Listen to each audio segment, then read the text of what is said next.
Lin Yi. This is her newly crafted cocktail, aptly named Star-Lord. Lin Yi has just turned 17 and, lacking a guardian, is prohibited by regulations from working in the Star City until she reaches the age of 18. It was through the introduction of Old Dew that she was able to secure a position here as a temporary bartender. However, Old Dew has recently taken to drinking rather heavily. Lin Yi initially contemplated advising him against it, but ultimately refrained. A person afflicted by a genetic ailment, devoid of the financial means to procure special medication to alleviate their suffering, can only rely on alcohol to numb their body. For him, such days are now numbered. Once, she too was known as Lin Yi. Born with heterochromia, she perceives the world through a myriad of symbolic representations, leading her to inherit her family's ancestral craft of drawing talismans for others. Her skills are exceptional, and many high-ranking individuals are her regular patrons. Her grandfather entrusted her with a family talisman stone. Alas, she was not favored by fortune during an overseas trip. She encountered a plane crash. The moment calamity struck is now a blur in her memory. She can no longer recall the specifics. All she knows is that in her final moments, her soul was drawn into the ancestral talisman stone, which then carried her across the cosmos. This may sound extraordinary, for it spans 70,000 years. She has traversed the boundless, dark, and terrifying universe for 70 millennia. The sense of isolation, devoid of anchor or conclusion, is infinitely more terrifying than death itself. She found herself ensnared within the confines of a mystical stone, passively awakening to the relentless passage of time, and passively perceiving the unfathomable energies that resided deep within the cosmos. She bore witness to their chaotic collisions, their voracious devouring, and the intricate intertwining that formed an array of elaborate sigils. At long last, she awaited a monumental clash of energies that plunged her consciousness into darkness. When she finally roused again, the mystical stone had vanished, leaving her on a strange planet inhabited by humans, living anew in the guise of a girl named Lin Yi. The powers of her unusual eyes remained with her, and having traversed interstellar realms and encountered the boundless energies of the universe, her vision had grown even more formidable. It was only upon her arrival in this new world that she discovered the scientific explanations behind the sigils she had once perceived. They were tangible manifestations of source energy, referred to by scientists as source patterns or rule patterns.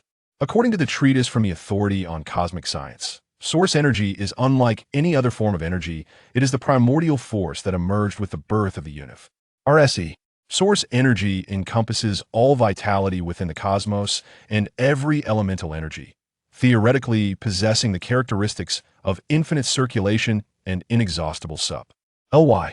Consequently, source technology has burgeoned into a new discipline.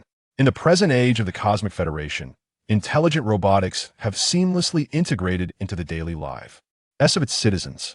Above the stars, leveraging source technology, humanity has successfully developed 2 new planets and designed colossal ecological systems that sustain a population of 2 billion.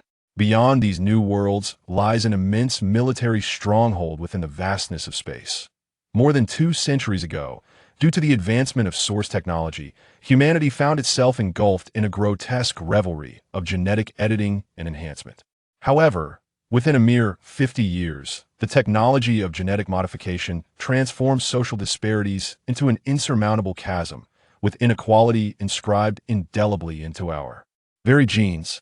Consequently, negative emotions such as resentment and despair inevitably flourished. Subsequently, individuals whose genes had been edited began to manifest a multitude of bizarre genetic disorders, and in their panic, they opted for further genetic enhancements. Yet this course of action only resulted in genetic afflictions evolving into an inextricable malignancy deeply rooted within the human species. Thus, a societal crisis erupted, with malefactors seizing the opportunity to incite warfare, quickly ensnaring all in its tumult. The conflict raged for 12 years, inflicting catastrophic damage upon civilization. Ultimately, the governments of 3 planets established an alliance to quell the hostilities, thereafter enacting a series of new laws, among which the artificial editing and enhancement of human genes was henceforth prohibited. Strict regulatory frameworks were instituted within the realm of biological sciences concerning source technology. society gradually restored its order, and the vestiges of war were slowly erased by the passage of time. Today, 2 centuries later, technology has undergone countless transformations, and under a comprehensive legal system, the world has witnessed unprecedented prosperity and stability. Why? Nevertheless, the genetic maladies have not been eradicated with the cessation of war. In contemporary times, the ability to traverse space has become as commonplace as a bus station, allowing distances between planets to be reduced to mere hours. Yet, the medical conundrum of genetic diseases remains largely unresolved. Genetic ailments, intricately woven into the fabric of lineage, continue to be passed down through gene rat. Ions. Humanity, inevitably, has been stratified into varying classes. Despite legal prohibitions against such divisions, this unfortunate reality cannot be erased. Furthermore, as time progresses, these societal hierarchies have solidified. Those afflicted with genetic disorders have come to be branded with a specific label: genetic failures. Old Du is one such individual, a genetic failure. In Lin Yi's eyes, the essence of a person's life is inscribed within the patterns of their life source energy. Upon her first encounter with Old Du, she observed that his life source patterns were nearly entirely shattered. Consequently, Old Du, not yet 50, exhibits signs of significant aging, most notably his graying hair and deeply etched nasolabial folds. In this society, where the average lifespan is 150 years and many individuals exceed 200, it is not uncommon for those in their 50s and 60s to appear as youthful as those in their 20s. This is the most striking effect of possessing super genes extension of life and youth. Conversely, individuals like Old Du bear the label of super gene carriers. As was customary, Old Du lifted his glass and swiftly downed its contents before placing it down. Lin Yi discerned that Old Du was in a particularly foul mood today, so she refrained from speaking and instead prepared him another drink, a Star-Lord. After consuming 3 cups in succession, Old Du finally waved his hand and inquired, "Are you truly intent on applying to the Sanjianjuan Academy?" Lin Yi nodded, affirming yes. Old Du raised his gaze. The academy is not easily attainable, moreover. Even if you gain admission, it may prove futile. Your predicament. Yet, as he spoke, he hesitated, seemingly reluctant to dampen her spirits. The anguish of genetic failure resides as the most profound sorrow in the hearts of every individual who has faced defeat, and one wishes to be reminded of it, especially a mere girl in her teenage years, whose life has yet to truly commence, already marked by the specter of failure. Indeed, Lin Yi is also a victim of genetic inadequacy. However, in her perspective, although her live genetic pattern remains incomplete, it is not severed like Old Du's. Rather, nearly 10% is absent. She does not comprehend the full implications of this. Yet she possesses an instinctive awareness that should those missing fragments remain unaddressed, she could succumb to sudden death at any moment. Having endured for 70,000 years, she has finally earned a chance for rebirth. She is determined to make the most of her life. Thus, Lin Yi declared one must at least try. Old Du regarded her for a moment. Lin Yi stands considerably taller than the average girl, possessing a slender frame with long limbs, a petite face, a straight nose, and short hair, though her bangs are somewhat low, obscuring the gentle upward curve of her eyes, which diminishes the indifference in her gaze, often leading others to mistakenly perceive her as a handsome youth. Try it. Old Du muttered to himself, a myriad of emotions swirling within him. When he was as young as Lin Yi, he too had approached life with hope and determination. Yet, he ultimately realized that even the most pristine source energy could merely extend his lifespan a tad and alleviate his suffering to a slight degree. For such meager improvements, he found himself parting with a fortune in star coins each year. The Alliance government had spent 2 centuries grappling with this issue, yet the scourge of genetic disease remained unabated, a harrowing consequence of humanity's arrogance and avarice. For those like them, the defeated, this wretched fate had already inscribed its conclusion from the very beginning, without exception. He had witnessed countless genetic failures regardless of their lofty ambitions. None succeeded in rewriting their destinies. Some chose to abandon all hope, drowning their sorrows in a haze of oblivion, ultimately veering onto the path of crime. Many of those individuals met untimely ends due to various accidents before their health could even deteriorate. Lin Yi's parents were among the unfortunate victims caught in such misfortunes.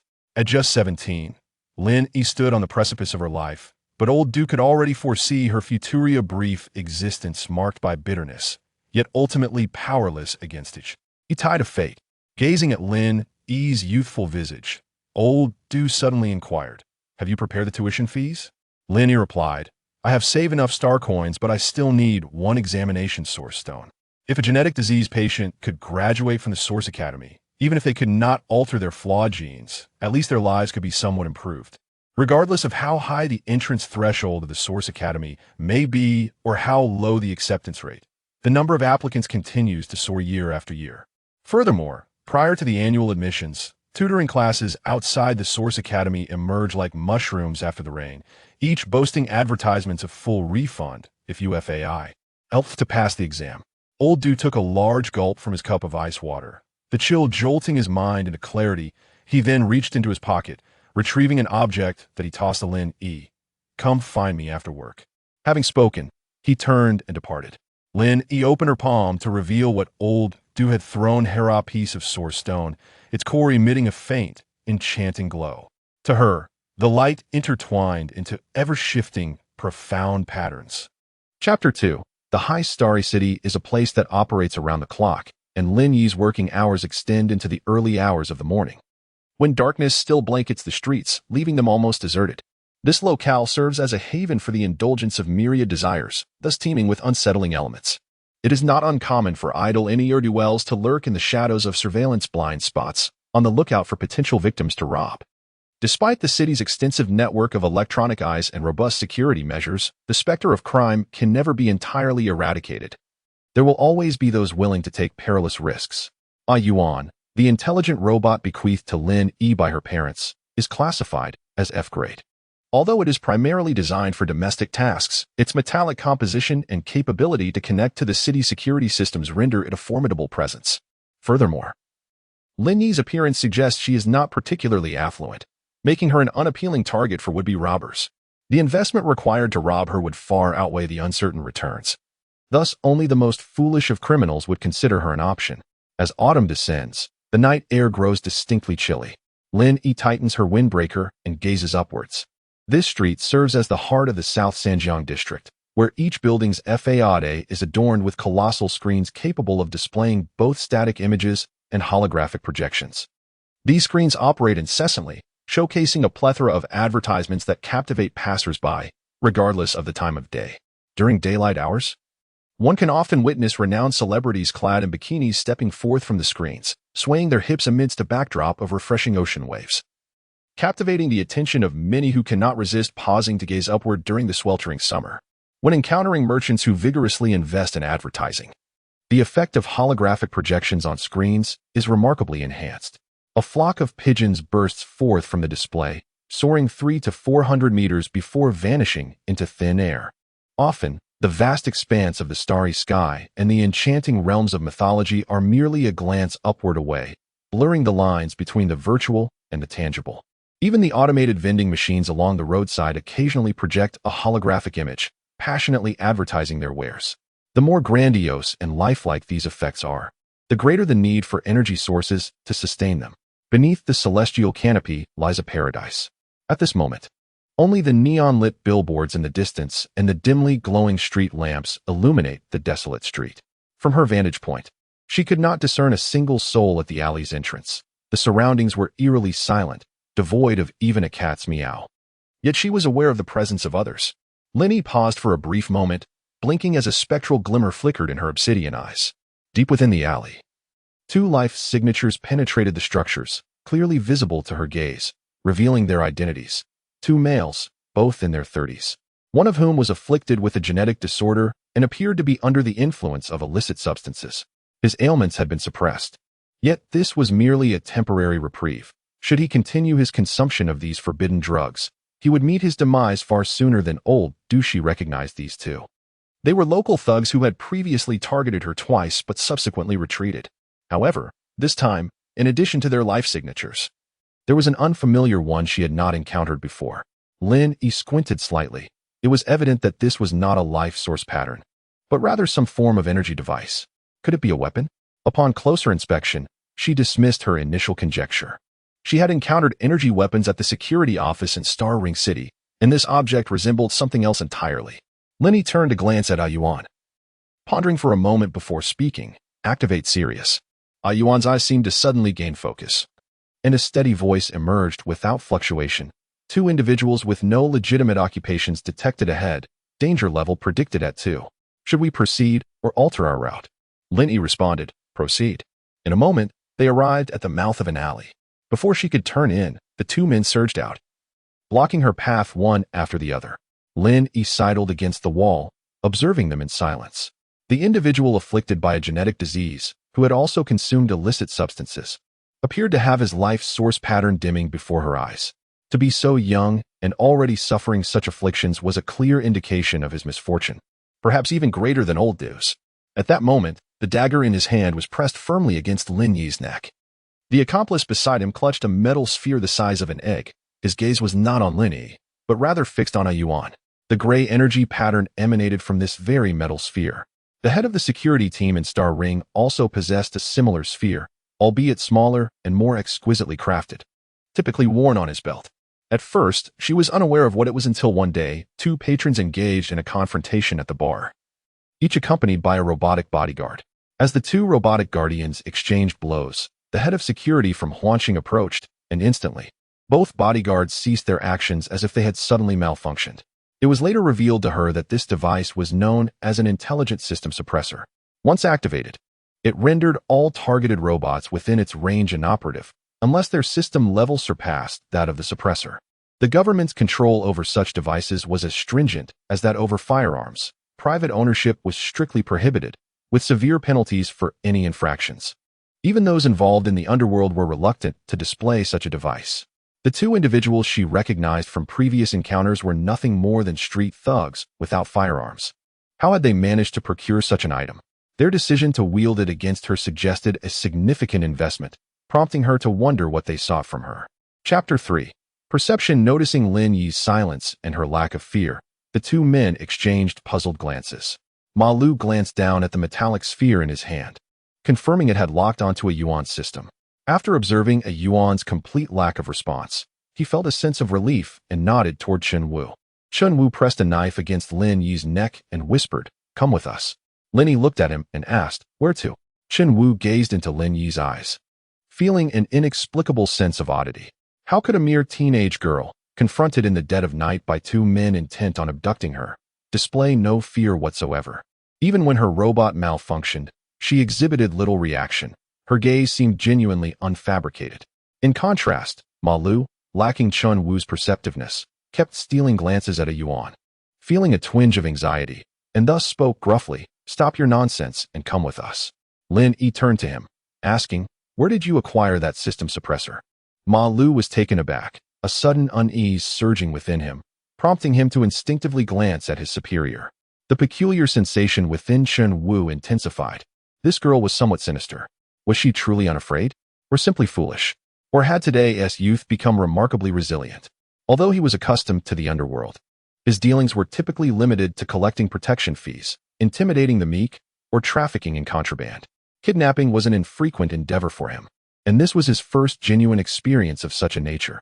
He had little expertise, were it not for the onset of his ailment, which left him with dwindling days and tight finances. He would have never accepted this job. He had scrutinized the target's background and found nothing particularly noteworthy. She was merely an ordinary girl, a victim of a genetic disorder. Her only asset was an F-level robot bequeathed by her parents.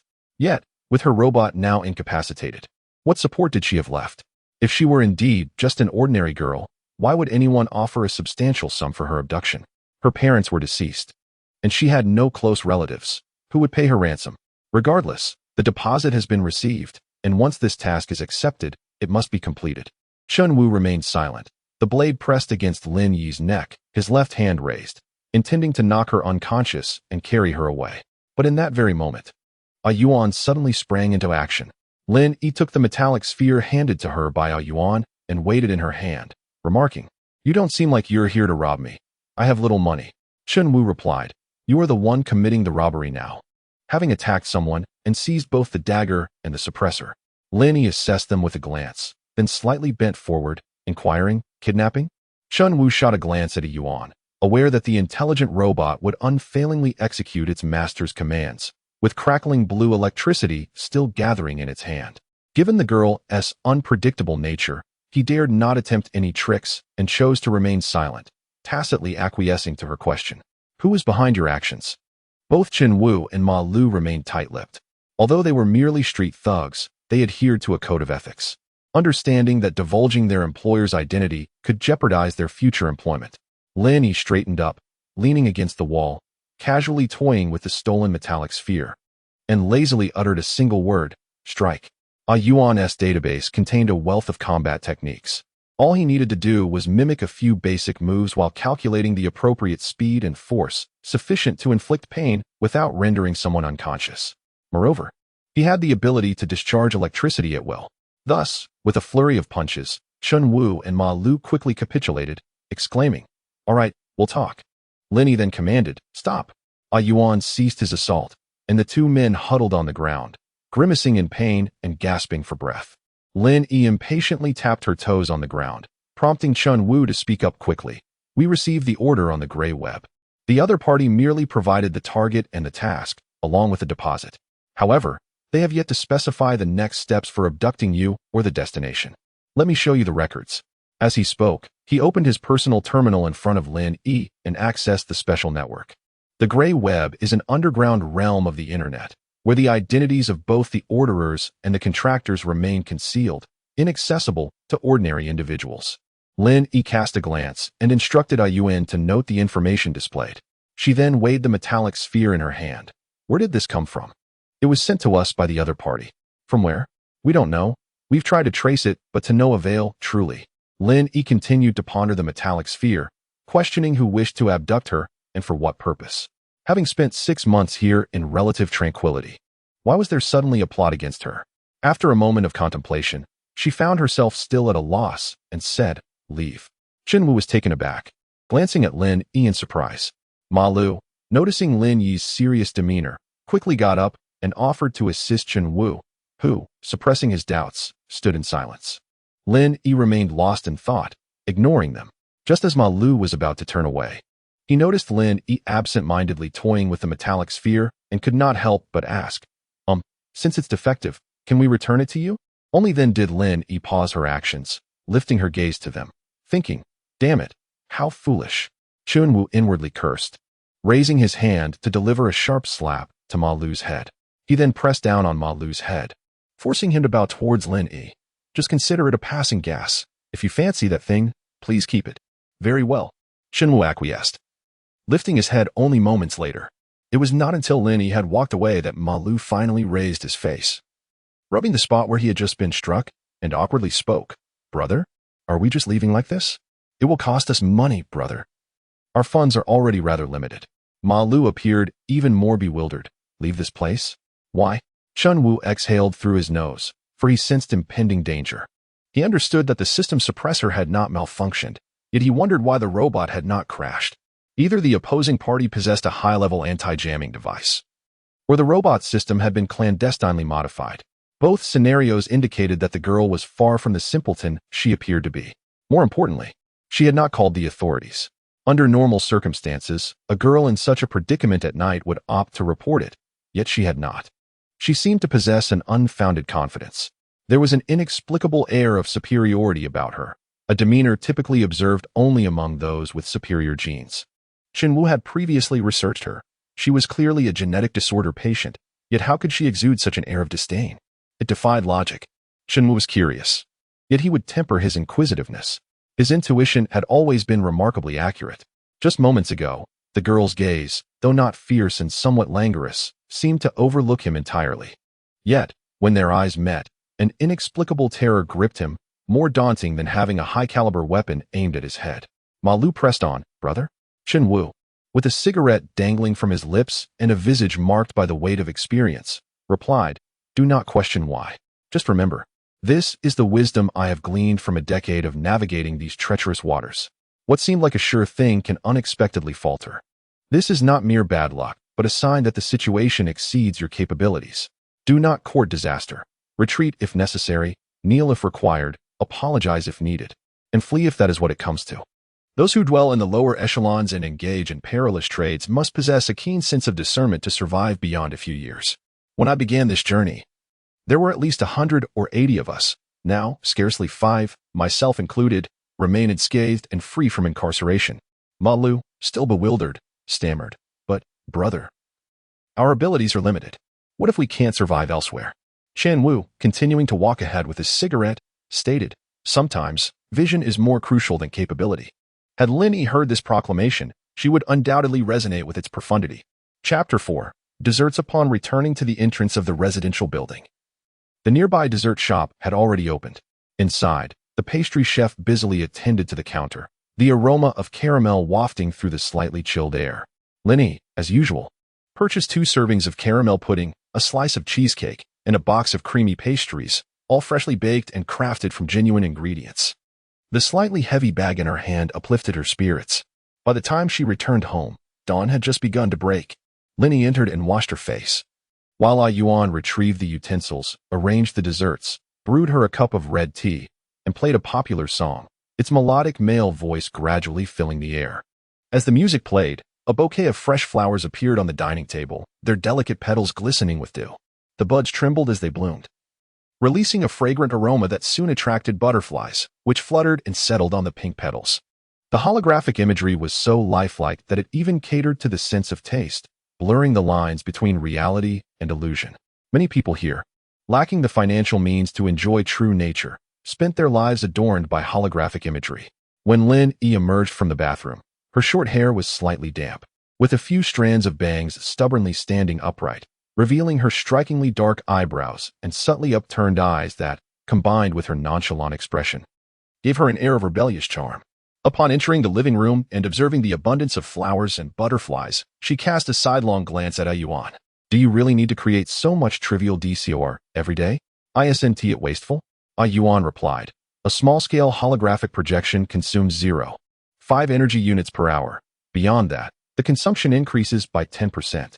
If we enhance the sense of touch, the energy consumption rises." All right. Lin Yi quickly interjected. "Is all this just following Dad's orders?" "Indeed, this is the affection bestowed upon you by both the gentleman and the lady. According to my database, you prefer to indulge in desserts accompanied by flowers and music." As Ai Yuan spoke, he observed the subtle expressions on her face and inquired, "Do you not favor today's flowers? Or is it that my selection of songs does not please you? Should I change them?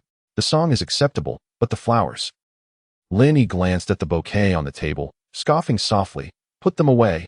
They are indistinguishable from the real thing, yet they are not genuine." "Very well." The bouquet vanished from the table, yet Ai Yuan continued, "According to my data comparison, since April of the 207th year of the New Star calendar, apart from your fondness for desserts, your habits and preferences have changed entirely, while my examination reveals no abnormalities in your health. Can you enlighten me as to why this is?" Lin Yi pulled out a chair and seated herself, stating, "Humans are not robots. They are capable of change." Ai Yuan replied, "However, statistics indicate that human lifestyles and dietary habits do not change abruptly. This is—" "Stop." Lin Yi lifted her gaze to meet his. "Forget my previous habits and pour me some tea." "Understood." Ai Yuan recognized this as a command and complied immediately, while simultaneously updating his database to reflect that Lin Yi only favors vibrant flowers. Lin Yi placed the metal sphere and dagger from her pocket onto the dining table and instructed Ai Yuan to access the gray net to seek information about the individual intending to abduct her.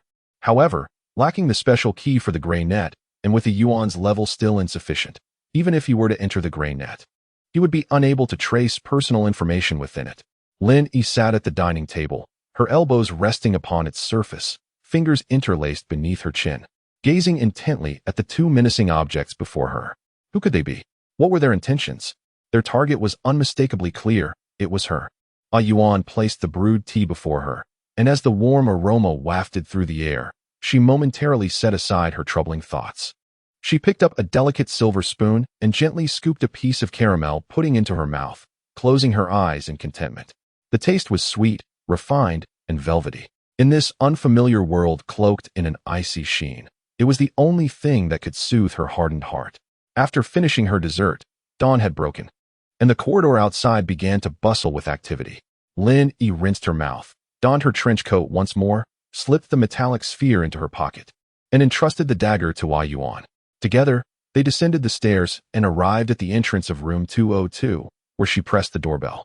She resided in room 302, while Old Du occupied 202. Old Du and Lin Yi's father had been alumni of the military academy, both having achieved high scores to enter the mecha department. However, due to their shared genetic disorders, they were ultimately compelled to transfer to the information network and mechanical engineering departments. The hereditary rate of genetic disorders reached a staggering 90%. Thus, upon Lin Yi's birth, her father personally designed and constructed an intelligent robot for her, secretly equipping it with two systems. One was an F-level system, merely meant to attend to her daily needs and to maintain appearances. The other was the Sirius system, currently at D level, capable of countering all dangers encountered in daily life, and even able to withstand weaponry on par with military and police standards. This explains why the intelligent system suppressor that Ma Lu produced was ineffective against Yuan. Before entering the alley, Lin Yi had activated the Sirius system for Yuan. Old Du's robotic housekeeper was malfunctioning again, forcing her to answer the door with her hair resembling a bird's nest, clearly having just risen from slumber, her eyes still heavy with sleep. However, Lin Yi promptly closed the door upon entering, retrieving a metallic sphere from her pocket and placing it on the coffee table. "Have you seen this?" she inquired, followed by the extraction of a dagger. Old Du paused, approached, and inspected the dagger handed to him by Lin Yi. He then took a glance at the metallic sphere, recognizing it as an E-grade intelligent system suppressor. "Did you encounter a robbery?" he asked. "No, it was a kidnapping," Lin Yi replied, shaking her head. She instructed Yuan to activate the gray network and recounted the recent events. Old Du settled onto the sofa, scrutinizing Lin Yi for a considerable time before asking, "What kind of people have you provoked?" Lin Yi leaned back against the sofa, her posture relaxed, her expression one of mere confusion, devoid of fear. Placing an order on the gray network and utilizing a system suppressor indicated that the adversary was not only deeply concealed, but also financially well off. If it weren't for underestimating Yuan, success in the endeavor would have been nearly assured. Holding the metallic sphere, Old Du muttered to himself for a while, then raised his gaze to Lin Yi. "Unless you've offended someone, why would they attempt to kidnap you? You lack wealth, and you certainly don't possess the looks." Lin Yi remained silent. In Old Du's eyes, only women with ample bosoms, fair skin, slender waists, and voluptuous figures could be deemed beautiful. As for Lin Yi, while not unattractive, she simply seemed to have been born with the wrong gender. However, her androgynous beauty has garnered considerable admiration from the younger generation. Yet, in Old Du's perspective, this is merely a reflection of the inexperience of youth, leading to flawed aesthetics. Lin Yi remarked, "I find myself equally perplexed. However, I believe they will not simply relinquish their pursuits. Moreover, I am concerned that a Yuan-S dual system might be exposed. The system suppressor is rated E, yet it proves ineffective against a Yuan. The opposing party has ample reason to suspect that a Yuan-S system may exceed the E level. Civilian artificial intelligence is restricted to below E level unless special permission is granted. The D system is already approaching the level of government commissioner systems.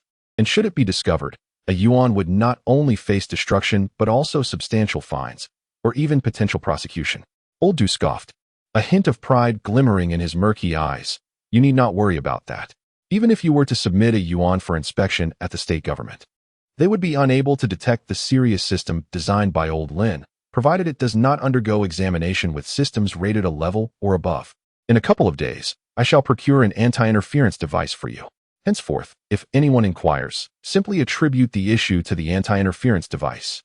Dual-system intelligent devices are not a rarity. Numerous artificial intelligence enthusiasts discreetly equip their robots with dual systems, regardless of whether they install 2 or 4 systems.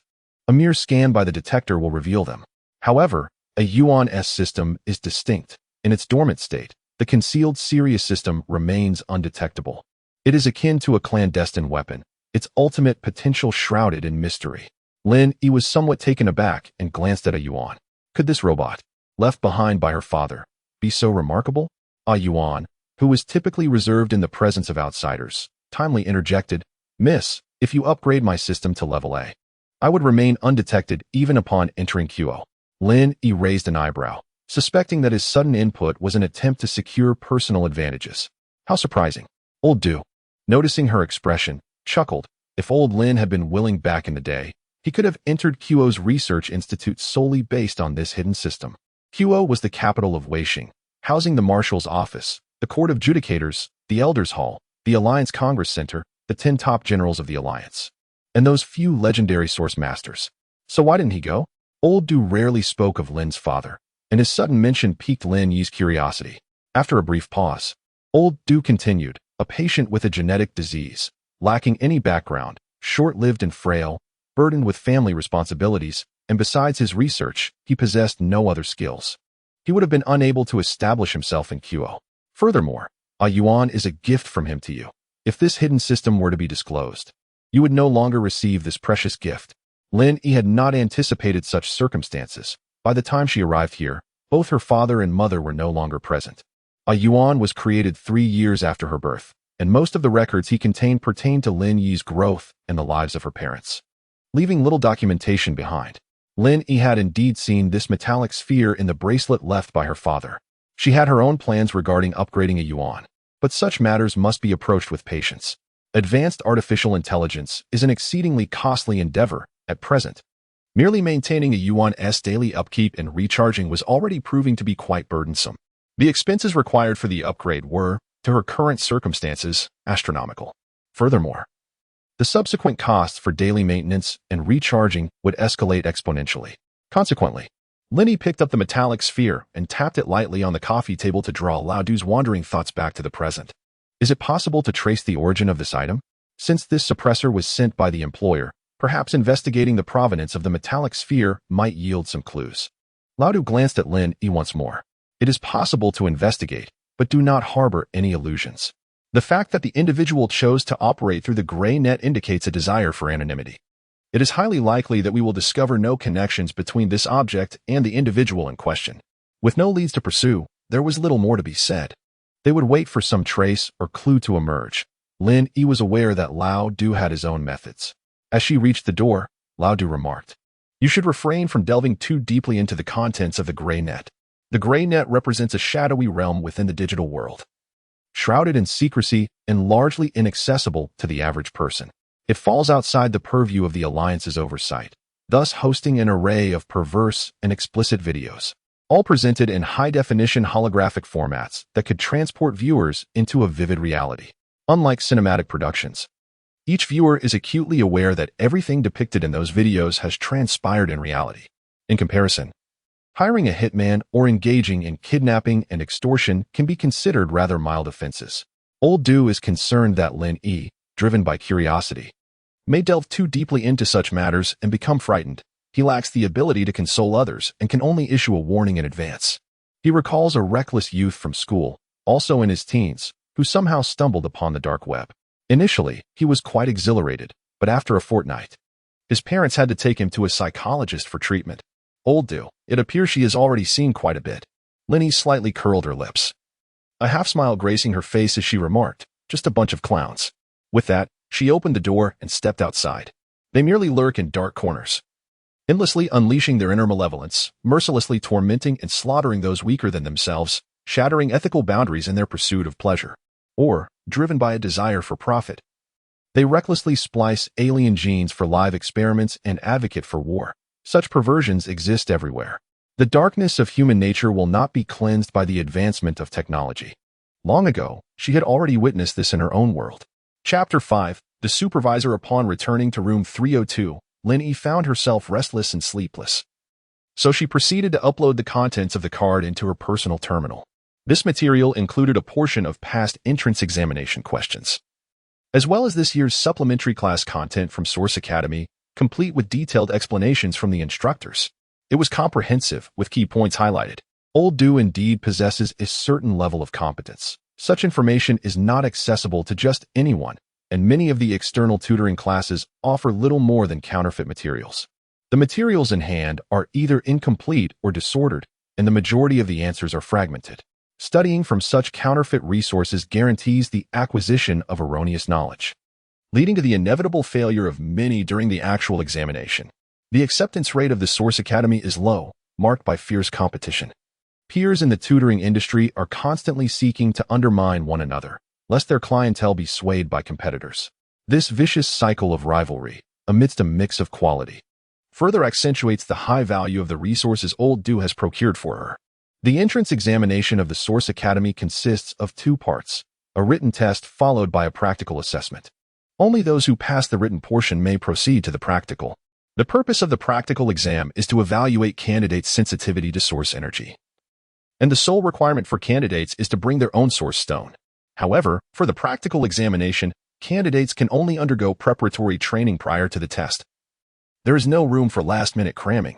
Sensitivity to source energy is either an innate gift or a skill derived from enhanced genes, necessitating long-term cultivation and refinement to increase and stabilize the sensitivity threshold, a process that typically spans 5 to 10 years. In Old Do's eyes, while Lin Yi may possess a modicum of talent, she has not received focused training throughout her developmental years. Thus, even if she wished to engage in last-minute efforts, it would be far too late. Less than a month remains until the entrance examination. Furthermore, it is crucial to note that Lin Yi is afflicted with a genetic disorder and is on the brink of adulthood. Her current sensitivity threshold may barely meet the passing mark, but once she reaches maturity, even if her threshold does not decline, it will be challenging for her to achieve further growth, while others will continue to advance. The disparity between her and others would become increasingly pronounced due to her genetic condition, and before long, that gap would widen to a point of despair.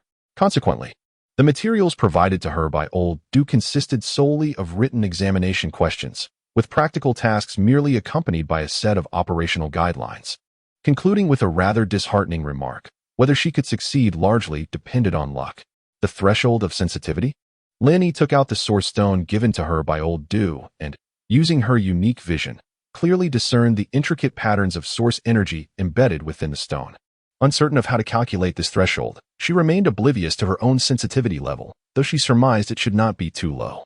After completing 2 sets of written questions and verifying her answers, fatigue finally overtook her, leading Lin Yi to close the question bank and drift into a restful slumber without a care.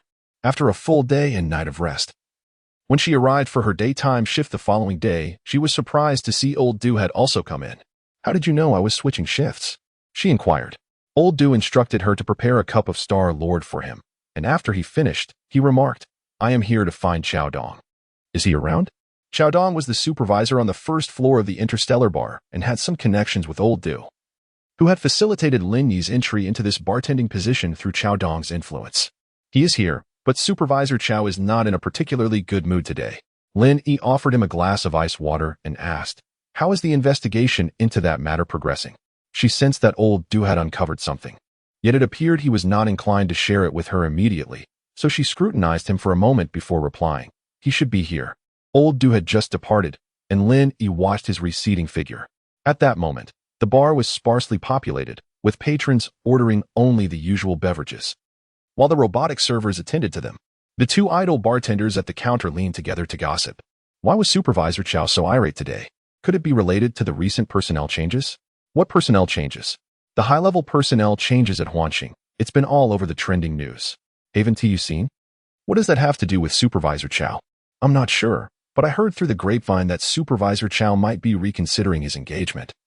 Even though his fiancée, he has strong ties with the upper management. Well, as Lin Yi polished a glass nearby, she listened intently.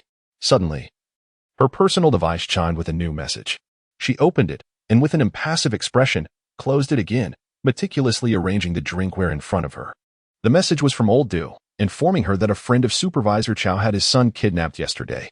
The method employed by the kidnappers bore a striking resemblance to the one she had encountered the previous night, utilizing a system suppressor, albeit one of military grade. Given that the child was accompanied by at least an E-class robot, Lin Yi instinctively felt that Old Do had sent this information because Supervisor Chow was likely seeking her out. Sure enough, 10 minutes later, a message from the supervisor arrived. The manager requests your presence in the office. Lin Yi set down the cocktail shaker, informed her colleague beside her, and then left the bar, heading towards the office, with Yuan silently trailing behind her. Xiao Dong's assistant awaited outside the office door. Upon spotting Lin Yi, he deliberately lingered his gaze on Yuan for a moment. Lin Yi instructed Yuan to wait at the entrance before the assistant led her inside. The office, characterized by a stark, metallic aesthetic, housed not only Lao Du and Chao Dong but also 8 robust men, likely bodyguards, among whom 3 were carriers of super genes. The atmosphere within the office was tense, having just witnessed a previous discussion, and now a profound silence enveloped the room. As Lin Yi entered, her footsteps shattered the stillness, drawing the attention of everyone present. This was Chao Dong's first encounter with Lin Yi. Previously, when Lao Du had mentioned her in the context of her employment at Huanqing, he had merely instructed the bar manager to conduct her interview, not concerning himself further with the matter. He was unaware of Lin Yi's gender. When Lao Du unexpectedly sought him out today and mentioned Lin Yi, he momentarily struggled to recall who she was. Nevertheless, that detail seemed trivial. What mattered was that someone else had attempted to abduct Lin Yi in a similar manner, only for her to evade capture. This revelation represented perhaps the sole breakthrough in the ongoing situation. Consequently, he utilized his connections to gather information, formulating a plan in his mind, and promptly summoned her. As the office door swung open, Chao Dong initially perceived Lin Yi as a youth, only to realize upon her approach that she was, in fact, a young woman. "You are Lin Yi," he stated, scrutinizing her. "I have heard about the events of the night before last. The Starry Sky comprises a total of 101 floors. Chao Dong serves as the supervisor on the first floor, a title that merely scratches the surface. The extent of his authority over various matters within the Starry Sky remains unclear to Lin Yi. She has yet to encounter any other supervisors during her time there. It is said that this man is over 70 years of age, yet both his physique and appearance are preserved in a peak condition reminiscent of one in their 30s. In Lin Yi's eyes, his life source pattern shines brightly, marking him as an exceptional bearer of superior genes. Chao Dong is somewhat taken aback by Lin Yi's demeanor. Typically, employees who enter his office for the first time exhibit signs of nervousness and restraint, especially when confronted with numerous gazes. Some even seem to lose their composure to the point where their movements appear rigid. However, this young woman displays a tranquility that is genuine, and her steadiness in his presence is remarkably mature for someone of her age. Upon entering, the only fluctuation of emotion she exhibited was a hint of curiosity when glancing at old Du. It is surprising that this child is afflicted with a genetic disorder. Had he not perused her files, Chao Dong might have mistaken her for a carrier of superior genes. Chapter 6. The Transaction. After a brief silence, Chao Dong spoke again. His tone neutral yet tinged with a hint of gloom. "I need you to assist me with a task." Lin Yi responded, "Please go ahead." After she spoke, she cast another glance at old Du, who rarely displayed any signs of embarrassment. He had not anticipated that Chao Dong would make such a request, regardless of the circumstances. This situation could be seen as him leading Lin Yi into a predicament. Thus, despite his discomfort, he still bore the pressure exerted by Chao Dong and shook his head towards Lin Yi, his eyes conveying a warning. Chao Dong intends for Lin Yi to serve as bait in order to rescue Wang Yu, the son of his friend. Recently, old Du encountered some difficulties while investigating the system suppressor and thus reached out to Chao Dong, seeking assistance. However, after a few inquiries, Chao Dong requested old Du to come to Huanqing for a face-to-face discussion. It was only upon meeting Chao Dong that old Du learned the shocking news that the child had also been kidnapped, and the methods employed in this case bore a striking resemblance to those used in the attempted abduction of Lin Yi. The system suppressor that old Du brought along presented a turning point for Chao Dong, leading him to uncover some crucial clues. This discovery ignited his suspicion that the individuals behind Wang Yu's kidnapping and those aiming to abduct Lin Yi might be the same person or part of the same organization. Thus, Chao Dong resolved to use Lin Yi as bait, hoping to lure the adversary into action, which would enable him to make a breakthrough and rescue Wang Yu. Wang Yu had been taken for nearly 2 days, and despite Chao Dong leveraging numerous connections, he had uncovered no useful information, nor had the kidnappers sent him any messages. He realized he was up against a formidable opponent and had an inkling of their identity and true intentions. With only half a month remaining until the 2-year mark, the situation had become increasingly precarious. For the past 2 months, there had been persistent personnel changes at higher levels, and the 2 projects he was negotiating faced considerable resistance, with someone deliberately targeting him. In this remaining half-month, it was impossible to predict what would transpire. Upon hearing that Lin Yi intended to apply to the Source Academy, Chao Dong turned to old Du and offered his terms. "I can guarantee your admission and ensure that the professors at the academy pay special attention to you." Perhaps Lin Yi was unaware of the weight of the reward proposed by Chao Dong, yet old Du's face betrayed a flicker of emotion upon hearing it. Gaining admission to Yuan Academy is notoriously difficult, and finding a way in through back channels is even more challenging. The doors, whether grand or humble, cannot simply be opened with money alone. Yuan Academy is not a conventional institution of education. For them, financial resources represent merely the baseline requirement. Beyond wealth, one must possess connections, status, and reputation. Consequently, every student who gains entry through such means invariably has backing, which affords them a degree of protection within the academy. Even if their academic performance is subpar, few would dare to challenge them, while those who enter through legitimate channels may face undue harassment. At this juncture, as long as Lin Yi can assist Xiaodong, she is likely to enjoy a smooth and prosperous experience at Yuan Academy in the future. In just a couple of sentences, her intelligence and understanding of the situation are evident. Xiaodong gestured towards the side. Fei Ying, please explain to her. Fei Ying signaled for Lin Yi to approach the light screen, which displayed a map of the Sanjiang district. The map was densely populated with red dots, each representing suspected locations of the target. Wang Yu carried a locator, but after his abduction, the system was compromised and the data was altered.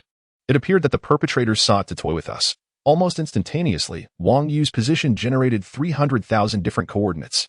As we worked to eliminate the erroneous signals, the kidnappers continued to replicate new coordinates relentlessly.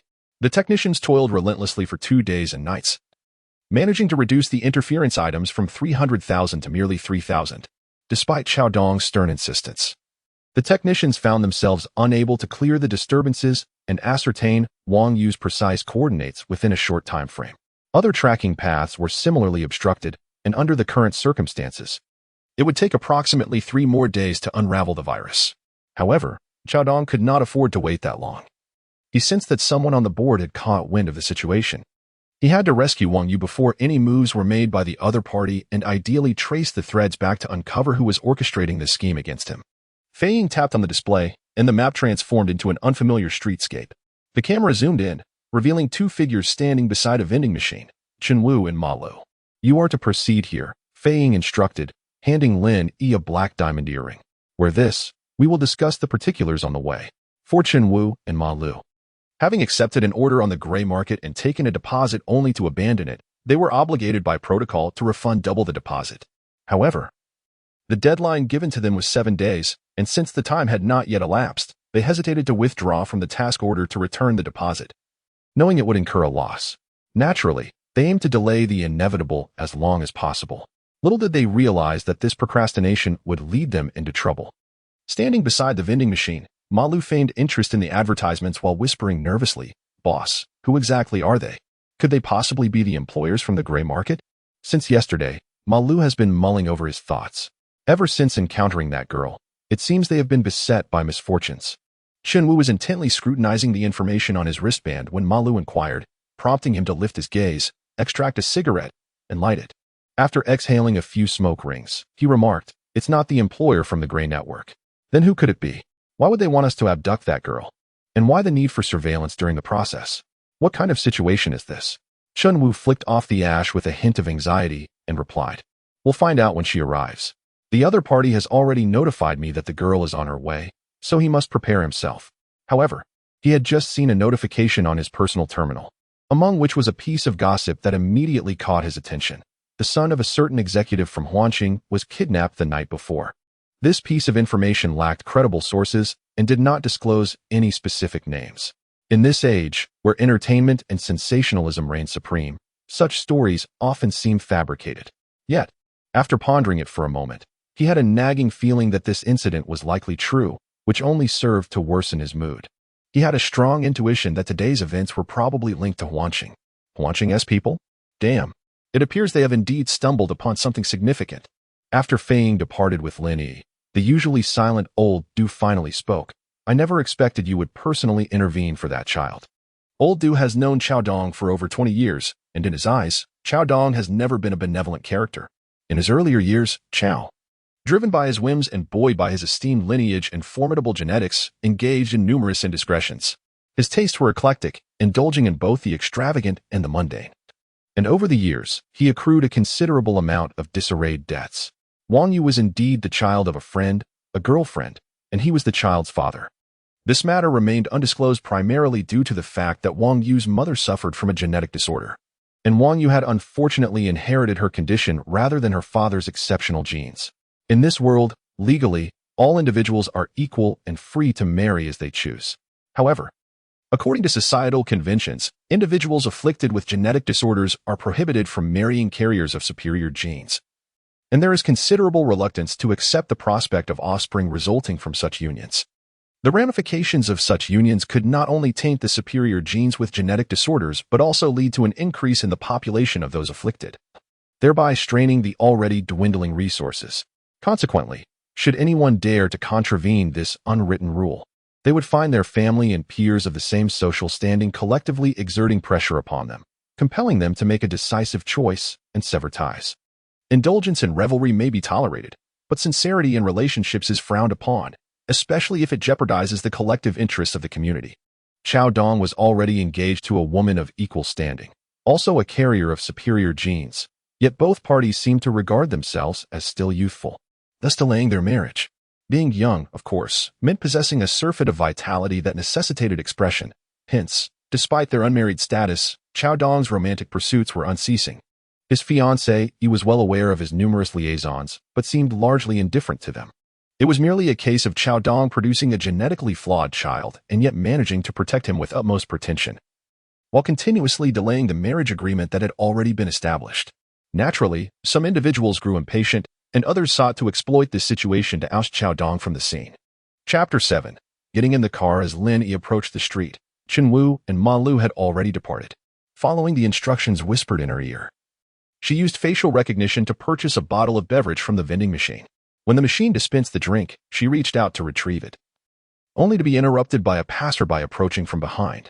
From the reflection of the vending machine, Lin Yi caught sight of a man wearing a baseball cap, the brim pulled down low, obscuring much of his face. As she twisted open the bottle, she turned around, inadvertently colliding with the man behind her, causing the beverage to spill onto him, precisely interrupting his intended gesture of raising his hand. "Apologies," Lin Yi murmured, lowering her head and extending her hand to assist him in wiping off the mess. The sugary drink, sticky and sweet, only made the situation worse as the more she wiped, the more disastrous his clothing became. Chen Wu swiftly intervened, blocking Lin Yi's attempts. Lin Yi maintained her posture of looking down, though her eyes instinctively lifted to gaze at the face hidden beneath the cap. Meanwhile, Fei Ying, observing from a nearby flying vehicle, scowled at the surveillance footage, questioning, "Lin Yi, what are you doing?" He had just instructed her to stand by the vending machine and feign interest in the advertisements above after purchasing the drink. To his dismay, the girl, who appeared obedient, was acting in a manner entirely contrary to his expectations. The casual greeting exchanged between them felt so mundane, so ordinary, as if they were intimately familiar with one another. Chen Wu's instinctive expletive became lodged in his throat, and he found himself unable to press the button on the current device in his hand. The nearby robot maintained an unwavering calm, leading him to believe that the newly installed system suppressor was likely ineffective. Damn it, this plot was veering completely off script. Had the director altered the narrative at the last moment? Fei Ying, his frustration simmering beneath the surface, relayed a message to Chen Wu. "In 40 seconds. The patrol robot will turn onto this street. Get her into the car." Timing was crucial as Ma Lu maneuvered a low-flying, high-speed motorcycle to a halt before them. The door swung open, and Ma Lu leaned out, observing Lin Yi and Chen Wu standing by the vending machine as if reminiscing. The robot beside them remained operational, showing no signs of malfunction, yet it was equally devoid of any other actions, leaving him bewildered by the situation. However, Lin Yi simply turned and boarded the vehicle. "Chen Wu, Fei Ying, boss?" Ma Lu stared in disbelief as Lin Yi climbed into the car. This did not resemble a kidnapping. It appeared more like a prearranged outing. Moreover, why was the robot following them? Ma Lu, thoroughly perplexed, inquired, "Are we taking the robot too?" Intelligent robots were equipped with tracking devices, and their core models were meticulously documented. In urban areas, even those involved in organized crime typically refrained from abducting such commonplace civilian robots. The reasons were twofold. Their secondhand value was low, and the costs of refurbishing and transporting them were high, making it easy for law enforcement to trace the perpetrators. Thus, the previous night, had Ayuan been subjected to the system suppressor, they had only intended to abduct Lin Yi. After Lin Yi settled into the car, she remained silent yet unreserved. She first surveyed the interior design before directing her attention to the two men, her gaze imbued with a hint of scrutiny, as if she were the true owner of the vehicle. Surprised by their swift reunion, she placed her drink aside and assessed Chen Wu Dao. Has your employer contacted you over the past few days? Chunwoo. The car felt somewhat cramped, and Lin Yi's long legs seemed to have nowhere to rest. She shifted further into the seat, crossing one leg over the other, leaning back against the chair, her hands merely resting in front of her. It appears he has reached out to you, so you may now initiate contact. Chunwoo. Fei Ying. That's his line. Ma Lu, while driving, cast a glance at the rearview mirror. Even with his carefree demeanor, he couldn't shake the feeling that their captive did not resemble a typical hostage, especially after the events of that evening. Unable to contain his curiosity, he asked, "Aren't you the least bit afraid?" Lin Yi seemed to find his question amusing, breaking into a subtle smile, though it was hardly a true smile. Merely a slight twitch of her facial muscles and a faint curl of her lips. Fear often stems from the unknown and disparities in strength. Yet she perceived their capabilities as transparent. Moreover, one who has faced a lion surely holds no fear of a mere house dog. Observing her expression, Chunwoo felt an undercurrent of mockery in her gaze, a condescending superiority that was undeniably palpable. Damn it, a mere child, still in her adolescence and afflicted by a genetic disorder. Where on earth did she acquire such an insufferable demeanor? Feeling ridiculed, Chunwoo's pride was wounded, and an unsettling agitation brewed within him. Yet, he dared not unleash his frustration upon Lin Yi. Instead, he barked at Ma Lu, "Shut up and focus on driving." Ma Lu, taken aback, queried, "Bro, what's wrong with you?" Chunwoo felt an overwhelming sense of gloom. Despite being at least twice the age of that girl, he found himself inexplicably compelled to bend down in her presence. It took immense effort to refrain from adopting a subservient posture. Who was truly ensnaring whom? Just days prior, he had grappled with the moral implications of abducting a girl who had lost her parents and shared his genetic affliction. He spent an entire evening concocting justifications to quell his pangs of conscience, persuading himself to overlook that flicker of sympathy in order to accept this dubious assignment on the gray web. Now, he was consumed by a sense of curse. Chunwoo despised himself immensely, bewildered by the nature of this assignment he had taken on, which seemed to spiral endlessly. His mind was a tumult of thoughts. While his face betrayed no emotion, in the cramped confines of the car, his eyes were uncertain of their placement. He could only maintain a stern countenance and admonish Ma Lu, "Drive steadily, and don't attract the attention of the patrol officers." Ma Lu, oblivious to the tension, soon couldn't contain his excitement, exclaiming, "Bro, this car is fantastic. If we could get our hands on one like this, I would switch to driving a taxi. Currently, those autonomous taxis appear rather foolish, and they certainly cannot compete with my real human service, don't you think?" Although Ma Lu is not afflicted by genetic disorders, he possesses a natural lack of common sense. From the moment of his birth, he has existed in the crevices of this city. Even as humanity's technology has advanced to the point of traversing the cosmos and exploring new planets, the aspirations of many young individuals on Mars primarily revolve around boarding starships, piloting mechs, and soaring towards the distant realms of the universe, becoming the vanguards of human progress. Yet for Ma Lu, his greatest ambition is likely to own a low-altitude, high-speed motorcycle, transition into the taxi business, and lead a tranquil life in the city. Chunwoo, possessing a sound mind, finds himself with a throbbing headache at this moment, and he is quite reluctant to engage in conversation with Ma Lu. Nevertheless, Ma Lu remains blissfully unaware. Grinning at the driving screen, "Brother, where shall we head?" The voice of Fei Ying interjects. "First, circle along Route 1. Chunwoo, get in touch with the employer." Chunwoo lets out a sigh of relief, then activates his personal terminal to access the gray web. Fei Ying's surveillance apparatus is linked with the holographic screen in Xiao Dong's office, allowing their every word and action to be transmitted simultaneously. Xiao Dong observes Lin Yi's indifference to Fei Ying's words as she boldly enters the car of the two robbers, showing no sign of fear. She even turns her chair around and smirks slightly. That girl exudes a fierce, rebellious spirit. Laudu remarks, "Is there such a thing as excessive flattery?" Xiao Dong continues, "She bears a resemblance to me in my younger days. Do I know her mother? Surely it cannot be my doing." Old Du remarked. Chapter 8. Upgrade. Transport to B Island within an hour. B Island is a desolate industrial zone, sprawling over 5,000 square kilometers. A decade ago, the Sanjiang government designated it as a redevelopment area. However, due to numerous historical issues and the lingering pollution caused by the factories, the site remains in disarray. The electromagnetic field is chaotic, leading to frequent malfunctions and significant wear and tear on any machinery sent there. After 5 years of work and 2 funding shortages, the redevelopment project was indefinitely suspended. Consequently, in recent years, the area has become a lawless territory, rife with illegal transactions. The message from the employer reached Fei Ying and Xiaodong immediately. Xiaodong's technicians quickly began to trace Wang Yu's whereabouts from the scant clues provided. Meanwhile, Fei Ying and his companions confirmed their next course of action. Qinwu instinctively glanced at Lin Yi, who had gathered a general understanding of Bee Island's nature from a yuan. She then spoke up, suggesting they request an additional 30 minutes, as she believed they were too far away to arrive within the hour. Fei Ying was about to reprimand Lin Yi for her presumption when Xiaodong interjected, advising him to hold his tongue. Given their original capabilities, an hour would indeed be insufficient. However, the low-altitude, high-speed vehicle prepared by Fei Ying was remarkably swift, likely allowing them to reach their destination in considerably less than an hour. Lin Yi remarked, "I merely suggested that you engage in a bit more conversation, allowing some leeway in time. Perhaps we might uncover something. It was just a casual thought. Feel free to proceed as you wish, but should it prove beneficial." As she spoke, she directed her gaze towards the camera within the vehicle and clearly articulated the phrase "add money" with precise lip movements. Qinwu remained silent, while Fei Ying did not respond. Xiaodong observed the enlarged visage on the screen. Her features were undeniably exquisite, possessing an androgynous beauty.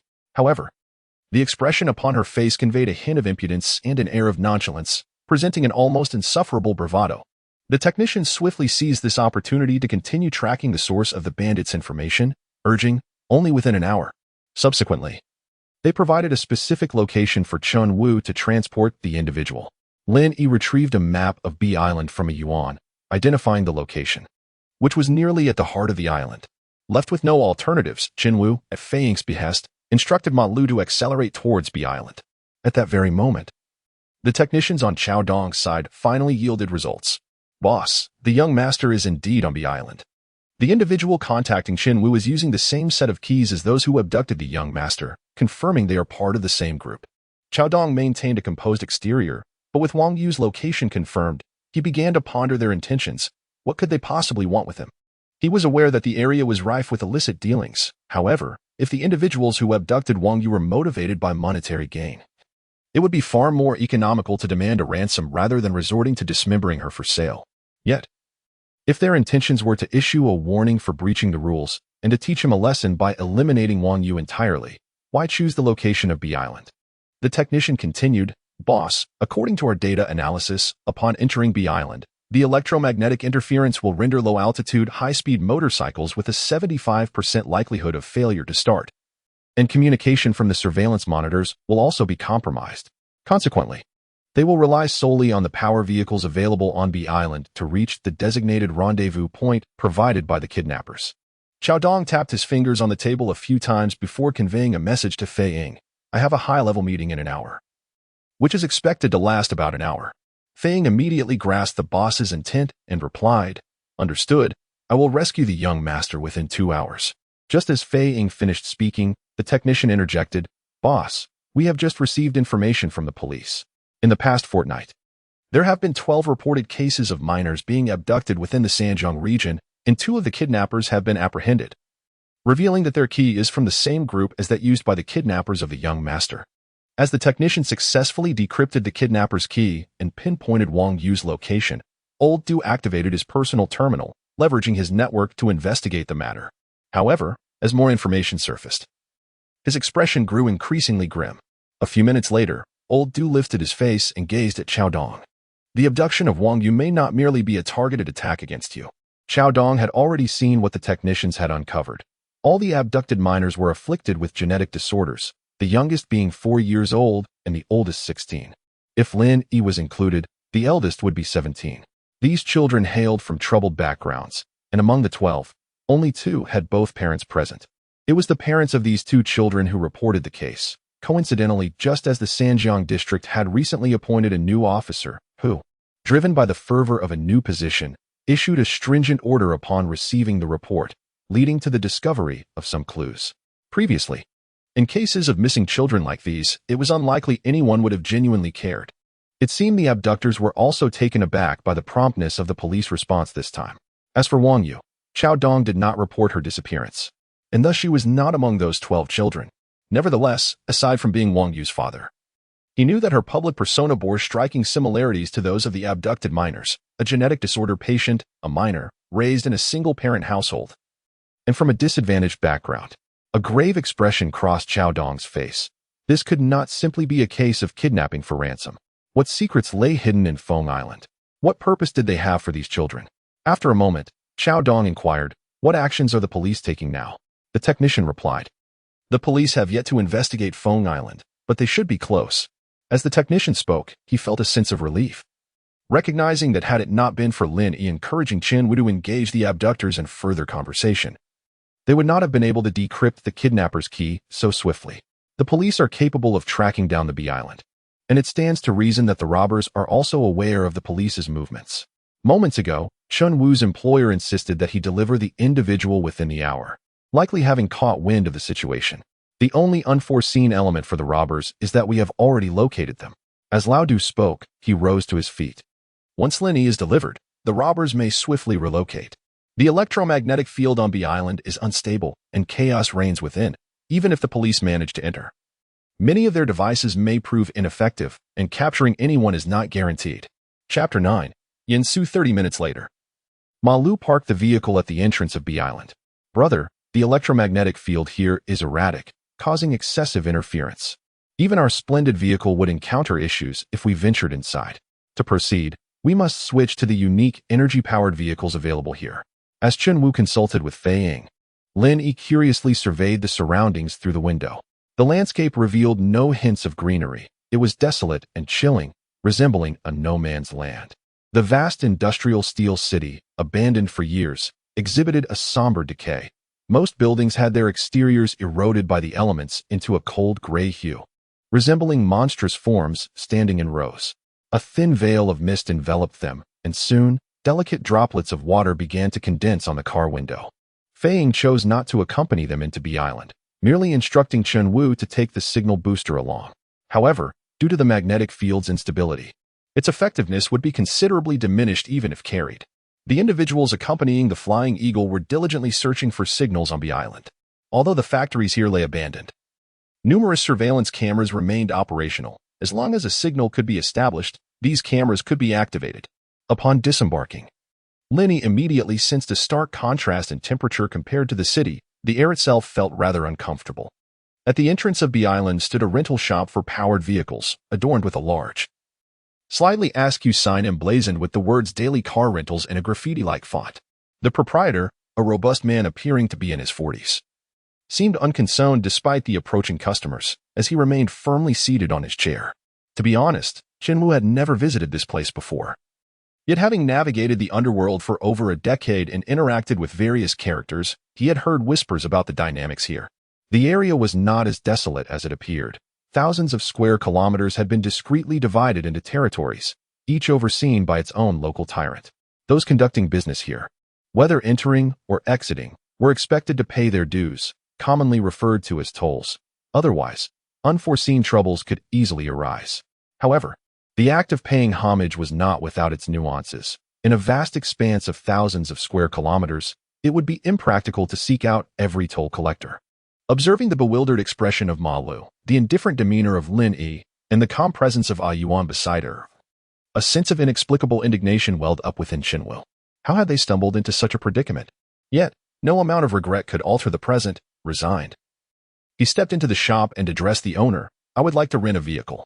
The shopkeeper was engrossed in a game, barely acknowledging him, merely lifting his chin slightly to gesture to the side. Chen Wu glanced over and discovered that the rental procedures and prices were displayed on the wall. The process was straightforward. After selecting a vehicle, one could simply swipe their personal terminal to drive away.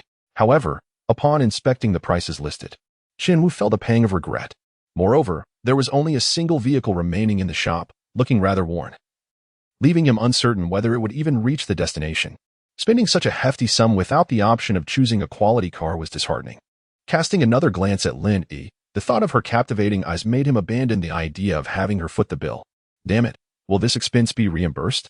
If not, this trip would truly be a significant loss. Reluctantly parting with his money, Chen Wu called to Lin Yi and Ma Lu to get in the car. This vehicle was quite dilapidated, the power system inadequate, and the shock absorption system lacking. The energy efficiency was below acceptable standards. "Brother, I fear I may not handle this car well," Ma Lu lamented, having just experienced an exhilarating low-altitude speed bike. Now faced with this inferior vehicle that seemed to demand manual coordination, he felt an immediate discomfort, perfectly illustrating the adage that transitioning from frugality to luxury is easy. But from luxury to frugality is a challenge. "I'll drive. You be quiet," Chunwu admonished, giving Ma Lu a light slap on the back of the head. Then, glancing at Lin Yi, he hesitated before mustering the courage to ask, this place is not as simple as outsiders might think. Everyone has to pay a toll. Do you have any money on you? It's not much. We can split it." Before he could finish, Lin Yi decisively shook her head. "I have no money." Chunwu thought to himself, how absurd. A mere underage girl places such a heavy emphasis on money. Has she been possessed by a miser from a young age? He silently cursed the ancestors of Lin Yi and Fei Ying before turning to the shopkeeper. "Boss, what is the most convenient way for us to get to the central region?" This was coded language. However, the shopkeeper, despite recognizing Chun Wu's understanding of the rules, did not treat him with any special regard. He remained engrossed in his work, responding curtly, 1,000. Chun Wu's brows twitched involuntarily, his discomfort escalating from mild irritation to acute distress. Renting a dilapidated vehicle for 1,000 star coins, along with another 1,000 for a toll, would leave him utterly destitute upon leaving Hive Island. Moreover, the payment for this job would only be dispersed after the client successfully received the meat ticket. It was evident that today's endeavor was not merely to deliver a meat ticket to the employer. Ultimately, if he could complete this task without incurring a loss, he would consider himself fortunate. Gritting his teeth, Chunwu forced a smile. "Boss, that seems a bit steep. Could you possibly offer a discount? We are merely going to meet someone, not engaging in any trade." The shopkeeper replied bluntly, 1,000, not a single coin less. At that moment, a deep voice emanated from behind him. "I am also headed to the central region. I will cover the 1,000 star coins if you allow me to hitch a ride." Chunwu was taken aback, startled by the sudden appearance of someone in this desolate vicinity. He had not sensed their presence at all. Given Ma Lu's earlier expression, it seemed he had not noticed either, leaving only Lin Yi aware of this newcomer. Chunwu feigned calmness as he turned around, only to behold the owner of the voice, a young man in his 20s, possessing a pair of slate-gray eyes, yet sporting distinctly Eastern features. His facial contours were sharp, yet not excessively austere, and his handsome visage was complemented by a tall, slender, and upright physique. He donned a light beige long coat, its collar turned up, casually open, and his slightly tousled hair added to his nonchalant demeanor.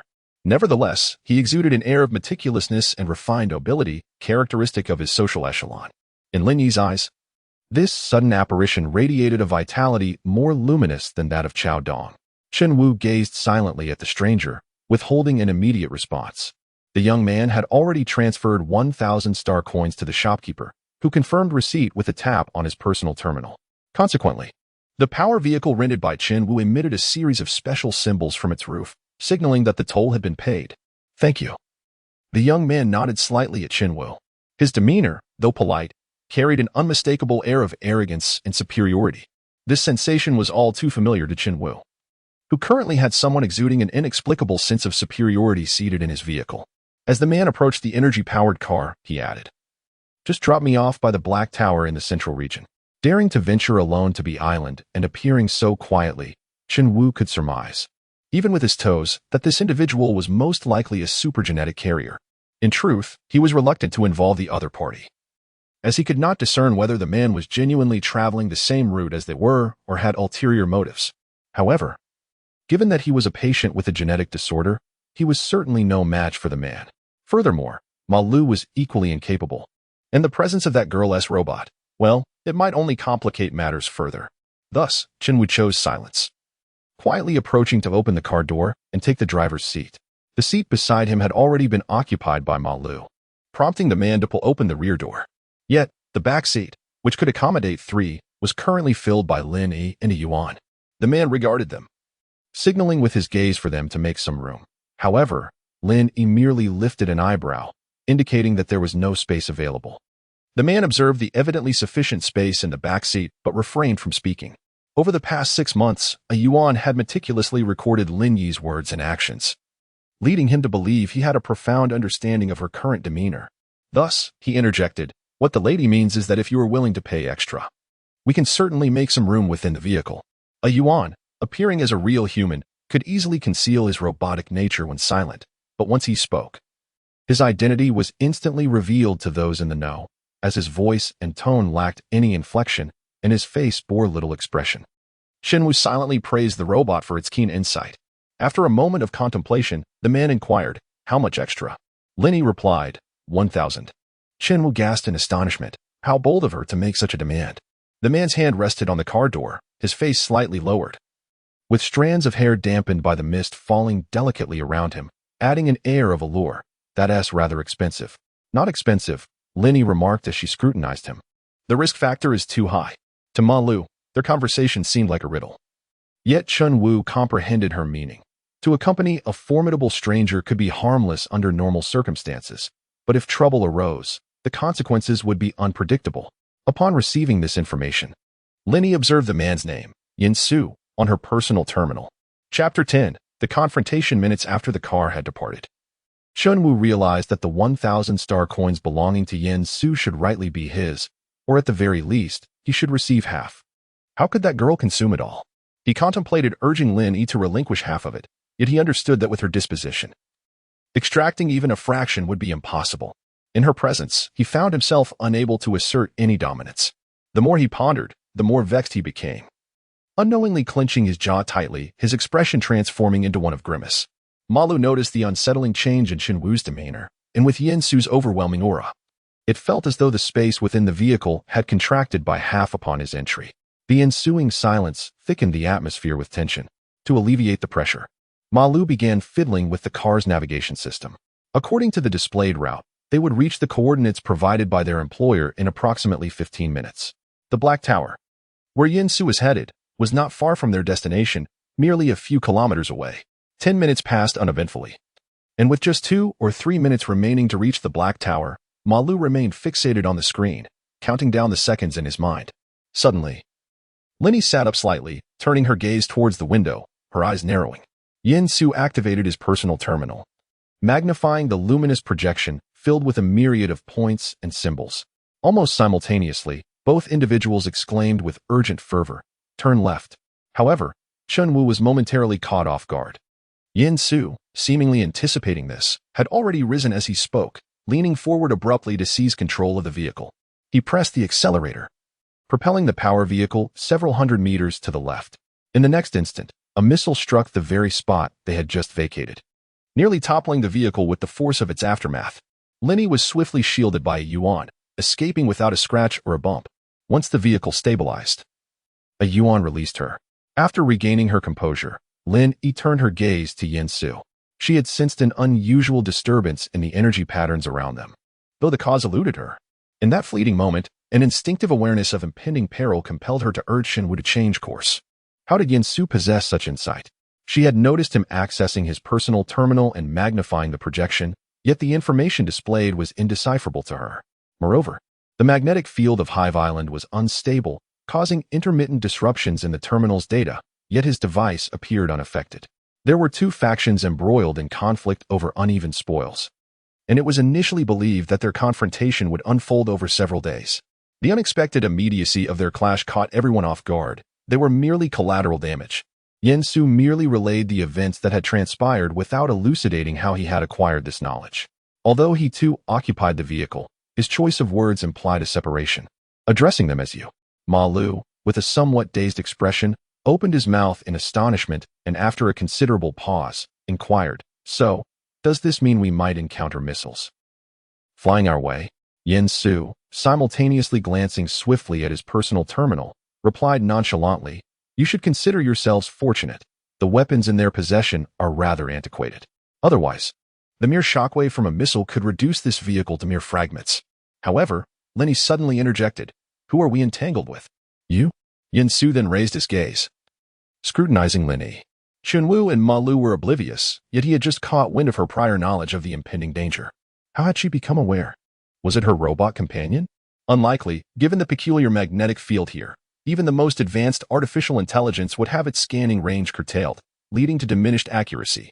Moreover, while the robot might appear inconspicuous to the untrained eye, he could ascertain at a glance that its system level was quite basic and its material composition ordinary, making it improbable for it to have anticipated the threat. Concerned that a conflict might arise, Chen Wu stiffly interjected, "In just a minute, we will reach the Black Tower." His words were evidently intended to alleviate the palpable tension, although he was uncertain whether they should proceed or retreat. However, if they were to withdraw now, where would they go? This string of misfortunes seemed endless, each wave more formidable than the last. In this cursed place, the signal remained unstable, and even high-end equipment functioned erratically, providing no sense of security whatsoever. Just as they caught sight of the black tower in the distance, the sound of gunfire erupted ahead. The gunfire ahead grew increasingly intense, accompanied by sporadic explosions, and it seemed as though the sounds were drawing nearer to their location. It appeared that a group had noticed their presence and dispatched individuals towards them, clearly with malicious intent. Overwhelmed by tension, Shenwu could no longer restrain himself and shouted at Yin Su, "What are you rambling on about? What on earth should we do now? Is there any way to escape this place?" Yin Su's expression remained calm and composed, as it had been before. "Drive forward. They're only using light firearms, and this vehicle possesses basic defensive capabilities. The Black Tower is just 3 kilometers away. Once we reach it, we will be temporarily safe." Shenwu took a deep breath. Even with light firearms, this rickety vehicle cannot withstand many bullets. Yin Su then produced a single-lens monocle, placing it over his left eye, and the information from his personal terminal instantly synchronized with the lens. "Just drive forward. I'll handle those who are shooting," he stated, retrieving a metallic ring from his coat. He pressed it, and with a series of clicks, the device disassembled and expanded like a sponge absorbing water, before reassembling into an impressively sleek, lightweight rifle before their eyes. Chunwu and Ma Lu stared in astonishment, while a Yuan, noticing Lin Yi's surprise, explained, "This is a flexible metallic deformation weapon, convenient to carry, with significant lethality and high precision." The first generation was classified as a military and police C-class weapon by the Alliance upon its development. The one in Mr. Yan's hands has enhanced source technology. It should be the third generation. Yin Su gazed intently outside, and after a Yuan concluded his explanation, he remarked, "You possess considerable knowledge." A Yuan politely nodded in acknowledgement, then added, "However, I must remind you, Mr. Yin, that carrying lethal weapons in public is illegal." Chunwu, Ma Lu, do you really have to be so blunt? What if he shoots you on the spot? Chapter 11. Speeding. It seemed that the presence of the firearm instilled them with a newfound courage, compounded by the fact that retreat was no longer an option. Chunwu gritted his teeth and asked, "Are you skilled with that gun?" Yin Su lowered the car window slightly, resting the gun's muzzle against it. His voice, remarkably calm, perhaps even more so than a Yuan's, cut through the tension. "Accelerate to coordinates 300, 208, then decelerate by 30, and turn right," aligning the front of the vehicle to the 3 o'clock direction. Although the car was somewhat dilapidated, the dashboard displayed comprehensive data, sparing Shin with a mental strain of calculating the coordinates Yin Su had mentioned. All he needed was a bit more focus, steady hands, and precise control of the vehicle's speed. "Hold steady," Shin Wu cautioned, then pressed the accelerator. As danger loomed closer, Lin Yi ceased her outward gaze and instead fixated on Shin Wu's driving maneuvers, occasionally glancing outside to Shin Wu and Ma Lu. This power vehicle seemed long overdue for retirement, cumbersome to operate. Yet, in truth, its handling was far simpler than Lin Yi had anticipated or imagined. The technology of this era was remarkably user-friendly. Anything intended for civilian use was exceedingly easy to learn, comprehend, and master. After 2 journeys with Lin Yi, the process of driving operations became quite clear. Suddenly, bullets began to rain down from the surrounding buildings, the sharp metallic sounds piercing through the air as if shattering eardrums. The vehicle was struck, jolting as though it had encountered an earthquake. Ma Lu nearly retched, while a Yuan shielded Lin Yi from the oncoming bullets, gripping her tightly. Yin Su anticipated potential errors, and amidst the cacophony of gunfire, his calm voice relayed a new coordinate to Chen Wu, 320, 186, 6 o'clock direction. Chen Wu bit down hard, nearly drawing blood, as he fervently manipulated the controls on the dashboard, ultimately aligning with the coordinates provided by Yin Su.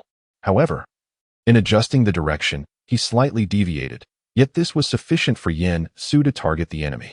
There was no gunfire nor powerful recoil. Instead, a beam of cold light shot forth from Yin Su's weapon, piercing through the distant metal barricades and walls, silencing the bullets that had pursued them. Before Chen Wu and Ma Lu could even exhale a sigh of relief, Yin Su swiftly transmitted another coordinate, 307, 200, 3 o'clock direction.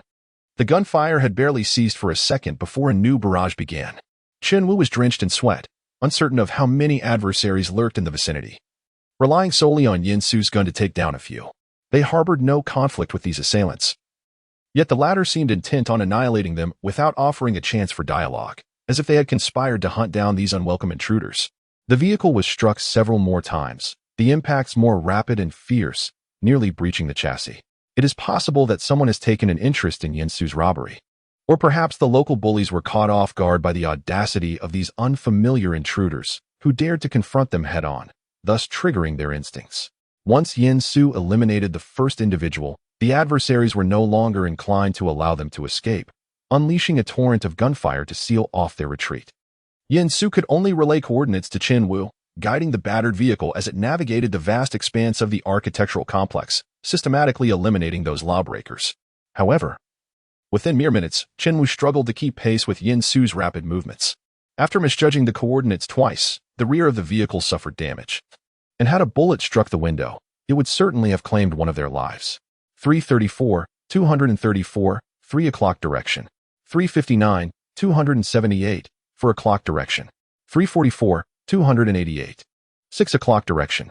Yin Su's emotionless voice reached Chen Wu's ears with barely any intervals, causing him to become increasingly flustered, teetering on the brink of mental collapse. In desperation, he bellowed, "Slow down.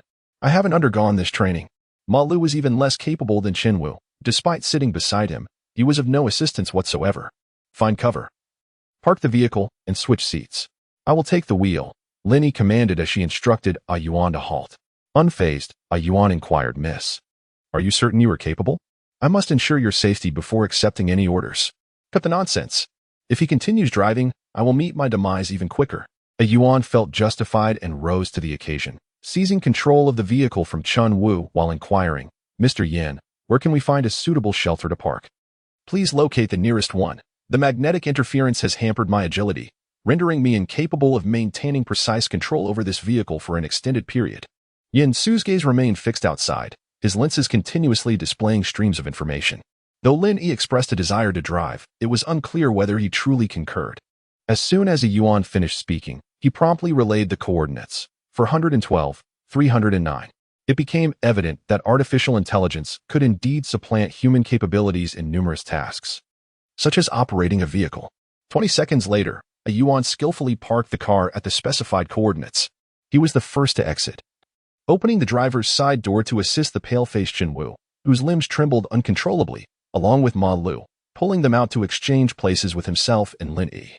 Just as the door clicked shut and before they could drive away, the gunfire from the local thugs resumed, and this time they hurled a small bomb towards them.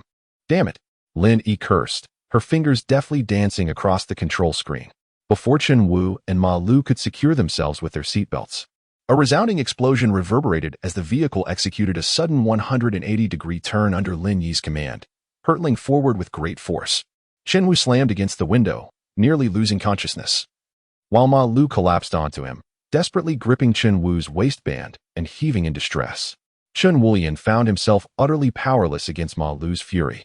While Lin Yi drove with an audacious bravado, her vehicle emitting a thunderous roar from its high-octane energy source that seemed capable of inducing tremors. The speed and agility with which she maneuvered the dilapidated car appeared to be a deliberate display of skill, as the bullets from the local thugs inexplicably missed their mark. And the bombs they hurled seemed merely an attempt to enhance her dramatic flair. For 32, 330, 6 o'clock, came Yin Su's calm voice amidst the chaos. Lin Yi's velocity and precision rivaled that of a Yuan, and Yin Su unleashed his fastest shot since the onset of the fray. For 40, 307, 3 o'clock. He continued to relay coordinates. However, the local thugs were now deploying their own energy-powered vehicles, intent on encircling and cornering her. Lin Yi executed a deft drift, racing past before the colossal billboard of the adjacent skyscraper could descend, effortlessly evading the pursuing vehicles. In less than 10 seconds, she accurately reached the coordinates Yin Su had provided, her angle impeccably precise. Chen Wu and Ma Lu felt their hearts race to their throats, their hands gripping each other tightly, terror etched on their faces as they beheld the two formidable entities beside them. 540, 405, 600, 470, 11, 640, 511, 670, 305, 6. As the pursuers accelerated, Yin Su's reporting of coordinates quickened, his counts growing increasingly succinct, at times delivering 3 coordinates in rapid succession. Qinwu and Ma Lu could barely comprehend the situation, while Lin Yi remained unwavering, her 10 fingers moving with such swiftness that they seemed to leave traces in the air. The number of local ruffians diminished at an alarming rate, many frightened and beginning to waver in their resolve. Qinwu had just collaborated with Yin Su and thus fully understood the terror encapsulated in Lin Yi's current display. Not only Qinwu, but even Yin Su was astonished. He was acutely aware of how challenging it was to maintain pace with her while driving this dilapidated vehicle under such circumstances. Were he to occupy Lin Yi's position, he would not dare to assure himself that he could match her extraordinary prowess. Countless times, Lin Yi had to synchronize her thoughts with his rapidity to keep up, which implied that before he articulated the coordinates, she had already discerned what he intended to convey. How was she capable of such feats? Was her extraordinary genetic makeup so immensely powerful that it surpassed his understanding? Anyone unfamiliar with Lin Yi's background, witnessing her now, would undoubtedly presume her to be a bearer of super genes. Yet, they were gravely mistaken. The magnetic fields, structures, local ruffians, weaponry, and vehicles all were laid bare before her extraordinary vision. They revealed distinct source patterns in her perception, and her unique sight was impervious to any obstructions. Even the source patterns behind her were palpable. It was as if she donned a lens akin to Yin Su's, allowing her to intuit his forthcoming objectives after only a few coordinated efforts. Moreover, the more she concentrated, the clearer these source patterns became in her mind, and their scope continued to expand relentlessly. If, at this moment, someone were to measure Lin Yi's sensitivity threshold with a testing device, they would undoubtedly observe an astonishingly terrifying figure, one that would far exceed their wildest imaginations in the historical records of source masters. The local tyrants finally retreated. The gunfire gradually subsided, and the approaching vehicles turned back. It was only then that Yin Su found a moment to spare. He turned his face slightly to glance at Lin Yi. Without any hesitation, Lin Yi accelerated, her power vehicle hurtling towards the Black Tower. In the midst of this furious rush, Yin Su sensed, albeit vaguely, that this girl before him, whose face still bore traces of youthful innocence, resembled a monstrous creature long confined in a cage, suddenly breaking free from its shackles, discovering its direction, and thus erupting with a wild exhilaration. Chapter 12. A warning when Lin Yi parked the vehicle beneath the Black Tower. Only 2 minutes and 5 seconds remained until the time agreed upon with Qinwu and the employer. They had less than 5 kilometers to cover. With the destination just ahead, time was more than sufficient. Yin Su had already stowed away the transformer-like gun and, before exiting the vehicle, imparted a word of caution. You would do well to leave this place within an hour. As Yin Su opened the car door, upon hearing her question, he turned back, his grayish-blue eyes glistening like ice in the refracted light. Lin Yi looked at him, as did Qinwu and Ma Lu. Observing these clearly bewildered individuals, Yin Su paused momentarily. In contrast to the emotionless tone he had employed when reporting coordinates, his voice now carried a hint of warmth. It's hard to say. If you wish to survive, do not linger too long. Depart as swiftly as possible. Lin Yi tossed out another question. Is it a source energy explosion? Yin Su had just alighted from the vehicle when he heard this statement, causing his action of closing the door to freeze momentarily. His expression turning serious. You are a source master? The impending events on the island were known to few, as they had unfolded quite unexpectedly. Even he had only received this information upon entering the island. Lin Yi and Qinwu, upon observation, did not appear to have come specifically to engage in this matter. It seemed unlikely they had prior knowledge. Yet, she had managed to pinpoint the crux of the issue with her words. To his knowledge, only those who could sense the source energy fusion would dare utter the terrifying term source energy explosion, and currently, only source masters possess such sensitivity, as all high-precision detection instruments had essentially malfunctioned upon entering this area. Combining this with Lin Yi's earlier demeanor, Yin Su was nearly certain of his suspicions. It seemed truly dire. Lin Yi narrowed her eyes slightly, gazing at the increasingly chaotic patterns of source energy in the sky. She clicked her tongue and then glanced at Yin Su, stating, I will go rescue a child first. If no one arrives to pick us up by then, I will contact you. With that, she closed the car door, and with a roar, accelerated away with an air of nonchalance, leaving behind the dilapidated vehicle. Qinwu and Ma Lu, having just caught their breath, nearly found themselves thrown off balance once more by her sudden departure.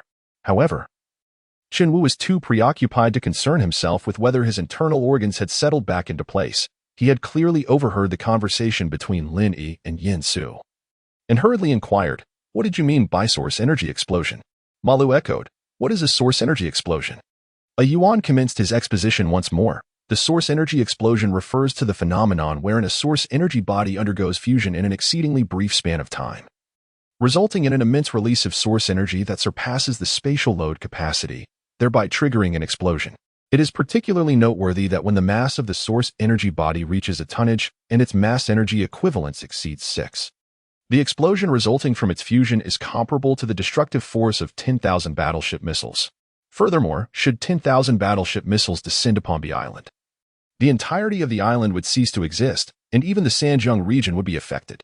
Lastly, it is imperative to note that if such a catastrophic event were to transpire, the only means of successful escape would be the activation of the source point spatial field. Do you require me to search for the nearest source point spatial field? No need. Lin Yi cast a sidelong glance at him, advising him to conserve energy, as sustaining him was no small feat very well. However, Ma Lu was rendered speechless by Yuan's incessant alerts and stammered, "Why not? We must find a way to escape quickly." Just as Ma Lu finished speaking, the vehicle arrived at the designated abandoned parking lot provided by their employer. Activating the source point spatial field necessitates a substantial amount of high-quality source energy. Do you perceive a Yuan as a robot capable of providing such a luxury? After Lin Yi parked the car, he instructed, "We have arrived. Chenwu, contact the employer." Ma Lu, still in a daze, asked, "So, are we not escaping?" At that moment, the connection was finally established with the personal terminals of Lin Yi and his companions, simultaneously linking to Qiao Dong's side. It was merely the technical staff who had just pinpointed the coordinates of Lin Yi and her companions, before Fei Ying could establish communication with them. Lin Yi's remark struck through the audio channel. It was the first time Fei Ying had ever heard someone label him as useless. His intended response caught in his throat, and a vein on his forehead throbbed. After a brief moment, he glanced again at Lin Yi's coordinates, confirming that she was indeed at the parking lot of the hive. Taking a deep breath, he opened his mouth to speak, only to be abruptly interrupted by a sudden beep. The signal had been severed. He could hardly believe it. He had been choked into silence before he could utter a single word, and now the connection was lost. "Captain, there has been a sudden surge of energy near the hive, accompanied by a magnetic storm, which has interfered with the signal," came the report. Fei Ying yanked off his earpiece. But chaos reigned outside. He struggled to maintain his composure and finally spoke. "They have reached the hive, and the young master is inside. We must establish contact with them immediately. The people on the island are stealthily making their escape. Something must have transpired here." After voicing his concerns, he inquired further, "How much longer until this wretched vehicle is repaired?" Unfortunately, they had just engaged in a scuffle with the local ruffians, which had severely delayed their progress. To make matters worse, their power vehicle had broken down. Stranded in this location with such an old and faulty vehicle, fueled by a substance that resembled used cooking oil, repairing it was an arduous task for this elite team. It would take at least 10 minutes to fix the vehicle, and factoring in the time already lost, they would require a minimum of 20 minutes to reach the hive. Fei Ying struggled to contain his urge to curse, but at that moment, a technician, diligently searching for a signal, suddenly received a message from Qiao Dong. In fact, it was a message he had sent right after establishing communication, but it had been delayed due to magnetic interference. "Captain, you must see this." The technician's expression shifted, prompting him to call Fei Ying over hastily. The message from Qiao Dong conveyed 3 critical points. First, at least 13 miners had been abducted to the island, all of whom were afflicted with genetic disorders. Second, the police were en route, fully armed, and would arrive approximately 30 minutes after the message was dispatched. Third, the media had caught wind of the situation and were likely to arrive around the same time as the police, if not sooner, with their own channels possibly granting them access to the island. Lastly, Qiao Dong mentioned that the police seemed to have contacted the Source Academy and were bringing a Source Master along with them. Each implication behind this information sent a chill down Fei Ying's spine. His previously volatile emotions were swiftly quelled as he exchanged a glance with his team members and promptly stated, "Contact number 2 and instruct him to bring in the high-speed motorcycle. We need to eliminate this magnetic interference." Lin Yi, having taken the wheel and driven at such high speeds, had naturally become the pillar of support for Chenwu and Ma Lu, and her calm demeanor undoubtedly influenced them. "We've arrived. Where are you?" Perhaps due to their close relationship with the employer, upon arriving here, the signal surprisingly became operational, and Chenwu's message was promptly dispatched. "A Yuan, activate the Sirius." Chapter 13, The Abnormal on the 13th level of the hive parking structure, upon a relatively spacious platform. Mark raised his hand to wipe away the blood that had splattered across his face. However, he missed the intended spot, resulting in the bloodstain smearing almost half of his visage, rendering him even more grotesque and fearsome than before. The recently fallen corpses lay strewn about, some with gaping wounds, blood still oozing profusely, while others had their brains splattered across the ground, and some faces remained but a mere fragment of their former selves. Witnessing such horrifying scenes, several younger children were already reduced to wails of terror, while the slightly older ones trembled uncontrollably, their faces drained of color, biting their lips in a desperate attempt to suppress their cries. Mark let out a sinister chuckle, then turned towards the group of children. However, just as he lifted his hand to aim his gun at one of the children, a companion beside him suddenly restrained his weapon. "You've already killed those. But refrain from harming the little ones for now." Mark cast a sidelong glance at his accomplice, sneering coldly. "What? Have you grown soft? Planning to spare these insignificant brats?" "It's not about softness. These children are, after all, intended for Armin S. use. Once Armin S. assistant activates the aircraft, they will soon arrive. And we can take all these children with us. Why provoke Armin unnecessarily?" Mark cracked a grin, a hint of mockery in his tone. "At this juncture, Baron, you remain so naive, believing that Lou would actually come to fetch us in a flying vehicle." As he spoke, he lightly tapped his gun against the other man's face, unbeknownst to whom the information had leaked. The police had already caught wind of the situation and were hastening towards their location, accompanied even by the Source Master. "Are you not aware that if they truly wish to investigate, there is nothing they cannot uncover in this place?" Baron's expression was marked by hesitation. Gradually, a change swept over Baron's visage. "Are you suggesting that Lou deliberately tampered with the energy source?" Mark licked his lips, his eyes brimming with intense animosity. "He covertly manipulated the situation, leaving these useless fools behind merely to divert my suspicion. He is aware that my vehicles cannot accommodate such a multitude. Thus he anticipates my waiting for him, and you all would undoubtedly urge me to bide my time. But I know what I await will not be his flying craft, but rather a cataclysmic explosion of energy or a horde of hound-like policemen. Underestimating me. Does he truly believe I am oblivious?" His voice suddenly escalated, laden with vehement hatred, startling a few children into tears. "Damn it, why are you crying? It's unbearable!" he exclaimed, raising his hand to fire a shot towards the children. However, Baron reacted swiftly, hastily supporting his arm to ensure the bullet missed its mark. The group of children, overwhelmed by fear, emitted uncontrollable cries. Fortunately, several older children quickly covered the mouths of the younger ones beside them. Afraid to look towards Mark and his companions, they huddled closely together, burying their heads to conceal their terror and tears. Mark, incensed by the missed shot, glared with bloodshot eyes. Before he could act against himself, Baron hastily interjected, "We lack aircraft. The device to activate the spatial field has been taken by the land forces. If the police truly pursue us, especially with Source Masters in tow, your vehicles may not escape their grasp. Thus, we must safeguard these children." Mark kept his gun pressed against Baron's head, demanding, "Why?" Baron then instructed his subordinate to retrieve the remote-controlled explosive. As the aide turned to fetch the device, Baron continued, "Attach the remote-controlled bomb to these children and leave the locator at the hive. The police are certain to find this first. With these children ensnared by explosives, we will gain precious time." Lowering his voice to a discreet whisper only they could hear, he added, "I will set up 2 sets of explosives. Once the police dismantle the first set, believing themselves safe, I will activate the second. At that moment, they will." Baron formed a boom shape with his mouth. Upon hearing this, Mark's fury gradually subsided. He lowered his weapon and chuckled. "Very clever. You have always been the cunning one, more ruthless than I. Let us proceed with this plan." Just as Baron had finished installing the bomb, one of his subordinates approached, holding a bracelet. "Take a look at this," he said. The bracelet belonged to the squad leader who had just been shot in the head by Mark. It bore an unread message. Baron took it, opened it, and read, "We've arrived. Where are you?" He scrolled further and stood up, walking over to Mark, presenting the message for him to see. "There has been continuous armed conflict along that route. It is highly improbable they could pass through unscathed. Their arrival is rather suspicious. Damn. Could it be that those hounds have tracked us down ahead of time?" Mark's expression darkened. "How many of them are there? How long have they been here? Have all your little drones been compromised by the virus? Why the hell was there no warning?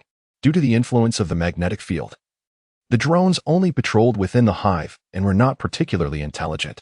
It was possible that the intruders had not yet entered the hive. "I will instruct the drones to expand their patrol range," Baron stated, synchronizing the drone surveillance feed to Mark's personal terminal. "Before it gets too late, we must evacuate." The children could no longer contain their tears. The more perceptive ones understood the nature of the devices strapped to them. They did not wish to perish. Yet, faced with armed assailants equipped with explosives and advanced technology, who were willing to kill even their own, they realized that pleading for mercy was futile. They could only await their fate. Though they truly did not want to die, one child, seemingly unable to suppress the turmoil within, trembled and uttered a desperate plea as Mark and the others prepared to leave.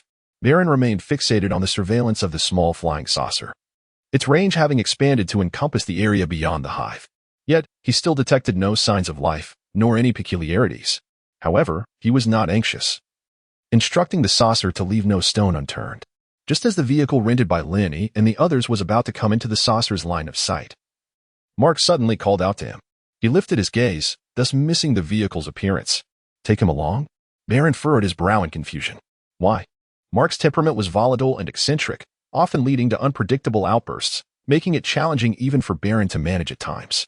After entering the hive, Lin Yi noticed someone preventing Mark from firing his weapon, so she refrained from rushing forward.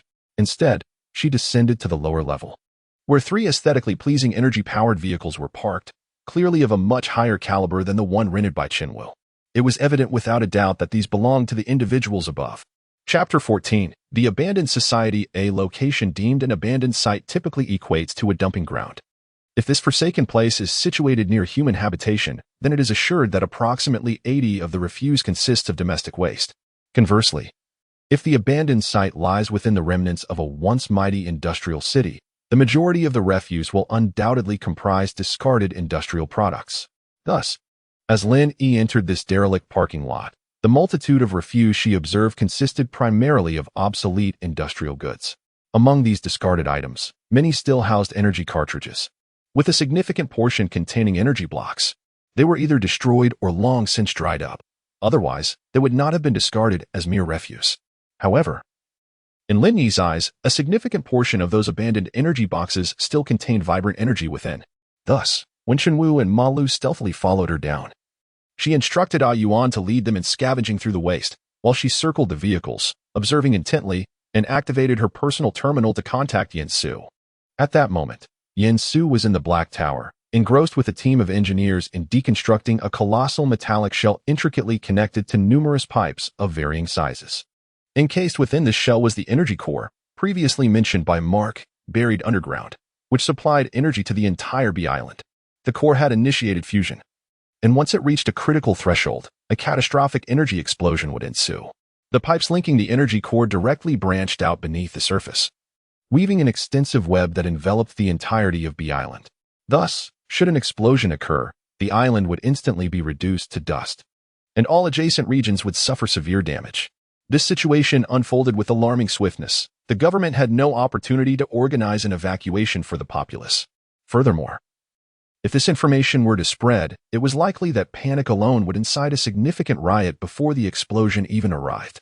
Consequently, within moments, all highly skilled personnel were summoned, calculating the time until the arrival of the specially requested energy specialists by the police, who would reach the site in approximately 10 minutes. Yen Su and his team must dismantle the colossal metallic shell before the arrival of the Source Master, while simultaneously cutting off all energy supply lines. Seemingly oblivious to the engineer's words, Yen Su busily adjusted the fluctuating values on his personal terminal, finally managing to temporarily stabilize the erratic figures. He was about to lift his gaze when his terminal unexpectedly signaled a voice request. A glance revealed it was Lin Yi. Yen Su paused for half a second before answering the call. In the 13th level of the hive parking lot, 15 miners were strapped with energy explosives. Currently, there were 13 robbers, 2 of whom were leaders possessing super genes. They were armed, equipped with ammunition, and surrounded by several small, flying surveillance drones darting about the vicinity. 3 super-powered vehicles were also parked on the first underground level, presumably theirs. How long will it take you to arrive? Can you disarm the bombs? I cannot. As for a Yuan, I am uncertain whether he can. He mentioned he must see the bombs first to determine his capability to dismantle them. Lin Yi's call struck Yen Su like a bolt, causing his expression to shift. Where are you? Underground level of the hive. The signal is unstable. I must end this call. Those drones are heading my way, and I need to deal with them first. Wait. Yen Su wished for her to refrain from acting impulsively until he arrived. However, The tone of Lin Yi's voice during the call conveyed that she perceived the situation not as a confrontation with a band of armed and ruthless criminals, but rather as an exhilarating game worthy of her engagement, were it not for the group of bound children and the uncontrollable circumstances. Yin Su would genuinely be intrigued to see what capabilities she possessed. An extraordinary genetic carrier, despite bearing a hint of youthful innocence on her visage. Demonstrated remarkable driving skills and could keep pace with his thoughts and speed. She must be at least several decades old. Accompanied by a robot, her self-preservation seemed assured. However, with over a dozen children strapped with energy explosives and her insistence on not disarming them, Yin Su could not help but furrow his brow. During his recent conversation with Lin Yi, Yin Su had not switched to a private line, thus the engineer beside him overheard the exchange and hastily interjected. Could it be those from Ming Society? I thought they had escaped long ago. I never imagined they would still be on B Island, having kidnapped a group of children. What could they possibly want? I had previously heard that Ming Society was adopting orphans, engaging in charity, merely a fade. I initially believed it was a smear campaign, but now. Yin Su transmitted all data regarding the deconstruction of the metallic shell from his personal terminal to the programmers, then inquired, "Are there high-speed motorcycles in the Black Tower?" The programmer, aware of his intentions, displayed a troubled expression. "Everything usable has been taken away by Ming Society. Our arrival was quite sudden. The energy and components from the vehicles have already been dismantled for use. We could reassemble them, but the time." Yin Su comprehended the situation and gestured for the head of the engineering team to approach, imparting a few instructions. The leader's expression shifted slightly. "You cannot go alone. I will arrange for several guards to accompany you." "No, having someone follow me will only hinder my pace," Yin Su remarked as he made his way outside. Upon the arrival of the police, he informed them of the situation and requested assistance. Under Yuan's guidance, Chun Wu and Ma Lu discovered a dozen energy capsules and salvaged a toolbox from several discarded locomotives, hastily bringing them to Lin Yi. "What do you intend to do with these items?" Chun Wu inquired, placing the objects on the ground and surveying their surroundings. "Whose vehicles are those? They can't possibly belong to those individuals, can they?" "Indeed, they do belong to them. You two should quickly hide behind the column, Yuan," Lin Yi exclaimed. Having spotted a small drone approaching, if it made a slight turn, the surveillance device would undoubtedly detect their presence. Yuan had already prepared himself. As the drone floated unsteadily towards them, he unleashed a powerful surge of electricity before it could scan them. The drone convulsed erratically under the electric shock and then plummeted to the ground, lifeless. Chunwu and Malu held their breath, too fearful to make a sound until Lin Yi emerged. Cautiously, they peeked out from behind the column. As Lin Yi crouched down, she said, "The drone has lost contact with them. They will surely become suspicious. Soon, there will be an increasing number of drones investigating this area." "Indeed, miss. Our risk factor has escalated by 50, Yuan replied. "Stop analyzing the data and get to work." Lin Yi sifted through the heap of refuse with her hands, pondering the instability of the electromagnetic field in this area. A mere enhancement device for electromagnetic chaos would suffice to render all nearby small flying saucers utterly inoperative due to the sudden surge in the electromagnetic field. This not only alleviated our peril, but would likely prevent them from harboring any suspicions. Chapter 15. Resurrection. Such a device could indeed be constructed at this moment. As Yuan spoke, he squatted down, methodically dismantling the energy cells he had just scavenged, all of which required the source energy. Lin Yi activated her personal terminal, retrieving the preparatory materials that Old Du had provided her, which contained a plethora of theoretical knowledge regarding source energy and its patterns. Yuan had already strewn a multitude of fragments across the ground and was now beginning to assemble them into a new entity, his movement swift, precise, and efficient. "Excellent." Lin Yi narrowed her eyes slightly and extracted 6 source energy blocks from the chaos. However, lacking a specialized source energy pen, she selected a larger block and marked a sharp point at the most active section of the source energy pattern, requesting Yuan to sharpen it for her. Chunwu and Ma Lu squatted beside them like 2 silent mushrooms, staring blankly at the scene before them. They remained oblivious to the fact that if those from the Source Master realm were to witness this moment, it would undoubtedly precipitate a seismic upheaval.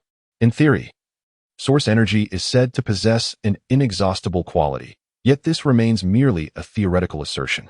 In practice, a Source Master's ability to accurately discern the characteristics of source patterns, maximizing the extraction of source energy from the ore without compromising its integrity, is nothing short of extraordinary.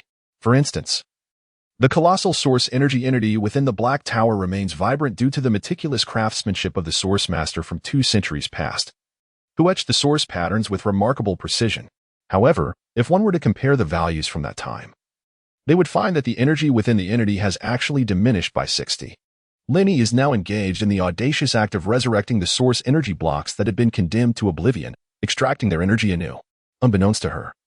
This endeavor holds the potential to astonish the interstellar community. Yet, even if she were aware, it is unlikely she would regard it with much significance. After all, reviving source energy blocks pales in comparison to drifting through the cosmos for 70,000 years. Wu sensed an odd atmosphere, one that was neither truly tense nor genuinely exhilarating, but rather reminiscent of conducting a small experiment.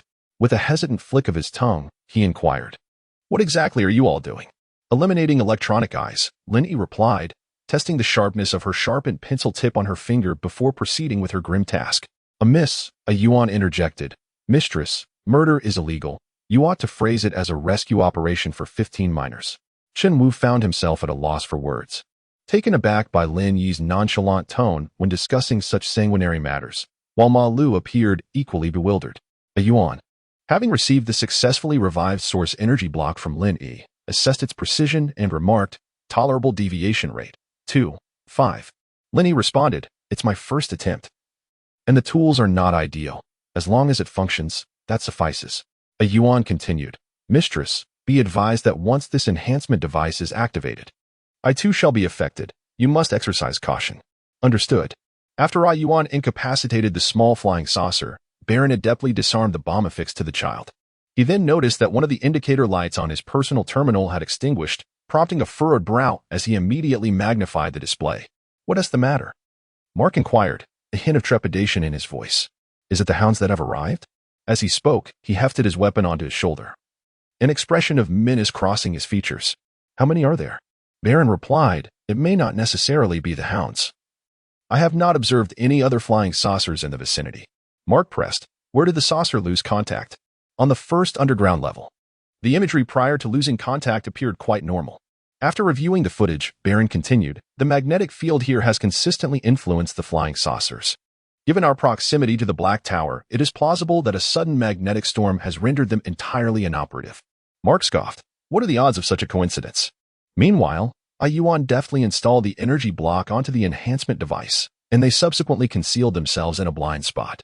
Half a minute later, Wu indeed observed approximately 20 small flying saucers queuing as they entered through the exit. Ma Lu cautiously approached Wu, whispering, "Brother, what kind of contraptions have they unleashed?" "Hush," Wu admonished, casting a stern glance at Ma Lu to silence him.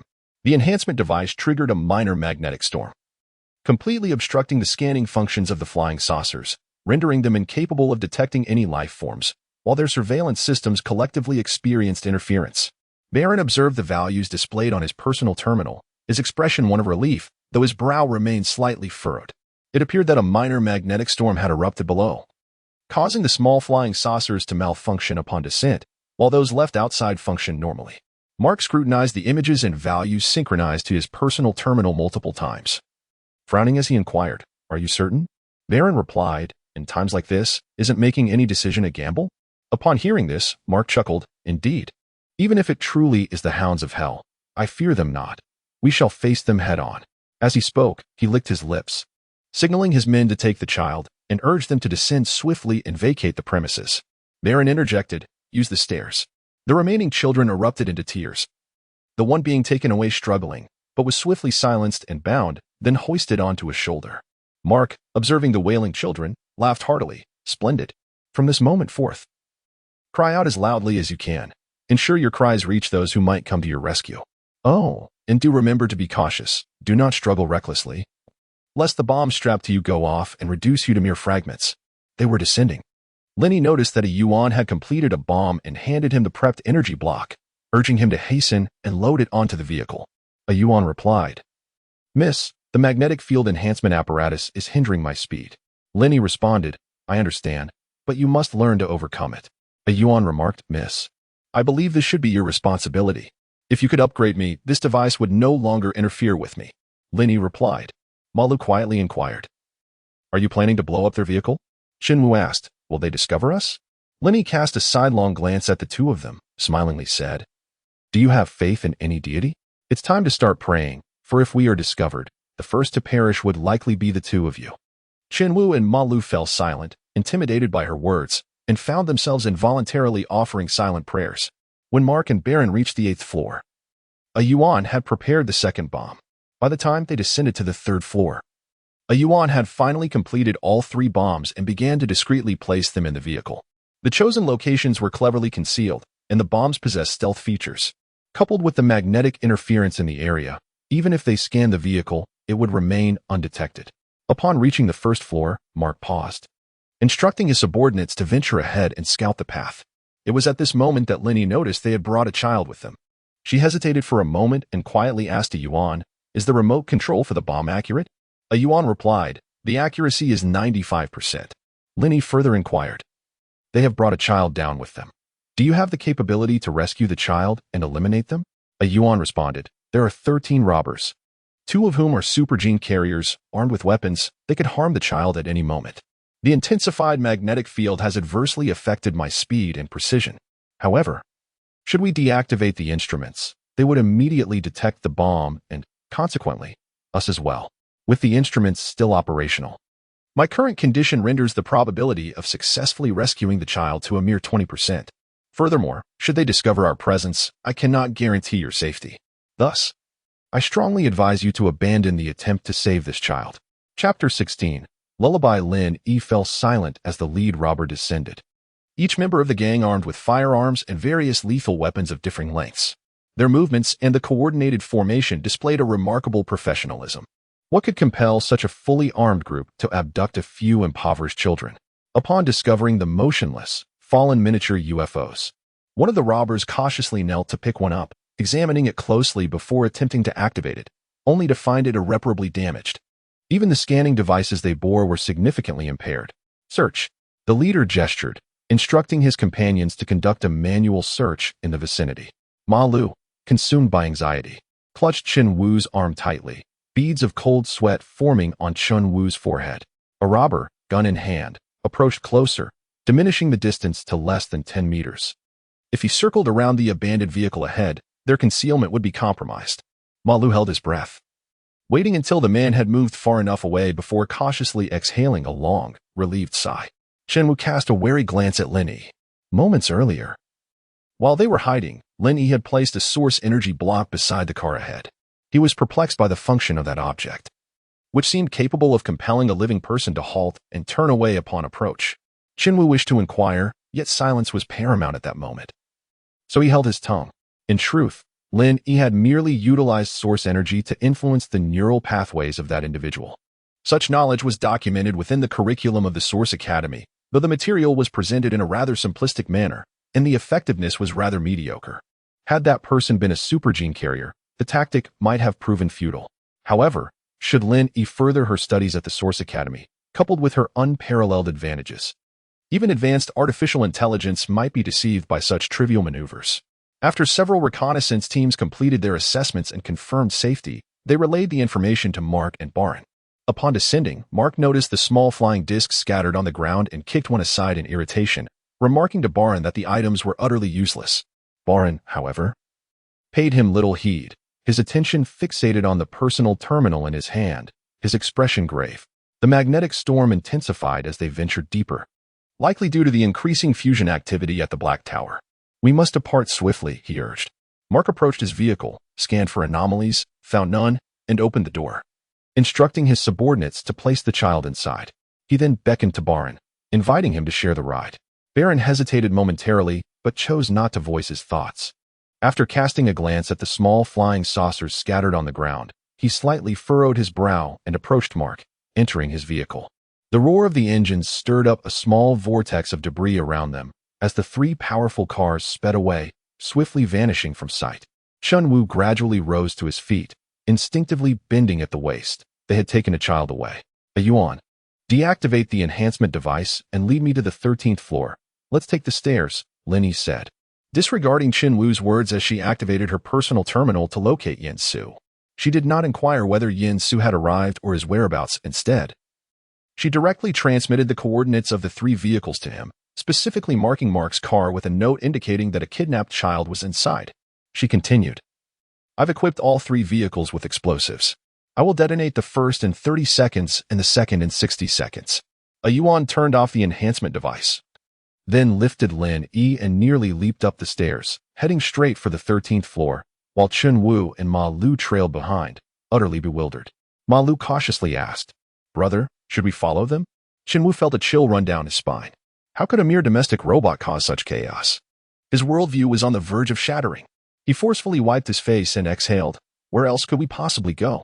Is this a place for humans? Covering a distance of nearly 5 kilometers, Yin Su traversed without any means of transportation, completing the journey in under 4 minutes. With only the tall building ahead to pass through, he would soon reach the hive. As he leaped onto the rooftop of the towering building, he received a message from Lin Yi. Upon reading the 2 notifications, he nearly lost his footing. However, he soon heard a sound. Yin Su approached the edge of the terrace, nearly 100 stories high, where the fierce northern wind threatened to whisk his trench coat into the sky. Standing on the precarious ledge, scarcely 30 centimeters wide, any misstep or lapse in balance could send him plummeting. Yet, with each step, he appeared as if firmly anchored to the surface, his body exhibiting not a trace of tremor as he squinted into the distance. Vehicles below were traversing the road, and he retrieved his transforming firearm, disassembling and reassembling it with precision, aiming intently. 30 seconds elapsed, and with a resounding explosion, one of the cars was sent hurtling into the air. Unconsciously, Yin Su glanced at the coordinates displayed on his personal terminal, confirming that the obliterated vehicle bore no hostages. She truly kept her word, not a second late. After exiting the hive, Mark and Baron believed they had found temporary safety, yet before they could exhale in relief, a deafening roar shattered the air. They turned in astonishment to witness one of the cars transformed into a fireball, soaring skyward before scattering into fragments. Meanwhile, on the 8th floor, a Yuan had escorted Lin Yi, who could already see the small black dots of the departing vehicles. Lin Yi gestured for a Yuan to pause. She approached the shattered glass doors of the hive and gazed into the distance. The second vehicle, unable to halt in time, similarly erupted into flames, ascending like a fiery orb into the heavens. The brilliant blaze illuminated the otherwise dreary sky with a touch of vibrancy. Lin Yi sent a third message to Yin Su. 3 vehicles. I have dealt with 2, leaving the last one for you. Mark and Baron hastily brought their vehicle to a stop, nearly tumbling out in their haste. Mark fled desperately from the car, but out of the corner of his eye, he noticed that Baron was heading in a different direction. In that fleeting moment, before he could ponder further, his heart was pierced. Mark stumbled forward a couple of steps before halting, only to be stunned as he witnessed Baron activating the source point spatial field. Just as Yin Su's cold light projectile soared towards him, Baron vanished. Mark knelt down, and in the final moments of his life, he comprehended the shocking truth. It was Baron who had taken the key to activate the source point spatial field, revealing him as the traitor among them. Who was Baron's accomplice? Lu? Armin? Or perhaps, he would never know? Upon reaching the 13th floor, Lin Yi encountered a group of children bound together, weeping pitifully, alongside a few corpses in grotesque postures nearby. She sighed softly and instructed a Yuan to project some animated videos to obscure the horrifying sight of the bodies and comfort the children. A Yuan, confident in his ability to soothe the young ones, promptly created a light screen to shield the children from the corpses. The screen blossomed with a profusion of flowers.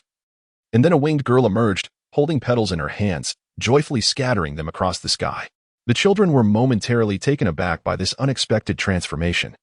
Unsure whether to be frightened or amazed, their cries gradually subsiding. Following this, a Yuan also played accompanying music. The flower fairy, adorned in a crimson dress, white stockings, and a pair of red shoes, was indeed a sight to behold. Lin Yi observed as the children seemed to realize that someone had come to rescue them, and they began to wail once more. Lin Yi sighed. What on earth did you play? It's utterly terrifying. A Yuan replied, Miss, whenever you cried as a child, I would play Flower Fairy for you. It was your favorite nursery rhyme. The animation was left on while the background music was silenced. Lin Yi approached the tear-streaked faces of the children, squatting down to examine the bombs tied around them. Can we disarm them? A Yuan responded, regrettably. These are new generation source technology bombs, far beyond my capabilities. Chapter 17. The bomb. The older children, upon seeing Lin Yi and a Yuan, fell silent, their eyes glimmering with hope. However, upon hearing a Yuan's blunt truth, their faces turned even paler. Yet, a Yuan continued, I can mitigate some of the risk. He squatted down, using his system to infiltrate the bomb system, altering certain parameters. I have modified the remote detonation settings. However, this change has inadvertently activated a countdown. This meant that if the individual controlling the bomb pressed the remote button at that moment, the children's fate would shift from immediate death to a protracted wait for death. A Yuan had determined through meticulous data analysis that the danger of awaiting demise was significantly lower than that of instant fatality, hence the modification. Lin Yi, the older children among them, had comprehended the meaning of Ah Yuan's words, and instead of feeling a shred of comfort from the reduction of their peril, their expressions of terror deepened. Faced with a dozen pairs of tear-streaked eyes staring at her, their faces grimy and some bearing visible bruises from apparent beatings. They were a pitiful sight indeed. Lin Yi let out a sigh and sat down on the ground, surveying them as she inquired, "Which one of you is Wang Yu?" Not a single child responded. They merely gazed at her with wide, frightened eyes. Had they been rendered speechless by fear? Lin Yi reached out and gently ruffled the hair of one child, reassuringly saying, "Do not be afraid. I will not disarm the bomb, but there are those who will. Your rescuers are on their way, and you will be safe." At that moment, a boy who appeared to be around 15 or 16 spoke cautiously, Wang Yu was taken away by those people." Lin Yi raised her gaze. "The one who was taken is Wang Yu." The boy nodded. "We live on the same street." "I know him." Lin Yi activated her personal terminal, and Mark's vehicle was already parked. She then closed her eyes, extending her heightened perception to its maximum, before reopening them. Yansu had successfully rescued Wang Yu, yet she only glimpsed Mark's lifeless body and not Baroness. Had he escaped? Lin Yi raised an eyebrow slightly. Having deliberately left the individual to him, only for him to let the prey slip away right beneath his nose. Truly, she had overestimated that fellow. However, even if they altered his settings, they could not dismantle the bomb. Baron retrieved the personal bracelet of the squad leader who had been killed earlier. Feeling fortunate that it had not been lost, it was the only means to uncover the identities of those lurking in the shadows. As Chun Wu and Ma Lu finally ascended to the 13th floor, they coincidentally caught a Yuan announcing, "The countdown has begun." Ma Lu gaped, panting heavily, instinctively questioning, What countdown?" A Yuan answered without hesitation, "The bomb countdown." Chun Wu. Ma Lu? Lin Yi rubbed her temples and reassured the children. "Do not worry, there is ample time. The individuals coming to defuse the bomb will arrive shortly." Yet, this comfort evidently had little effect, as some children could not help but burst into tears. Chun Wu stood in a daze for a while, then approached with a bewildered expression, scrutinizing the countdown displayed on the bomb. 10 minutes. No, now only 9 minutes and 40 seconds remained. What did it mean to rush towards death? In their current predicament, they were indeed hastening towards their demise. Chun Wu swallowed hard, turning to Lin Yi. Who was coming to defuse it?" "Yin Su," Lin Yi replied, sending a video of the bomb's countdown to Yin Su, adding, "You can handle this, right?" Lin Yi, unfazed, closed the camera and remained seated cross-legged, her gaze sweeping over the children. They continued to weep, some clearly attempting to stifle their tears, yet failing miserably. Their lips pressed tight, tears streamed down their faces, rendering them even more pitiable. Lin Yi, lacking the skill to console, sighed and turned to Ah Yuan, saying, "How is it that you cannot even comfort a few children?" Ah Yuan replied, "Miss, in this circumstance, I believe only by neutralizing the bomb's threat can the children find true solace. At this moment, words are utterly inadequate." Lin Yi remarked, "You possess quite a poetic disposition." Ma Lu shifted closer to Chun Wu. Both were eager to leave this place. In truth, no one had obstructed their departure, yet for reasons unknown, neither dared to voice their desire to escape. Thus, they transformed into two silent mushrooms, foolishly squatting beside Lin Yi. After a moment's hesitation, Chun Wu could not restrain himself from asking Lin Yi, "Do you know that man?" Lin Yi replied, "I do not." Chun Wu felt a twinge of fear. "Then how do you know he will come to rescue us?" Lin Yi responded nonchalantly, "He should be capable of traversing that battleground alone. If he is willing to take us along, he will undoubtedly save these children if he can. If he cannot, he will speak frankly about it. From the very beginning, he has not declined. He intends to take charge of this matter." Chun Wu remained uncertain of Yin Su's character. Yet instinctively, he felt reluctant to oppose Lin Yi's judgment. The children, perhaps genuinely fatigued from their tears, gradually found solace in the presence of the adults around them, their cries subsiding into silence. Suddenly, the elevator doors slid open, revealing Yin Su accompanied by a child of approximately 10 years. The countdown timer indicated 6 minutes and 20 seconds remaining. Lin Yi cast a glance at him, rising to offer a seat. with Chen-Wu and Malu promptly following suit, both gazing attentively in his direction. A Yuan spoke politely, "Mr. Yin, it is a pleasure to see you again." Yin Su surveyed the surroundings, noting the expressions of dread and unease etched on the faces of the children, each adorned with a time bomb around their necks.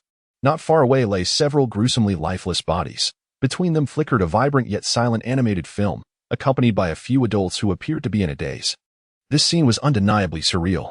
Unsure of what to say, Yin Su merely nodded in silence, signaling Lin Yi to keep an eye on Wang Yu. He then crouched down before the group of children, commencing his examination of the bombs affixed to them. After approximately a minute, Yin Su lifted his gaze towards Lin Yi, inquiring, "Are you a source master?" Lin Yi half-crouched, meeting his gaze before turning her attention back to the bomb. "This is a source energy bomb. You cannot disarm it?" This source energy bomb was not a mass-produced item, but rather crafted by a source master, its critical components inscribed within the source patterns. Only by comprehending its source energy principles and deciphering the values represented by the source patterns could one unravel the code for disarming it. When Yin Su articulated these thoughts, he appeared unaffected by the countdown. His tone was measured and unhurried, contrasting sharply with the earlier, robotic coldness he had exhibited while reporting coordinates. Instead, he resembled a wise mentor, gently guiding his listener. Noting Lin Yi's potential confusion, he added, in simpler terms, "The adversary has established a password here. One that only a source master can comprehend. I require this password to successfully dismantle it. By now, the police should be nearly present, as the source masters from the Source Academy have accompanied them. I am uncertain whether Lin Yi is a source master, and even if she is, if her rank does not surpass that of the source master who set this explosive, it is likely that she will be unable to decode the password." Chapter 18. Dismantling the bomb. However, Yin Su's message could not be sent. The signal was disrupted by the magnetic field. The countdown displayed 5 minutes and 10 seconds remaining. The source masters inscribed source patterns in two forms, explicit and implicit.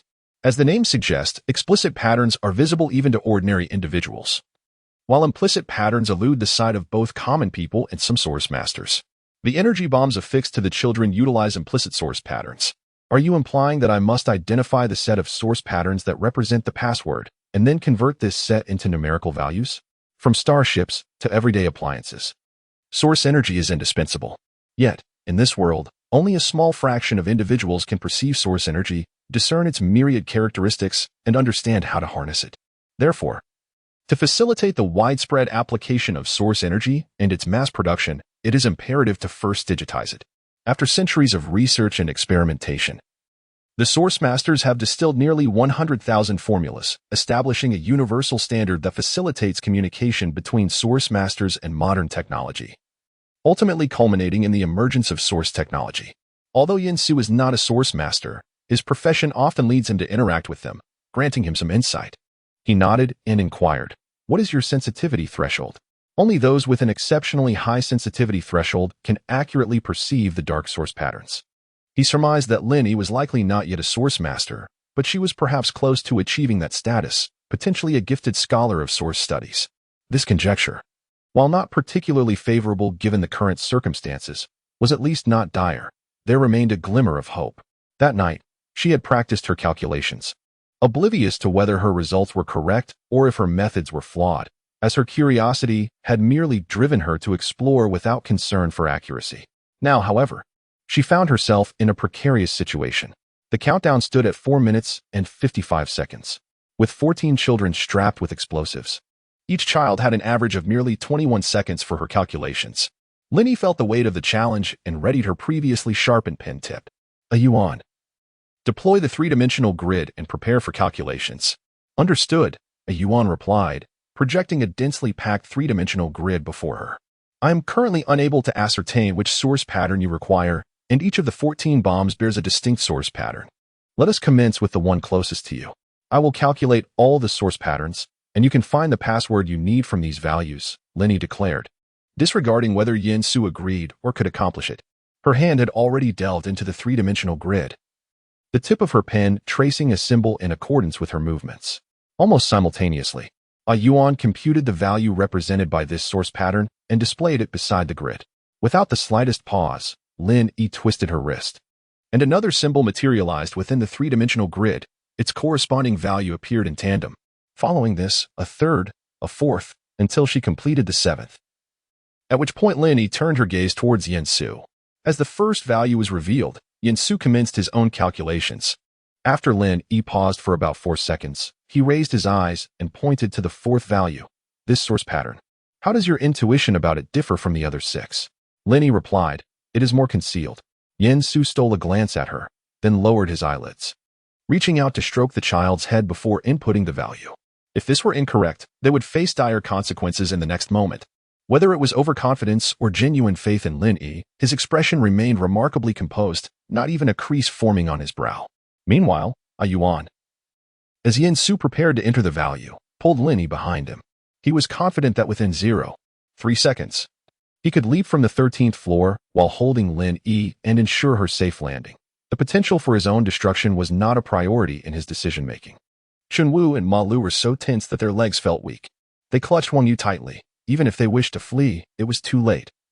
And any other thoughts were superfluous. Fortunately, the password was correct.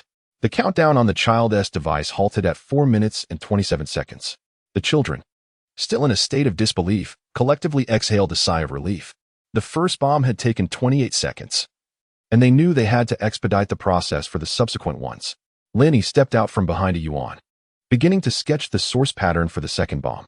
The values of the source pattern appeared one by one, and Lin Yi deliberately highlighted a more concealed pattern. Yen Su was equally prompt. Within 2 or 3 seconds of Lin Yi finishing, he too deciphered the code. The second password was correct. Lin Yi felt a surge of confidence, and the speed of her drawings quickened, her movements flowing with a mysterious rhythm, elegant yet infused with power, akin to a captivating performance. Chunwu and Ma Lu were dazzled, unable to comprehend the intricacies, yet they sensed the gravity of the situation, holding their breath in awe. Their mouths agape in astonishment. The third password was correct.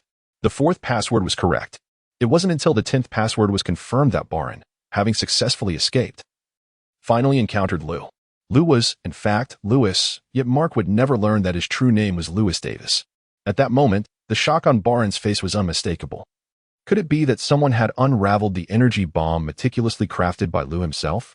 How was this possible? Louis Davis was an exceptionally elegant man. His lustrous golden hair perpetually styled to perfection, his features exquisite as if crafted by a master artist. His melancholic blue eyes were more captivating than sapphires, and such a charming visage had surely deceived countless hearts. Yet, the true treasure of Louis lay not in his countenance but in his hands.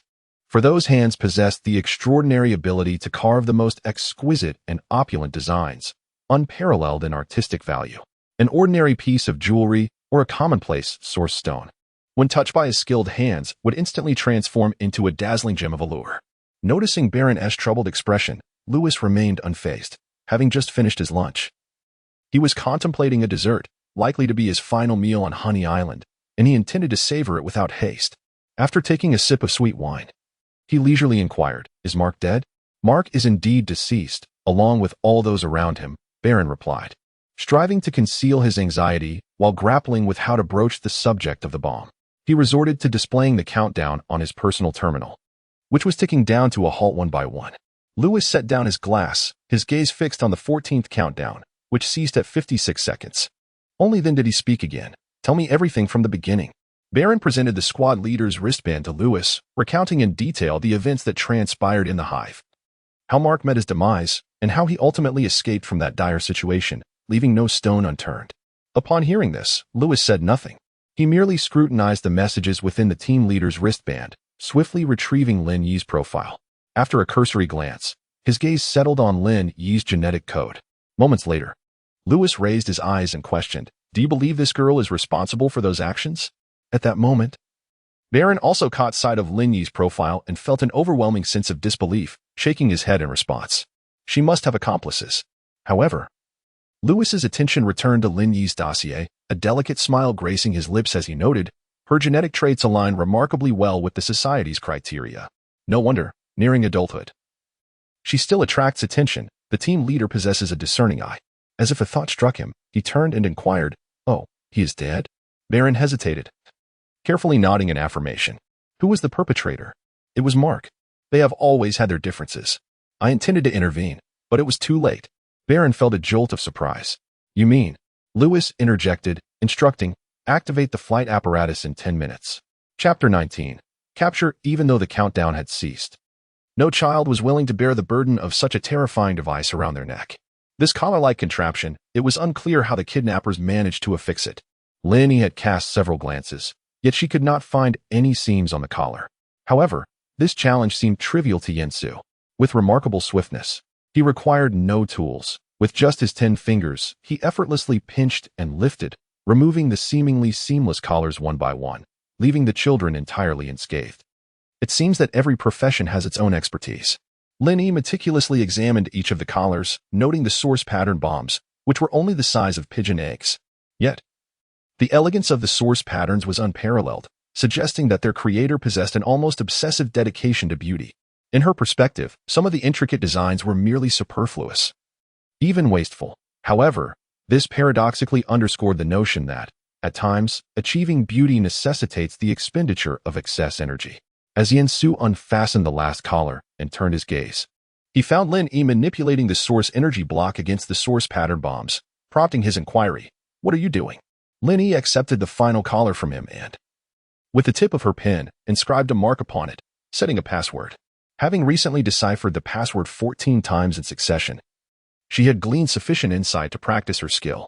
Consequently, under her guidance, the resplendent source patterns began to alter their arcs and directions.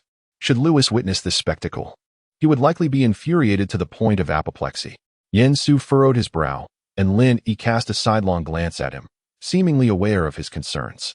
She reassured him, "I am merely practicing. The password will expire in 15 minutes, so there is no need for worry."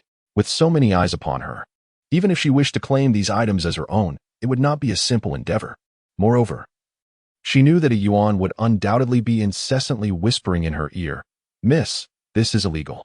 Indeed, from the moment Lin Yi etched the first source pattern in the three-dimensional grid, Yen-Su's heart was filled with astonishment and perplexity.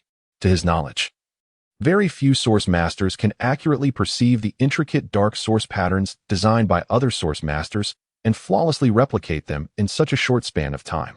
All source masters base their understanding of source patterns on their own sensations of source energy strength, calculating values through formulas before deducing the trajectory of the patterns from those values.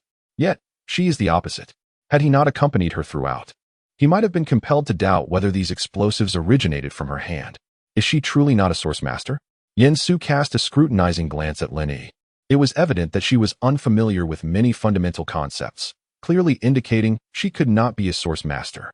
However, her profound understanding of the dark source patterns on these energy bombs was remarkable. She not only sensed them with precision but also comprehended their meanings and values, surpassing the capabilities of an ordinary source master. Let us proceed. Yen-Su instructed the older children to watch over the younger ones before he made his way toward the elevator. Chun Wu followed closely, expressing his unease. "Mr. Yen, do you think this elevator will encounter any issues along the way? After all, this is an abandoned parking lot. Even if the elevator functions now, what if it suddenly gets stuck or something unexpected happens? There would be no escape." "I have already repaired it," Yen-Su replied matter-of-factly. Unfortunately, Lin Yi seemed unfazed, completely devoid of his concerns. As soon as the elevator doors opened, she led Wang Yu inside, followed by the other children who obediently formed a line to enter. Even the youngest child, appearing no more than 4 or 5 years old, wore a remarkably calm expression. Chen Wu suddenly felt a wave of inadequacy wash over him. Having lived for several decades, he found himself unable to measure up to a mere adolescent, and now, astonishingly, he felt overshadowed even by a child of just a few years. After rubbing his face and engaging in a mental pep talk, he feigned an air of calm and stepped into the elevator. In an effort to alleviate his own embarrassment, he bent down and lifted the 5-year-old child into his arms. Ma Lu, imitating him, entered the elevator and followed suit by picking up another child, around 6 years old. This elevator was exclusively for vehicles, leading directly to the main entrance of the hive on the first floor. As the doors opened, they emerged onto the private roadway outside. "Everyone stay still. I'm activating the spatial field. Keep a close watch on the little ones," Yen-Su announced, pressing a few buttons on his personal terminal. Lin Yi immediately sensed a significant alteration in the surrounding source patterns. The very spot where they stood became enveloped by a multitude of source patterns, forming a vortex that twisted and folded the space around them. Everyone experienced a moment of weightlessness. As they stumbled momentarily, they soon regained their balance, only to discover they had been transported to a different location. The hive was now far behind them, with Mark's vehicle in clear sight.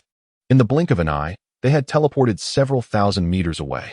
This was the result of the source technology that created a source point spatial field, folding space to connect two locations instantaneously, reducing the distance to nearly zero and enabling spatial traversal. The precise duration of that moment was merely 2 seconds. The swift passage of time and the transformation of the source patterns surged into Lin Yi's consciousness, leaving her momentarily dizzy, causing her to slightly close her eyes. As a Yuan sensed her discomfort, he steadied her arm. Yet, in that very moment, Lin Yi suddenly opened her eyes. Danger! Almost simultaneously with her warning. A pair of mechanical hands materialized from the spatial source, swiftly reaching for Lin Yi. However, due to the weightlessness caused by the spatial field, there was always a slight deviation in the initial precision calculations, coupled with Lin Yi's alertness. A Yuan managed to guide her past the mechanical hands and rushed into Mark's superpowered motorcycle. Chapter 20. Disconnection. This entire sequence, from occurrence to conclusion, transpired in under 4 seconds. Apart from Yin Su, no one else could react in time. Most merely perceived a fleeting blur, as if something had lunged toward them. And then Lin Yi, a Yuan, and the motorcycle had vanished. What just happened? Chenwu and Ma Lu appeared utterly bewildered. Watch the child. However, after leaving them this admonition, Yin Su had already leaped onto the adjacent multi-story building, executing several rapid jumps until he ascended to the rooftop of a nearly 100-story edifice. Traversing the two spatial source fields requires the precise input of source energy values, and the quality of the traversal directly influences the amount of source energy needed. It is akin to the fare of public transportation, calculated based on the number of passengers and the length of the journey. The preceding spatial source field primarily led to the hive, to connect to the external spatial source field of the B island. One must meticulously calculate the quality of the traversal and pre-input the source energy values. Any discrepancies in the prepaid source energy values would default the spatial source field to the hive. Yin Su stood atop the abandoned skyscraper, his firearm aimed at the spatial coordinate of the source point beneath the hive, the cold light bullet poised for release. Even as they traversed the spatial field, his mechanical hands clutched tightly to the rear of Lin Yi's vehicle on either side. Should he fail to release his grip in time, there was a considerable risk that upon landing at the hive's entrance, she might be dragged back into the source point, whisked away to an unfamiliar realm. Nevertheless, the fleeting span of 2 seconds was ample for both her and Ah Yuan. Prepare, detonate it. Lin Yi arched an eyebrow, her eyelids lifting, an eager glimmer in her gaze. With deft fingers, she swiftly pressed several keys on the control panel, and the entire exterior of the superpowered vehicle, along with pertinent data, manifested in a three-dimensional display within the car. At the 2:0 mark, the rear window descended. In the instant before Yin Su fired, the target suddenly erupted with a resounding bang. A cloud of smoke obscured his vision, leaving him momentarily stunned. 2 source energy bombs had been deployed. One severed a mechanical hand with precision, while the other, affected by weightlessness, missed its mark slightly, failing to completely sever the other hand, which resulted in damage to their vehicle. The rear hood was blasted off, and a section of the rear was torn away. Yet, the superpowered vehicle's robust construction ensured that its performance remained unaffected despite the chaos. Ah Yuan remarked, "I apologize, miss, it was my miscalculation." "No matter."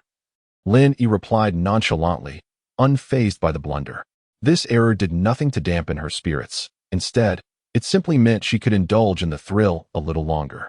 Her fingers moved without the slightest pause, while the remaining half of the mechanical hand had already been calculated for hardness and strength. Lin Yi, unfazed, continuously inputted a series of values on the control screen. The vehicle's system, reacting to her reckless decision, immediately emitted a red alert, incessantly warning her, all of which she disregarded. Lewis certainly did not anticipate that Lin Yi would hurl 2 bombs at him, especially those of his own creation. Even though the source patterns on the bombs had been altered by Lin Yi, he could still recognize his handiwork, even if it were reduced to ashes. Lewis's blue eyes narrowed slightly, and he let out a light chuckle. Heh. Anyone familiar with him would understand that he was genuinely angry at that moment. It was not merely because his mechanical hand had been severed, but because someone dared to tamper with his creation. Even if it were just a trivial gadget he had casually made, he could not tolerate such alterations. Moreover, after modifying it, they dared to throw it back at him. For the first time, Lewis felt an absurd sense of amusement mingled with anger. However, just as he momentarily lost his composure in surprise, Lin Yi's vehicle executed a sudden 180-degree turn, hurtling directly towards Lewis. The smoke and dust from the recent explosion had yet to dissipate, and Lewis saw the car recklessly charging at him. He even caught a glimpse of the girl in the driver's seat, her eyes filled with mockery, audacious and frenzied. Lewis felt a surge of pent-up frustration rising in his chest, yet he had no choice but to hastily veer aside. In that fleeting moment of evasion, he caught sight of Lin Yi gazing at him with a smile, and he instantly felt that the earlier tension had transformed into a bitter taste of blood. Lin Yi's vehicle nearly grazed his as it sped past, only to execute a sudden, sharp turn, the tires screeching against the pavement in a cacophony that sent shivers down his spine. Both cars accelerated almost simultaneously, each racing in opposite directions, unleashing a terrifying force that reverberated with a resounding crash. Lin Yi's mechanical hand clutched tightly, forcibly severed in the middle. The strength of the mechanical hand required the combined power of both vehicles to be exerted simultaneously in order to break free. However, Lewis had no intention of cooperating. Thus Lin Yi made a reckless yet audacious decision. The alarm inside the vehicle blared incessantly, compelling Lewis to acquiesce to her demands. As the dust settled, Yen-Su witnessed the two cars had already parted ways. The police arrived a few minutes later. Regardless of whether Lin Yi aimed to shake off Lewis or bide her time for assistance, her exceptional speed and driving prowess left her unfazed. "A Yuan, contact Yen-Su," Lin Yi commanded, her hands swiftly navigating the control panel while she spoke. "Coordinates 110-34. Fire." To prevent Lewis from escaping, she needed assistance to trap his vehicle, allowing her to exact her retribution upon him without hesitation. Chapter 21. Collapse. As Lewis was violently tossed about by the immense inertia of the vehicle, the onboard system suddenly emitted a piercing alarm. The security system detected that he had been targeted by lethal weaponry. Lewis cast a quick glance at the alarm screen, muttering under his breath. Without pausing to regain his balance, he swiftly manipulated the controls on the dashboard. To his astonishment, it was a high-grade energy weapon. Was it the police? Or perhaps an accomplice of that girl? The expression on Lewis's face grew serious. The defense system activated, and the sleek black hypervehicle surged with energy, temporarily abandoning the pursuit of Lin Yi and veering towards the hive. Beneath the hive lay vast elevated layers, constructed entirely of metal and designed with an intricate array of towering arches. Each metal pillar boasted a diameter comparable to that of a small vehicle. This parking facility had once received accolades in architectural design, but as it fell into disuse, the harmful substances in the air increased year after year, and the metal-consuming fungi proliferated. Now, these colossal metal structures had become unrecognizable, with some pillars missing half their mass. Yet, despite their dilapidation, they still supported the entirety of the Hive parking lot. The Ming Society had entrenched itself in Hive Island for many years. Lewis understood this place even better than the engineers within the Black Tower. Had it not been for a leak of information, they would have remained in Hive Island for at least another 2 decades. As Lewis's vehicle barreled into the hive, a cold light projectile from Yen-Su shot towards him, only to be deflected by a metal pillar. Although the projectile penetrated the massive structure, its lethality was significantly diminished, merely grazing the side of Lewis's vehicle, leaving behind a deep gash and releasing the acrid scent of seared metal into the air. Lewis's gaze grew cold as he fixated on Lin Yi's vehicle. His mechanical arm was rendered useless, yet beneath the front of his car lay a metallic cable, leading to a set of sharp metal claws. The 10 minutes he had preset had elapsed by 1 minute and 20 seconds. While the situation was somewhat unexpected, he still found himself with ample time. Just as Lewis prepared to pursue, Lin Yi suddenly reversed her car and charged into the hive. Interesting, she intended to confront him directly. Lewis narrowed his eyes slightly, a cold smirk curling at the corners of his mouth. However, she was merely a young girl, rather foolish. Had she lured him outside the hive, he would have had some reservations due to the gun positioned at a distance. Yet now, she had recklessly entered, and with the numerous towering metal pillars obstructing the way, her gun's effectiveness was significantly diminished, allowing him to act without hesitation. At that moment, a small cannon rose from the top of Lewis's vehicle. Its destructive power paled in comparison to Yen-Su's cold light bullets. But if Lin Yi's car were struck, it would be sufficient to compromise 50% of her vehicle's defense. Even Yen-Su furrowed his brow, poised to deter Lin Yi from entering. Just as he was about to speak, Yuan's voice reached him. "Mr. Yin, 120-48, fire in 13 seconds. Following this, Yuan posed a question on his behalf. "Miss, if you pursue, it may hinder Mr. Yan's aim." and the hardness of these hive structures greatly reduces the lethality of the cold light bullets. Lin Yi's movements were swift, yet her words flowed leisurely. If I don't chase in, he will pursue out. As the time approached, Yin Su prepared to fire. 143, 40, fire in 6 seconds. 156. 65, fire in 7 seconds. 176, 60, fire in 7.5 seconds. After a Yuan relayed the coordinates to Yin Su, he cautioned, Miss, I do not recommend that you take this risk. The adversary possesses weaponry. No sooner had a Yuan's words fallen than Lewis's shell was launched.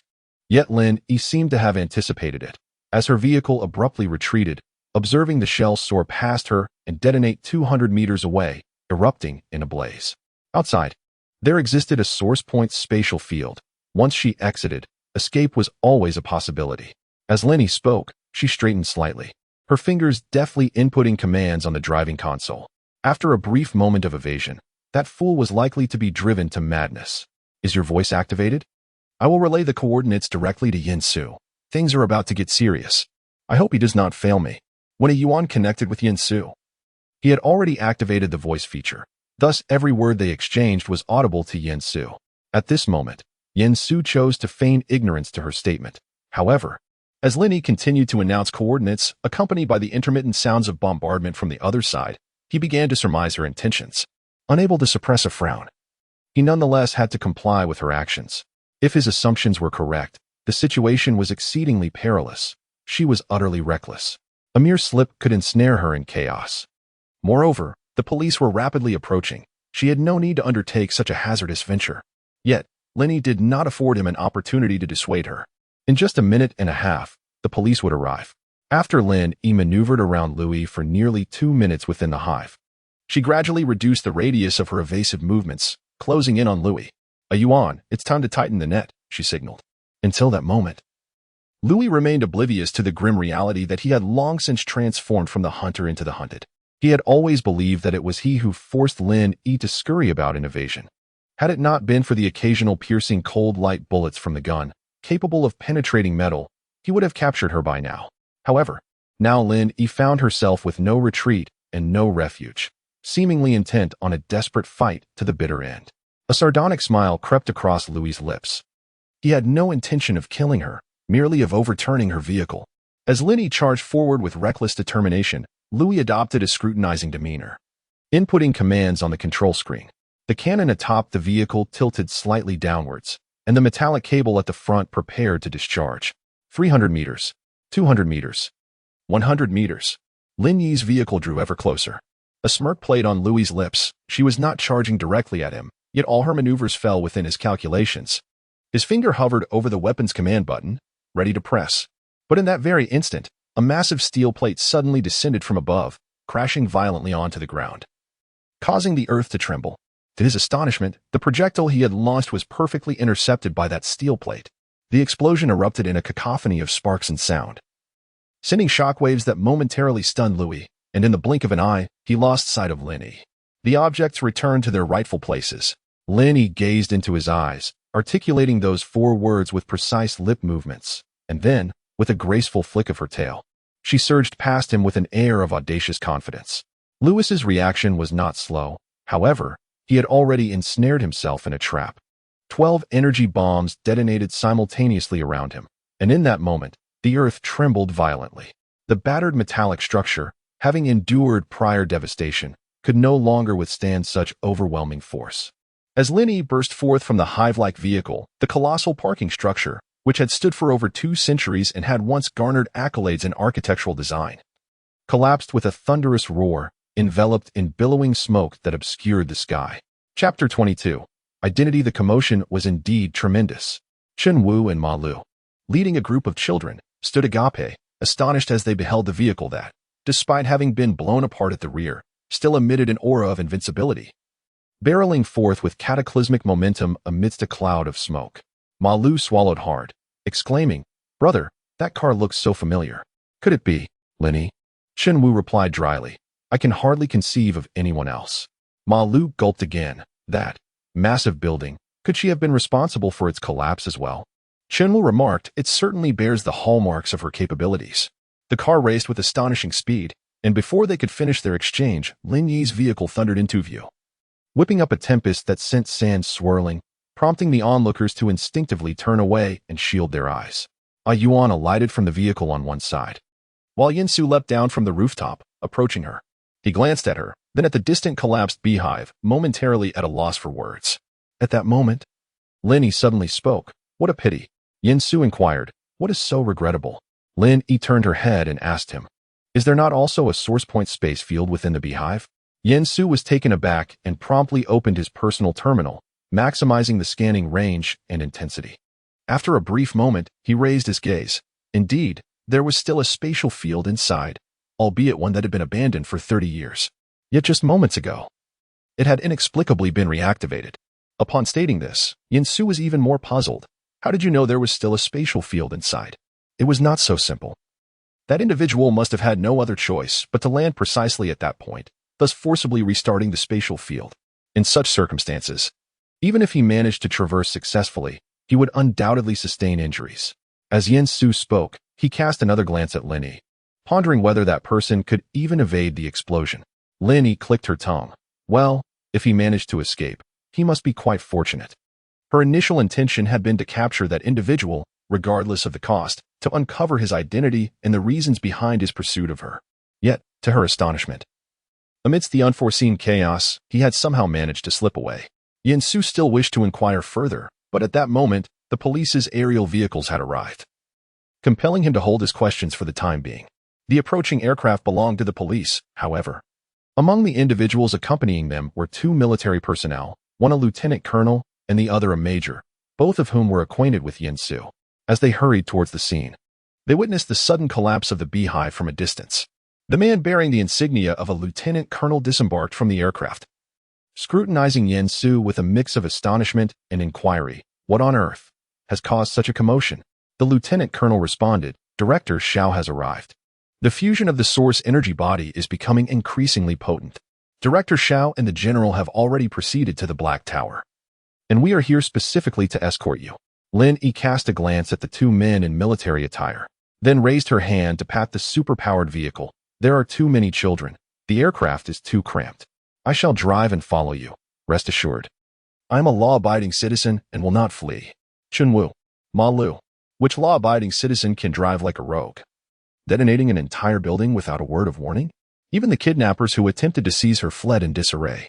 The lieutenant colonel and the major exchanged glances, then turned their attention back to Lin Yi, noticing that Yin-Su paused momentarily before giving a slight nod. This piqued their curiosity. They quickly communicated through their eyes, wondering who this girl might be. It was rare to see Yin-Su exhibit such concern for someone, coupled with such politeness. Just before the car door closed, Yin-Su heard Ah Yuan pose a question. Miss, how did you know those explosives belonged to that gentleman? What? You just mentioned returning things to their rightful owner. Oh. As Lin Yi meticulously assessed the car's performance, she spoke nonchalantly. I merely mentioned it in passing. Now, upon reflection, had I been correct, it would not only have failed to eliminate him, but might have left him quite exasperated. Yin-Su, upon closing the car door, could no longer hear the conversation within. However, through the window, he observed Lin Yi tapping the control panel several times before raising her gaze, ignoring him entirely, and instantly accelerating, propelling the vehicle forward with remarkable speed. Who is that? Where did you meet her? Look at that vigor, quite a fiery spirit, I presume. The major remarked as he sidled closer, nudging Yin-Su with his elbow. Didn't he see that coming? You seem to have a penchant for her type. Ridiculous. Yin-Su shot him a glance, boarding the flying vehicle as he continued. That car is equipped with a source energy bomb. Contact the Black Tower personnel. As soon as her vehicle arrives at Black Tower, it should be taken over, and once the bomb is disarmed, it must be handed over to Dean Xiao. The major paused, noting the seriousness etched on Yin-Su's face. His gaze drifted to the collapsed hive, still shrouded in thick smoke. Sensing the gravity of the situation, he refrained from further inquiries and promptly reached out to the Black Tower. Among the three vehicles that Mark had used to escape, two had already been destroyed. The one Lin Yi was now driving was the sole survivor. Yin-Su pondered the origins of her source energy bomb, wondering if she might indeed be an undercover agent for the Ming Society. Lin Yi's vehicle sped rapidly ahead, yet the flying craft was swifter still. They arrived at the Black Tower almost simultaneously. At the entrance, numerous armed vehicles were stationed, and a considerable number of robotic law enforcement officers had been deployed. Yen Su landed first, exchanged a few words with the personnel at the entrance, and then turned his attention towards Lin Yi. As Lin Yi observed the commotion, she remained unfazed, while Chen Wu and Ma Lu appeared somewhat apprehensive. Upon disembarking, they obediently followed Lin Yi to join the queue for identity verification. In truth, the identity check was merely a formality conducted at the entrance, where military personnel utilized devices to scan their personal terminals, revealing their complete identity profiles. Name: Lin Yi. Gender: female. Age: 17. Genetic disorder type 1 patient. At that moment, Yen Su found himself questioning, for perhaps the first time in his life, whether his vision was faltering. She is still a minor? And a patient with a genetic disorder. It was as though a revelation struck him. Chen Wu suddenly felt a profound connection with Yen Su. Were it not for the multitude of military personnel surrounding them, he would have likely approached Yen Su to pat him on the shoulder and say, "Brother, I understand you." Chapter 23. Soy sauce. Yen Su barely had time to gather the fragments of his shattered worldview when his personal terminal began to notify him incessantly that the military personnel and the engineers from the Black Tower were searching for him. After Lin Yi completed her registration, she spotted Wang Yu and beckoned him over before contacting Fei Ying. Yen Su, realizing he could not afford to delay, instructed the nearby officer to keep an eye on Lin Yi and her companions, ensuring they did not escape, and to escort them inside to find him shortly. As for Fei Ying and his group, it seemed they were collectively beset by misfortune or perhaps entangled in a streak of bad luck. In any case, after finally repairing their vehicle, they had not ventured far before they encountered a swarm of military personnel, nearly being apprehended as illegal elements. After much effort in providing a thorough explanation, Lin Yi discovered that everything had already been accomplished on Wang Yu's end, and the children had been rescued.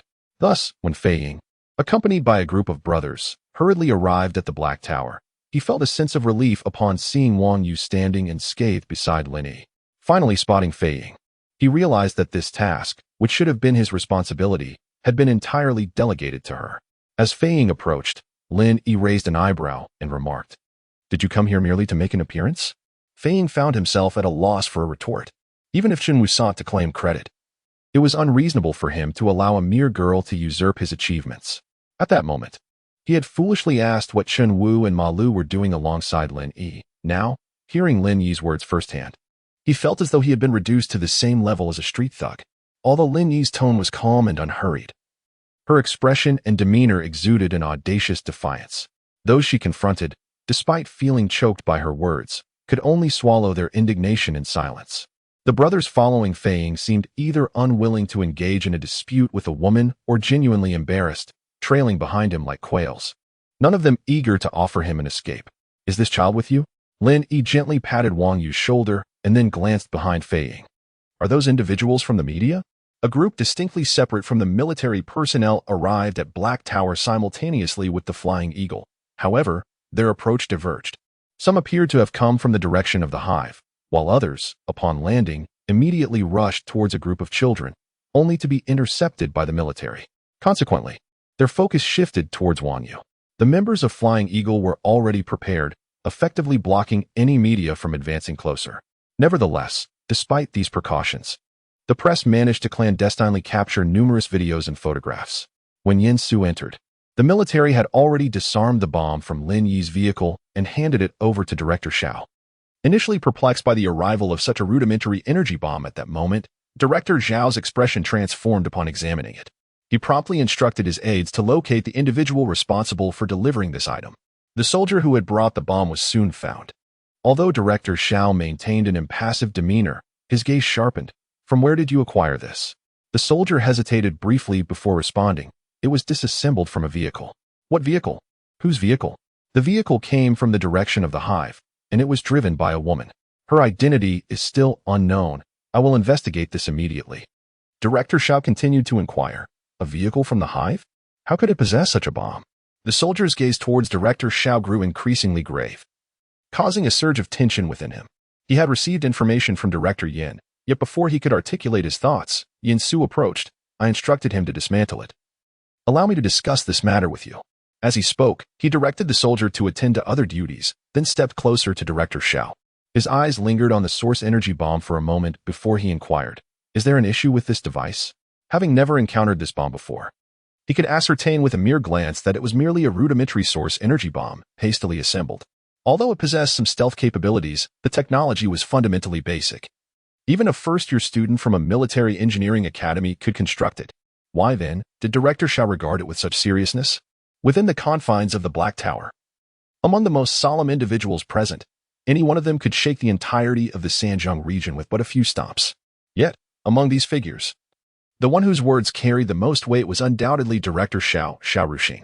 Thus, despite the bodyguards surrounding him keeping others at a distance of several meters, they could not shield against the inquisitive gazes of onlookers, and two senior military officials were already making their way over. This matter must remain undisclosed until fully understood. Director Xiao tightened his grip on the source energy bomb.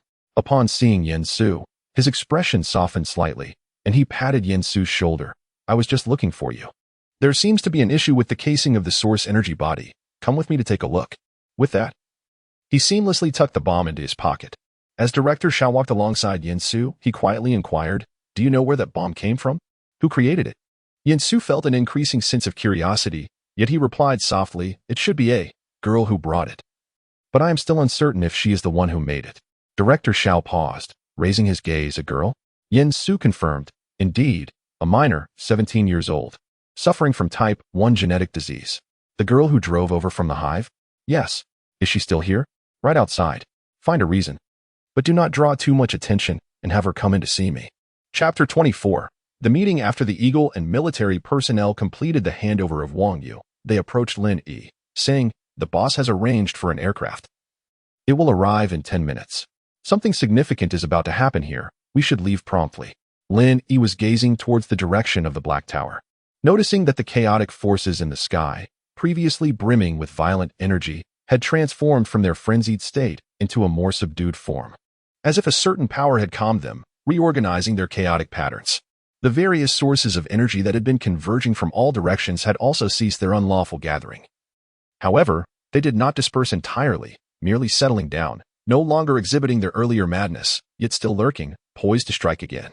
If the Source Master tasked with restoring the energy body failed to successfully suppress these volatile energies and fully subdue them, the threat of a catastrophic explosion could not be entirely averted. Indeed, for the ordinary individual, the inability to perceive the source patterns at this very moment is undoubtedly a stroke of fortune. The multitude of source patterns in the sky is overwhelmingly chaotic, akin to countless leaves with their veins intertwined and continuously swirling in a tempestuous dance. To untangle them, one must meticulously isolate each leaf's vein. Any minute misstep could lead to an uncontrollable surge of power. Had Lin Yi not endured the brutal torment of the universe for 70,000 years, the sight of such a terrifyingly chaotic tableau would likely have driven her to the brink of madness with just a fleeting glance. In truth, for a source master, the task of organizing these source patterns does not demand exceptional technical prowess. Rather, it requires a heart capable of forgiving the entirety of the cosmos. Lin Yi squinted and observed for a considerable time, eventually discerning a particularly cunning, insidious, and concealed group of source patterns that played a pivotal role in disrupting the harmony. Each time the surrounding source patterns were aligned and obediently formed a queue, this nefarious group would stealthily slip away, creating chaos anew. What a predicament! What are you looking at? Fei Ying inquired, noticing Lin Yi's frequent glances towards the Black Tower. Are you searching for someone? Lin Yi shook her head but followed up with a question. Have you uncovered the identities of those bandits? Fei Ying replied, the specifics are still unclear.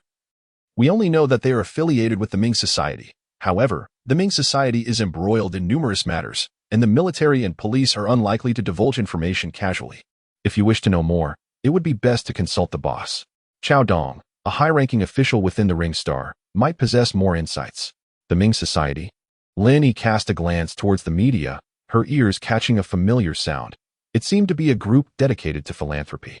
Numerous news outlets had reported on the Ming Society, and her personal terminal occasionally pushed these stories to her, leaving her with a fleeting impression. Fei Ying nodded affirmatively, stating, indeed.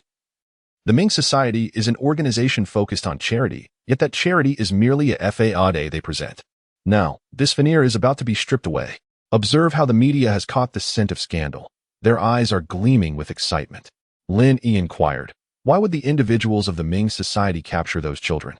Just then, a police officer approached her, saying, Miss Lin, Your robot requires re-registration. Please accompany me.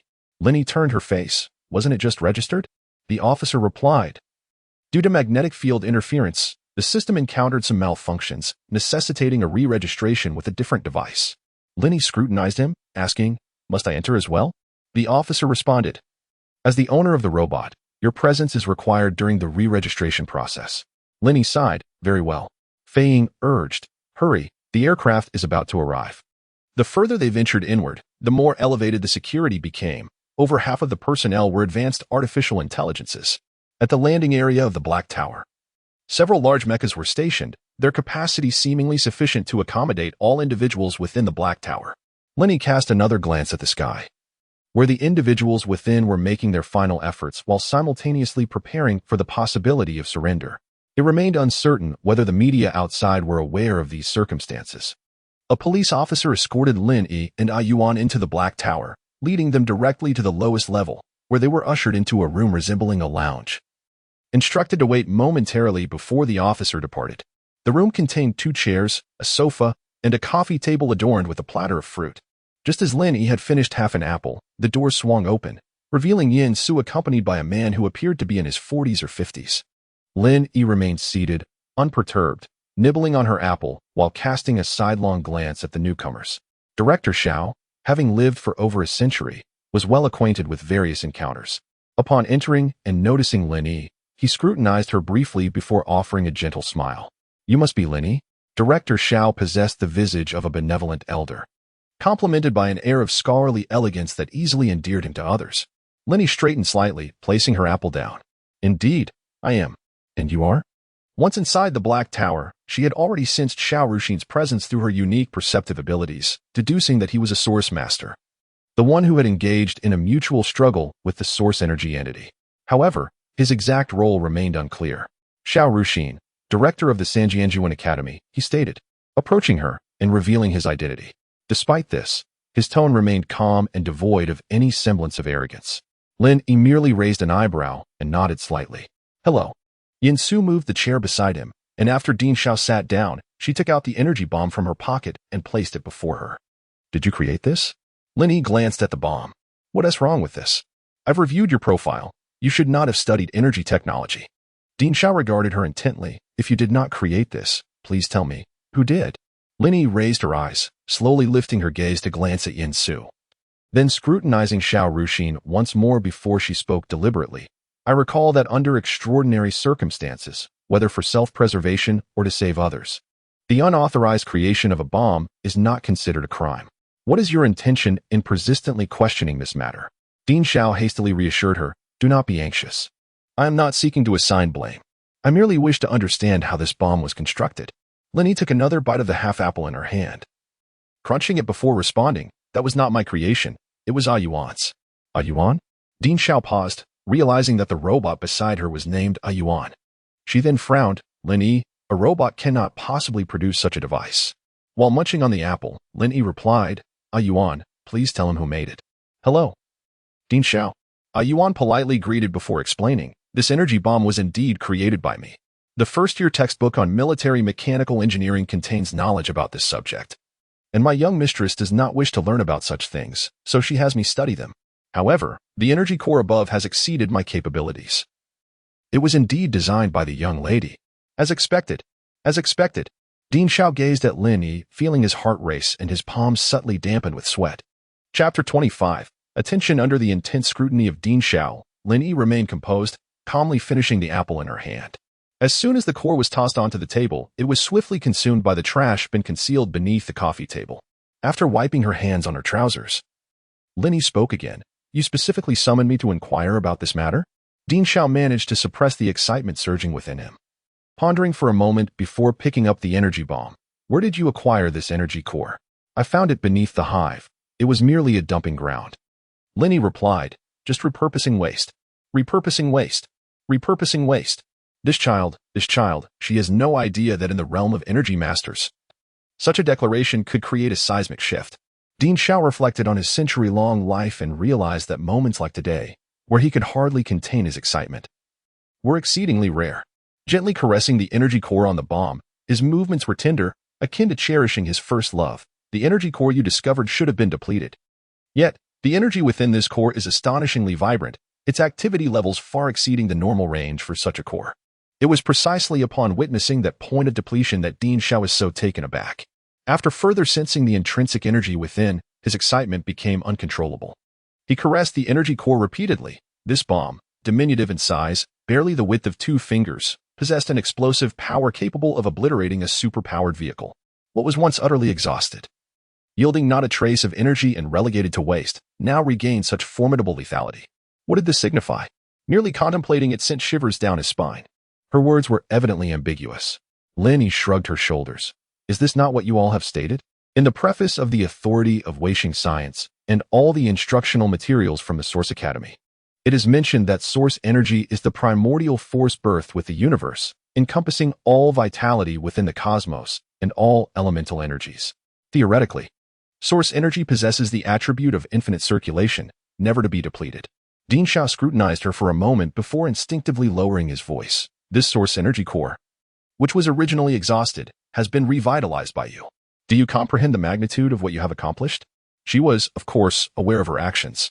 Leaning slightly forward, with one elbow resting on her knee, she extended her hand to accept the bomb from Dean Xiao. Surely, you must have someone who can repurpose these so-called wastes? Her tone, devoid of any pretense, was genuinely hurtful. Dean Xiao clearly felt a momentary tightness in his chest. After quietly easing his breath, he inquired, how can you harness source energy and inscribe source patterns without having studied source technology? Dean Xiao became agitated again. Yet he made a concerted effort to maintain the dignity expected of an educator. Which Source Academy do you intend to apply to? The Sanjiang Source Academy? Have you registered yet? No, the enrollment hasn't even begun, Lin Yi replied, leaning forward slightly, a subtle smile playing at the corners of her mouth. If I apply to Sanjiang Academy, would you grant me special consideration, Dean? Yin Su. Dean Xiao. Never before had a student dared to utter such words in his presence. Even his own children and grandchildren had to adhere to the admission procedures to enter Sanjiang Source Academy. If they failed the entrance exam, they would have to wait until the following year to reapply. In his realm, the concept of backdoor was non-existent. Dean Xiao's century-long principles were now undergoing a severe trial. Fortunately, at that moment, an urgent message arrived on his personal terminal. Engineers from the Source Energy Department, along with his 2 students, had encountered a new challenge and required his presence. However, before he could finish, Lin Yi shook her head. I cannot articulate the process. I rely solely on intuition. I have yet to begin studying the data principles of source technology. Dean Xiao paused, quickly comprehending Lin Yi's meaning. The Source Master's ability to sense and utilize source energy had initially been deemed heretical by this world. After millennia of relentless endeavors, countless pioneers have immersed themselves in the ocean of technology, striving to validate their existence. Countless individuals meticulously gathered data, piece by piece, formulating equations and establishing standards, ultimately leading to the genesis of the current source technology. However, the widespread adoption of this technology has, paradoxically, resulted in its depletion due to its premature state. At present, a new dawn has emerged, yet its proliferation and mastery by a broader audience is undoubtedly not an overnight endeavor.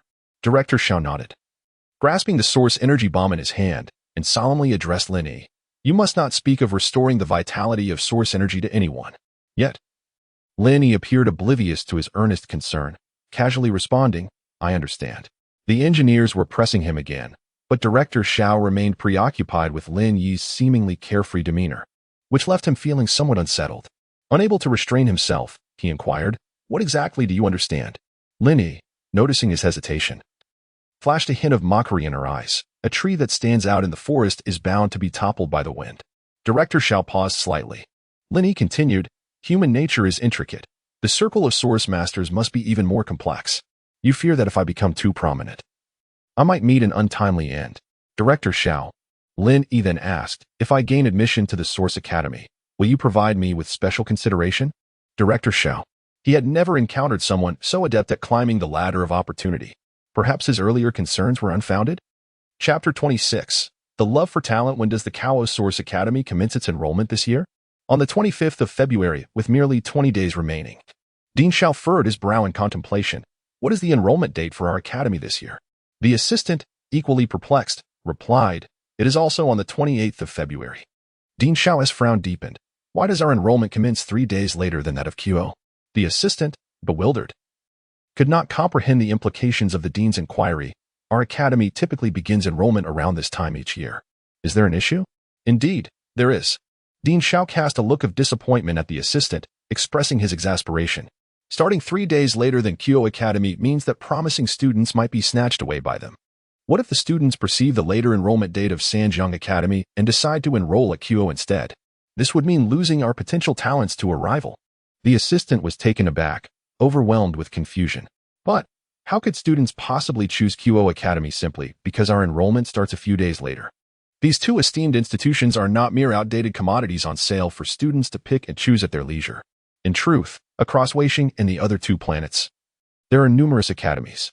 Yet, when considering the entire alliance, the most distinguished and authoritative institutions are Qo Academy and Sanjiang Academy. Even the board members of Kuoyuan Academy would not be so arrogant as to believe that just because the enrollment period for Sanjianjuan Academy has been delayed by a few days, all the promising students would flock to Kuoyuan Academy instead. Every year, those fortunate enough to be admitted to Sanjiang Academy feel immensely honored, with some families even hosting grand feasts to celebrate. What could possibly have led Dean Xiao to utter such words? Perhaps it is due to the influx of prodigies at Kuoyuan Academy in recent decades, which has seemingly begun to overshadow Sanjiang Academy. Or perhaps it is the fact that several board members, once classmates of Dean Xiao, now boast social media followings rivaling that of superstars. Consequently, the typically low-key Dean Xiao could no longer withstand these provocations and resolved to roll up his sleeves and compete. As his assistant indulged in various speculations, Dean Xiao could no longer contain himself and declared, "Who set this date? Change it immediately, move it up to the 15th. While speaking, he contemplated in silence that today is the 5th, leaving 10 days until the 15th, which should suffice for that girl to prepare. He wondered how well she had been studying. The first exam consists of fundamental theoretical questions. As long as she reviews the material and prepares adequately, achieving a good score should not be difficult. After all, the same questions circulate year after year, and students with strong genetics can master the question bank in a matter of 10 days to half a month. Yet, at that moment, Dean Xiao suddenly recalled that Yin Su had mentioned the girl is a genetic disorder patient. Oh dear, how could she be afflicted with a genetic disorder? What shall we do now? What is the current status of that girl's exam preparation? Which preparatory classes did she enroll in previously? Who is her instructor? With both of her parents no longer present and lacking any substantial family background, it is crucial that she does not fall prey to those unscrupulous individuals who mislead students. The more Director Xiao pondered, the more alarmed he became, nearly frightening himself with his own imagination. He hurriedly summoned Yin Su, who, due to his keen hearing and proximity, had clearly overheard the entire conversation between Director Xiao and his assistant. Given his comprehension skills and understanding of Director Xiao, he was well aware of the underlying reasons for the sudden change in the registration timeline. Essentially, Director Xiao is a romantic idealist, displaying pure passion and enthusiasm for matters he cherishes and believes in. Consequently, he holds himself to a stricter standard in his conduct. Observing the conflict yet brilliant glimmer in Director Xiao's eyes, Yin Su found himself at a loss for words and could only approach with an impassive expression. "You heard everything just now, right?" Director Xiao inquired, patting Yin Su on the shoulder. "Could you advise me on whether the registration on the 15th is too rushed?" Yin Su first glanced at the assistant beside him. "Which individual is overseeing admissions this year?" The assistant quickly replied, "This year, it is Vice Director Chen." He cautiously glanced at Director Xiao and continued, "If we are to alter the registration date, it would likely require consultation with Vice Director Chen." Upon hearing the name of Vice Director Chen, Director Xiao's expression momentarily faltered. At Sanjianjuan College, factions exist, and by coincidence, Vice President Chen and Dean Xiao belong to opposing groups. Vice President Chen particularly enjoys taking a contrary stance against Dean Xiao. Altering the registration dates may seem trivial, yet it significantly impacts numerous administrative tasks within the institution. With over 100,000 students enrolling annually, organizing examinations for such a multitude is no simple feat. If Vice President Chen refuses to comply, Dean Xiao would find it challenging to impose his will. Yin Su then addressed Dean Xiao saying, "You actually need not advance the registration dates." Just as Dean Xiao was about to respond, he glanced at his assistant, instructing him to step aside momentarily before turning to Yin Su. "You were in the lounge earlier. You accompanied her out from the hive. What is your assessment of that child?" Yin Su hesitated for a moment. Then, as if he were in discomfort, replied, "Her sensitivity to source energy is remarkably high, but, well, she is bound to be a handful in the future, difficult to manage." Ding Xiao chuckled, picking up on Yin Su's words. From his earlier encounter with Lin Yi, he discerned that if this individual were to indeed enter Sanjianjuan College, she would undoubtedly prove to be the most challenging student to oversee. Having taught for nearly a century, his ability to gauge students has become exceptionally astute, particularly regarding those with exceptional intelligence who are destined for greatness. He has never been mistaken in his assessments. However, such students often tend to stir up trouble, presenting immense challenges during their tutelage, at times resembling a form of self-imposed hardship. However, Ding Xiao has a profound appreciation for talent, especially considering that the material he is currently observing is likely one of a kind. Chapter 27. Dreams. As Yin Su conversed with Ding Xiao, his gaze remained fixated on the colossal energy core before him. The metallic shell of the core had been dismantled, revealing the intricately inscribed energy patterns etched upon its surface. These energy patterns, materialized through a special metal, were the result of the Energy Master's meticulous efforts to organize the energy contained within the source stones, rendering the world of energy perceptible to the ordinary individual. Furthermore, these meticulously defined patterns provided engineers with the necessary data to efficiently extract energy for technological development. The existence of such data also enabled artificial intelligence to accurately monitor the core's safety. Surrounding those energy patterns were numerous mechanical arms, each adorned with countless energy needles. Energy masters and engineers collaborated harmoniously, maneuvering the mechanical arms and energy needles in an attempt to pacify the energy core, which threatened to spiral out of control. The energy masters sensed an intricate realm of energy, a world brimming with complexity and endless possibilities. The ability to accurately harness and maximize the extraction of this energy largely depended on the energy master's sensitivity and control over it. It was akin to a block of raw iron. The question arose whether this iron was better suited for crafting kitchenware, weaponry, or artisanal pieces. Ultimately, the responsibility of making such judgments fell upon the energy masters. Thus, the correctness of their assessments, along with their capability to inscribe energy patterns that optimize the utilization of this iron and provide engineers with greater avenues for development, hinged upon the master's proficiency. If a misjudgment occurs, the immediate consequence is the loss of source energy. In this rapidly advancing world, the demand for highly skilled talents becomes increasingly indispensable. Therefore, one can easily appreciate the value of a capable source master, a notion that Yin Su certainly understands. However, Ding Xiao seems to be overly anxious, especially since this is not the opportune moment for such discussions, given the looming crisis before them. Thus, Yin Su interjects, "Let us first address the crisis surrounding this source energy entity, and then you may." Yet, Ding Xiao responds, "Rest assured, this entity cannot explode. If the Ming society possessed such capabilities, they would have triggered an explosion at the very outset, leaving neither of us the chance to be here." Yin Su, somewhat surprised, inquires, "Are you suggesting that?" Ding Xiao's gaze shifts to the immense source energy entity. Source energy is a double-edged sword. A source master wields this sword. If the wielder walks the righteous path, it benefits humanity. If they stray, the consequences are dire. Yin Su nods in agreement. Ding Xiao, unable to suppress his anxiety, diverts the conversation. "So, that child, you have noticed her brilliance, have you not? What if she is led astray? I must provide her with proper guidance at the earliest opportunity." Yin Su then poses a question. "Has the source pattern lock above been tampered with?" Ding Xiao shakes his head, but adds, "However, those individuals are not foolish. While they cannot unravel the source pattern lock set by the source master, using methods to disrupt the magnetic field, given sufficient time, they may gradually loosen the lock." Director Xiao spoke, raising his chin and gesturing towards the few source masters he had brought along. Although their abilities were rather mediocre, their patience was commendable. Enduring for 10 or 8 days would suffice. These matters were easily damaged yet notoriously difficult to restore, primarily testing one's endurance. Unbeknownst to Director Xiao, Lin Yi had already discerned outside the Black Tower that the likelihood of a catastrophic explosion of source energy was minimal. However, to properly realign the disrupted source patterns, the source masters needed ample patience, which was why she had refrained from leaving in haste. Had Director Xiao been aware of the extent of Lin Yi's sensitivity to source energy, he would not have merely sought to communicate with Vice Director Chen. He would have been unfazed even if asked to confront Chen directly. "Yin Su, that child, keep an eye on her these days. She is from Sanjiang, correct?" Yin Su nodded in affirmation. Director Xiao felt a slight relief, but his expression betrayed a hint of embarrassment. That's good. Students from Sanjiang wishing to apply to QO must navigate several approvals. If she truly intends to apply, during the approval process, you should give them a heads up. Perhaps delay it a bit. Yen Su was at a loss for words. It seemed this was the first time Director Xiao had resorted to using his connections out of personal interest. That girl, one could only wonder if she was fortunate or unfortunate.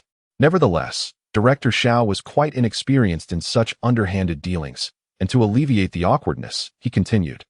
The application period for Sanjiang must be approached in advance. As he spoke, his mind was already contemplating how to communicate this matter with Vice Director Chen. At that moment, Lin Yi emerged from the lounge, following the officer outside. Upon spotting her on the surveillance screen, Director Xiao promptly advised Yen Su, "You both just came from the hive. Accompany her and inquire subtly about the school she intends to apply to, how her preparations are progressing, and whether she requires your assistance in finding a commendable tutor." Yen Su replied, "Must you insist on pushing me into this obligation, seeking connections and favors?" Just as Lin Yi stepped out of the dark tower, she was halted by the officer. Moments later, she noticed Yen Su approaching her. Lin Yi nodded, while a Yuan politely bid farewell. "Indeed, Mr. Yen. Parting so soon is truly regrettable. Where did you find such flattery?" Lin Yi shot a Yuan a glance before turning to Yen Su and directly inquired, "Is there something you wish to discuss?" Such perceptiveness is rather off-putting, Yen Su thought to himself. After a brief pause, he asked, "Which school do you plan to apply to?" He silently mourned for Director Xiao. Yen Su continued, "The police will provide an explanation regarding that matter in due course. You should keep an eye on the news related to it over the next few days." Lin Yi halted once more, scrutinizing him, then suddenly inquired, "What grade of flexible metal is utilized in your transforming gun?" "Grade A?" Yen Su responded, "What is your interest in this?" Lin Yi merely smiled faintly. Prompting a Yuan to interject, "The young lady intends to replace my body with this type of metal." Yen Su glanced at a Yuan before stating, "The market price is 1 million star coins per gram, yet this caliber of metal is prohibited from being sold on the market. 1 million per gram. To create an A Yuan requires at least several hundred million, not to mention the costs associated with chips of the same caliber and the engineer's fees for modifications. Given the computational prowess of the A Yuan, the precise cost was calculated almost instantaneously." He then turned to Lin Yi, "Miss, with your current earning capacity, you would need to live for 1,000 years. Lin Yi replied, "Dreams are essential. One can never tell when they might come true." Chapter 28. Registration. After the initial disconnection from the signal with B Island, Chao Dong began to investigate everything related to it.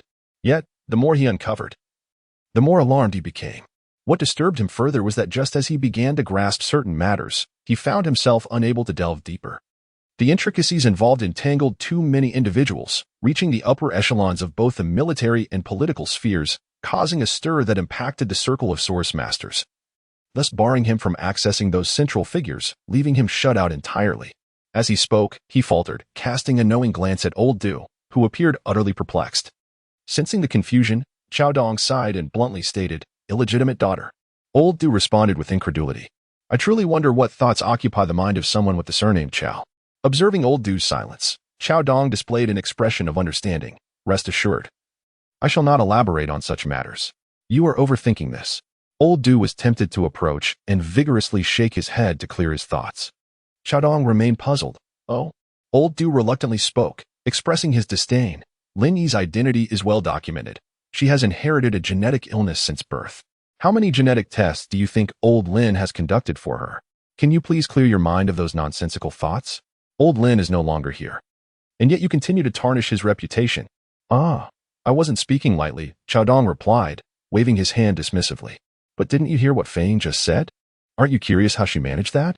Old Du responded, "Regardless, the child has been successfully rescued. You should focus on your own matters." At this juncture, Old Du's personal terminal suddenly received a message from Lin Yi. After reading it, he lifted his gaze and continued, "Moreover, this incident owes its primary success to Lin Yi. The remuneration you mentioned earlier should certainly be increased." Chao Dong chuckled, "So that girl has brought this up with you?" Old Du smiled in response. "That child risked her life to accomplish this task for you. You must not be too stingy." Chao Dong laughed heartily. "Rest assured, I will prompt that girl. Whatever she requests, even if I cannot fulfill it at this moment, I will find a way to make it happen." Old Du relayed Chao Dong's words verbatim to Lin Yi. Upon encountering Lin Yi once more, Xiao Dong couldn't shake the feeling that the girl before him appeared sharper than when he first met her. The silence had lingered too long, prompting Lin Yi to gaze at Xiao Dong in confusion. Xiao Dong finally spoke. I have already heard about the events from Fei Ying. To be honest, I am quite surprised. Please, tell me, apart from gaining admission to Yuan Academy, what else do you desire? Money? Or perhaps resources from the Source Masters? Lin Yi seemed to have anticipated this, responding without a hint of hesitation. Since the compensation was agreed upon beforehand, let us adhere to that arrangement. As for my additional contributions to this matter, considering the unexpected nature of the circumstances, I shall regard it as a gesture of goodwill. Should you keep this in mind? I trust that if I require assistance in the future, you will weigh your options accordingly.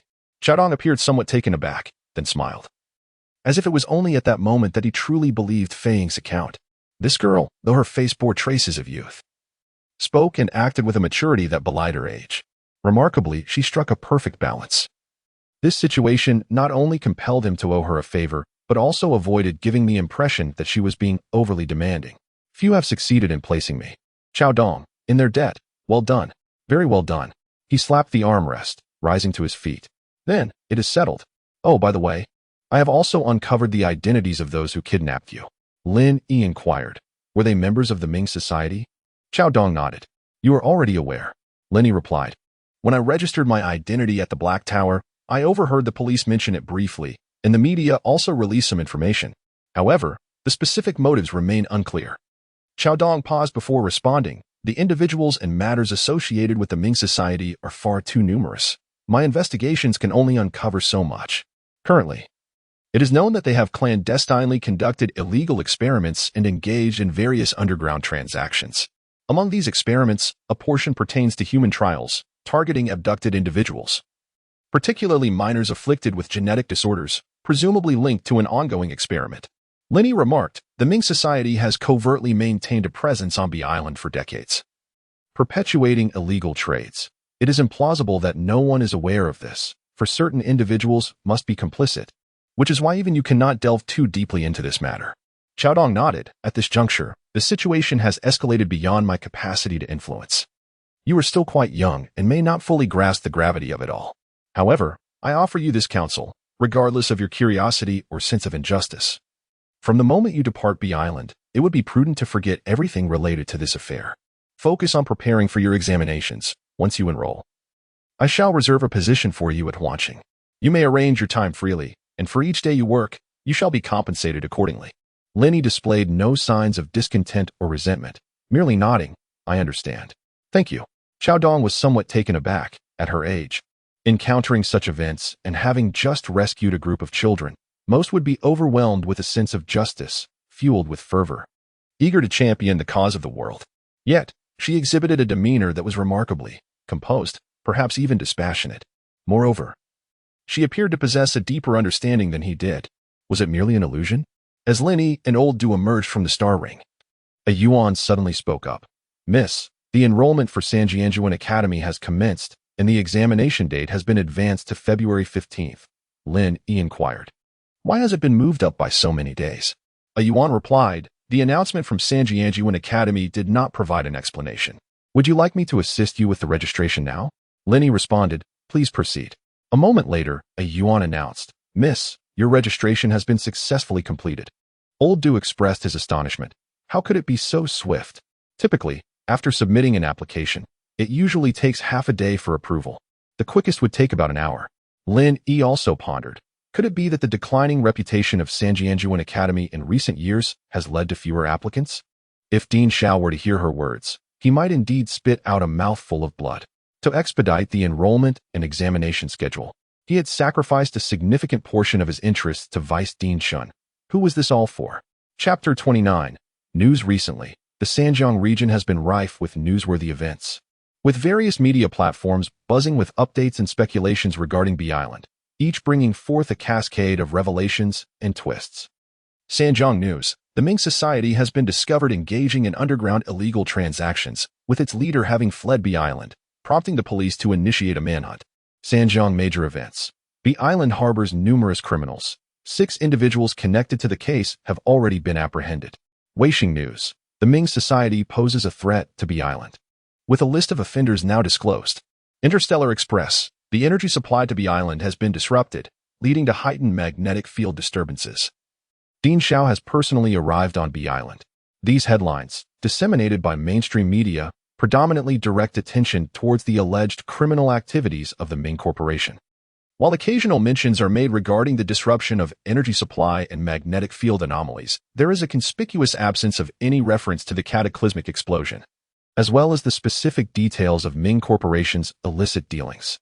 In stark contrast, tabloid and gossip media exhibit a far less compliant demeanor. On that fateful day, it was not solely the prestigious news outlets that pursued the unfolding events. Numerous gossip journalists, with their acute instincts, were also hot on the trail. Furthermore, certain individuals were specifically tailing Director Xiao, who, despite being engaged in a meeting at Kovo, abruptly departed midway, activating the energy field twice, and headed directly for B Island. If those reporters, keenly observing his every move, failed to detect anything amiss, they might as well resign from their positions. Consequently, the news released by these media outlets became quite sensational. Interstellar Entertainment. Director Xiao Ruxin hastily departs from Kovo, activating the energy field twice, heading straight for B Island. What transpired? Ocean wave commentary. The hive disintegrates into dust. B Island faces a grave crisis. What lies ahead for the Three Rivers? Mother gossip. Ming Corporation kidnaps numerous minors. Clues emerge regarding the missing children of the Three Rivers. Is B Island a hub for illegal transactions? Circle talk. Ongoing revelations about the inner workings of B Island. Yet, it appears that the online community remains largely indifferent to the events unfolding on B Island. As the media reports surfaced, a wave of outrage erupted against Ming Corporation, a company notorious for disguising its illicit operations under the guise of philanthropy and profiting from illegal transactions, thus becoming a target of widespread disdain among internet users. Soon, individuals spontaneously began to gather various insights regarding the Ming society, with numerous online intellectuals joining the fray. Consequently, the children who had vanished in Sanjiang were uncovered one by one, regardless of whether the Ming society was culpable. Ultimately, all blame was cast upon the Ming society. This led to rising skepticism. Why was the Ming society so audacious? Was there support from higher authorities? Was there an underlying directive? The sudden exposure of the Ming society, could it be attributed to an unequal division of interests? Thus, conspiracy theorists eagerly engaged in revealing the secrets surrounding the Ming society. Such denunciations proliferated online, resembling a collective revelry, with an undeniable excitement permeating the words of each participant. We inhabit an era dominated by entertainment, an era where entertainment reigns supreme. Meanwhile, among the netizens, there exists another faction that shows little concern for the actions or secrets of the Ming society. Their sole interest lies in the whereabouts of Director Xiao, who abruptly departed from Kuo to utilize the source space at the B Island. What was the purpose of this visit? Why were there no photographs or videos? The official comments section of Interstellar Entertainment instantly swelled with thousands of messages. No pictures. No truth. Only pictures can reveal the truth. We demand videos. Why is there only a photograph of Director Xiao leaving Kuo, yet none of him entering B Island? Journalists, please raise your cameras. Did Director Xiao encounter setbacks in Kuo? Who dares to undermine our Director Xiao? We inquire about the enrollment quotas for Sanjianjuan College this year. Director Xiao remains as handsome as ever. Please, refrain from indulging in fantasies. She exclaimed, the president of Sanjianjuan College, his popularity rivals that of a celebrity. In the eyes of ordinary people, being a scholar at Yuan is regarded as a prestigious status. In truth, once one becomes a Yuan scholar, they can lead a relatively respectable life for the rest of their days.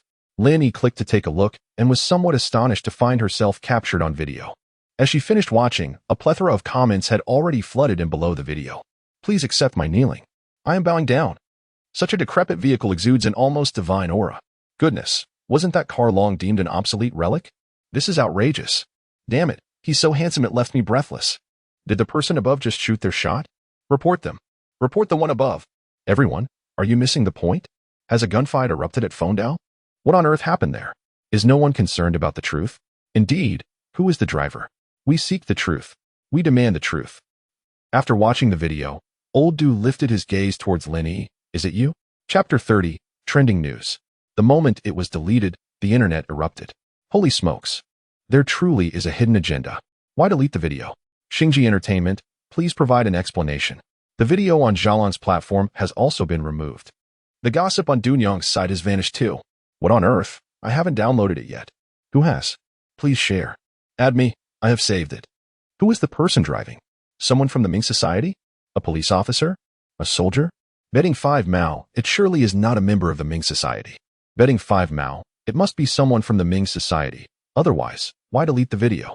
Betting 5 Yuan, could it be someone from the military or police? It may not necessarily be military or police. Who? Who will reveal the insider information? Why delete the video? First, provide an explanation. Who has saved the video? Quickly. Upload it to the hacker network and see which expert can uncover the identity of the driver. Old Du scrolled through the online comments while observing Lin Yi, attempting to discern any signs of smugness or surprise on her face, yet he ultimately felt disappointment. This individual was clearly watching something pertinent to him but remained utterly unmoved. Upon noticing the deletion of the video, he merely raised an eyebrow slightly, and thereafter exhibited no further expression. Consequently, Old Du spoke. Previously, when I heard Fei Ying report to Chao Dong, there was a military police officer who assisted you in rescuing those children. Lin Yi nodded and then looked up. You have checked his identity. Standing at Chao Dong's level, one clearly understands what it signifies for someone to hold a high position in a military academy while still maintaining a blank slate. Therefore, when he met Lin Yi again, he refrained from inquiring about Yin Su.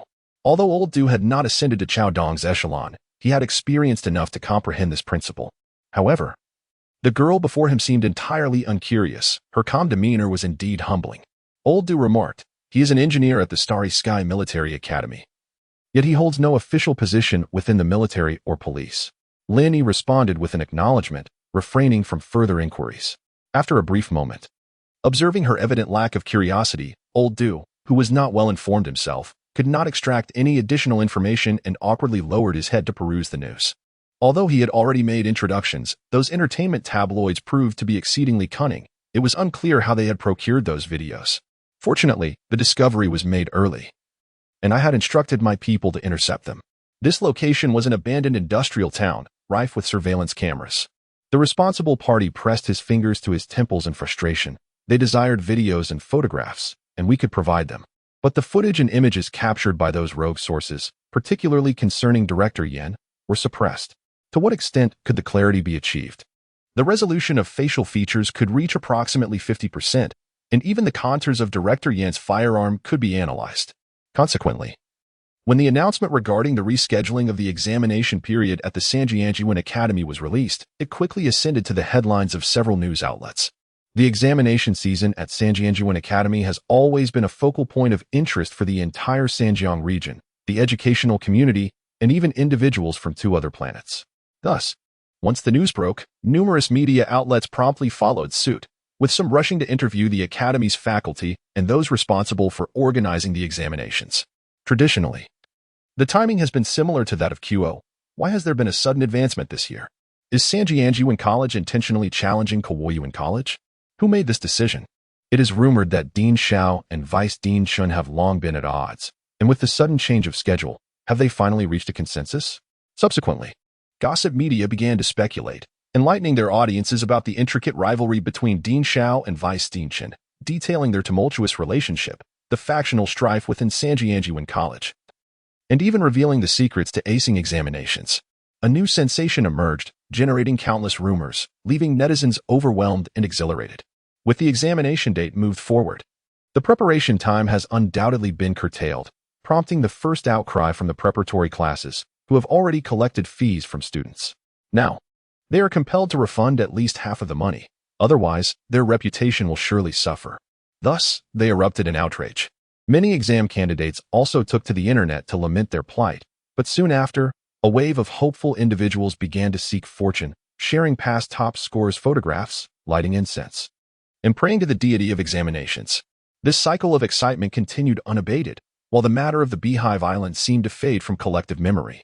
Meanwhile, there was another individual who had initially intended to apply to Kawoyuan College, but due to Lin Yi, he too was forced to alter his course. Just as Alan was about to inquire further, his uncle's servant approached, saying, "Young Master Alan, the sir requests your presence." Alan decided to set aside his curiosity for the moment, planning to address the matter with his uncle later. As he entered his uncle's study, he was greeted by the projection of a young girl clad in a black trench coat. His uncle sat beside the image in a medical chair. not glancing at him, but merely gesturing for him to approach, indicating the projection as he spoke. Allow me to introduce Lin Yi, your new objective. Chapter 31. Exam preparation. For nearly an entire day, the internet was inundated with various news regarding the Sanjianjian Academy, as candidates fervently sought luck by sharing auspicious symbols and venerating the examination deities. Meanwhile, news about Feng Island gradually faded into obscurity, typically within 2 days. If no significant events unfolded at Feng Island, the matter would be largely forgotten by netizens, leaving only the conventional reports from official media regarding the incident. However, before the day could conclude, a photograph emerged. Although the image was not particularly clear, it sufficiently revealed the general features and hairstyle of the individual depicted. Notably, the Hacker Alliance had also provided their insights. Driver, based on facial contour analysis, there is a 70% likelihood that the individual is a juvenile, and a 50% chance that he is a young adult, with the exact age remaining uncertain. Under such conditions, maneuvering such an old and dilapidated vehicle to achieve this outcome indicates exceptional driving skills, sound judgment, and remarkable psychological resilience. Furthermore, their reflexes far exceed those of an ordinary individual, with a 90% probability of being a supergene carrier. The gunmen, 90, are youths, with specific ages unknown. It is likely that he fired the weapon at that moment, but due to limited information, his accuracy cannot be determined. However, within the span of 18 seconds. Given the rapid speed of the vehicle, the gun in his hand remained remarkably steady, indicating exceptional physical and mental fortitude. There is a 90% chance he is a carrier of superior genes. The weapon, the information is too vague for analysis, suspected to be a novel type of firearm. Astonishing. The hacker has made an appearance. We bow before the Great One. It turns out the driver is a young gentleman. The photo is quite blurred. Yet merely from the outline, one can discern his striking handsomeness. Just as I imagined, I implore the Great One to extract a clearer image. The individual wielding the gun, even with just a partial profile, is equally handsome. Great One, do you know the identities of these two? I beseech you to unveil them. They are so dashing and both carriers of superior genes. I hope they are not affiliated with the Ming Society. The Ming Society is worthless. After watching that video, I am tempted to acquire a vintage car for myself. To the person above, do share what vehicle you are currently driving. Everyone, save this promptly. Saved. This truly is a midnight explosion, and online, a new wave of revelry has commenced. The affairs of Hive Island, the Ming Society, and the incidents of missing children have once again been thrust before the netizens. Thus, night owls flock to various news media platforms to bombard them. Some media personnel, who had just settled down, are compelled to rise once more to ascertain what has transpired. The military officer from Haitala, responsible for external affairs, observed the online frenzy for a moment before inquiring, "Is Director Yin aware of this matter?" His subordinate replied, "He is informed."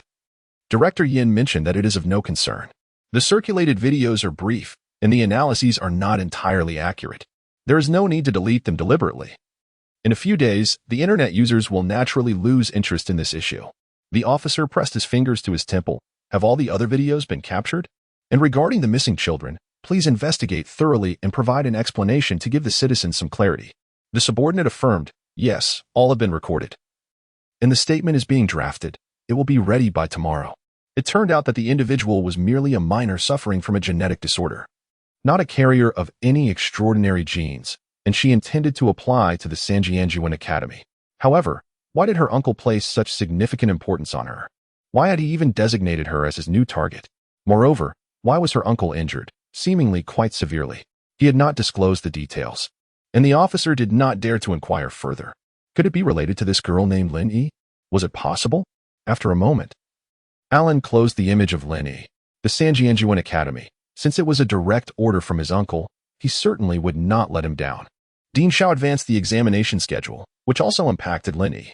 After all, the materials provided by Old Du had only reached her 2 days prior, and she had barely delved into less than a tenth of the content.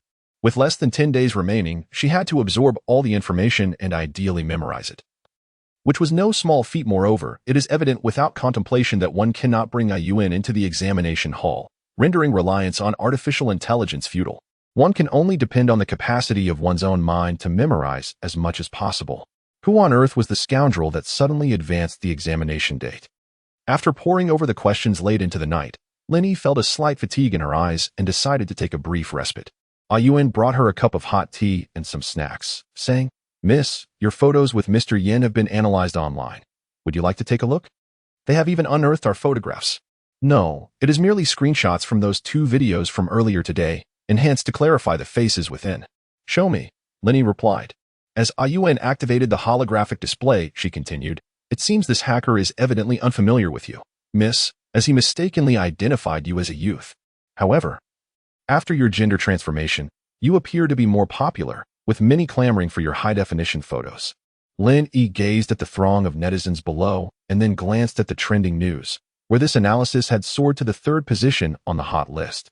Remarkably, this post had not been deleted, perhaps due to the insufficient exposure of Mr. Yan's information. "Oh, how do you know that?" she inquired. "Human behavior analysis is all stored in my database," Yuen responded. Lin Yi popped a small piece of cake into her mouth, narrowing her eyes slightly as she regarded Yuen. "Then tell me, what is the one thing I most desire to do at this moment?" Yuen replied, "What you most wish for right now is that on the 15th, I would take the examination on your behalf." Lin Yi. Yuan then remarked, "However, miss, I suggest you promptly abandon this thought and focus on your studies. The examination system at Yuan Academy is exceedingly stringent, and there has never been an instance of substitution in examinations." Chapter 32. The examination, regardless of how anxious the candidates were in their preparations or how vocally they expressed their frustrations online, the 15th of February arrived as scheduled. On this day, prompted by Old Do, Lin Yi set out early alongside Yuan. Numerous media representatives navigated through the crowd, swiftly rushing to intercept and conduct interviews upon identifying their targets. Many individuals appeared to be candidates heading to the examination, proudly adorned with the emblem of excellence, accompanied by several companions who offered warm encouragement along the way. Lin Yi felt a nostalgic pang, reminiscent of a more advanced version of the college entrance examination from her previous world. The throngs of people were overwhelming, without a Yuan by her side. Making it to the school gates with ease would have proven quite a challenge. The official platform of Sanjianjiwen Academy had announced that this year's number of applicants surpassed last year's figures, exceeding a staggering 12,000. Fortunately, the academy boasts a profound heritage and ample grounds, making it entirely feasible to accommodate such a large number of individuals. For this occasion, the school had even opened 10 entrances, with each candidate required to register and undergo genetic verification upon entry, accompanied by one supporter.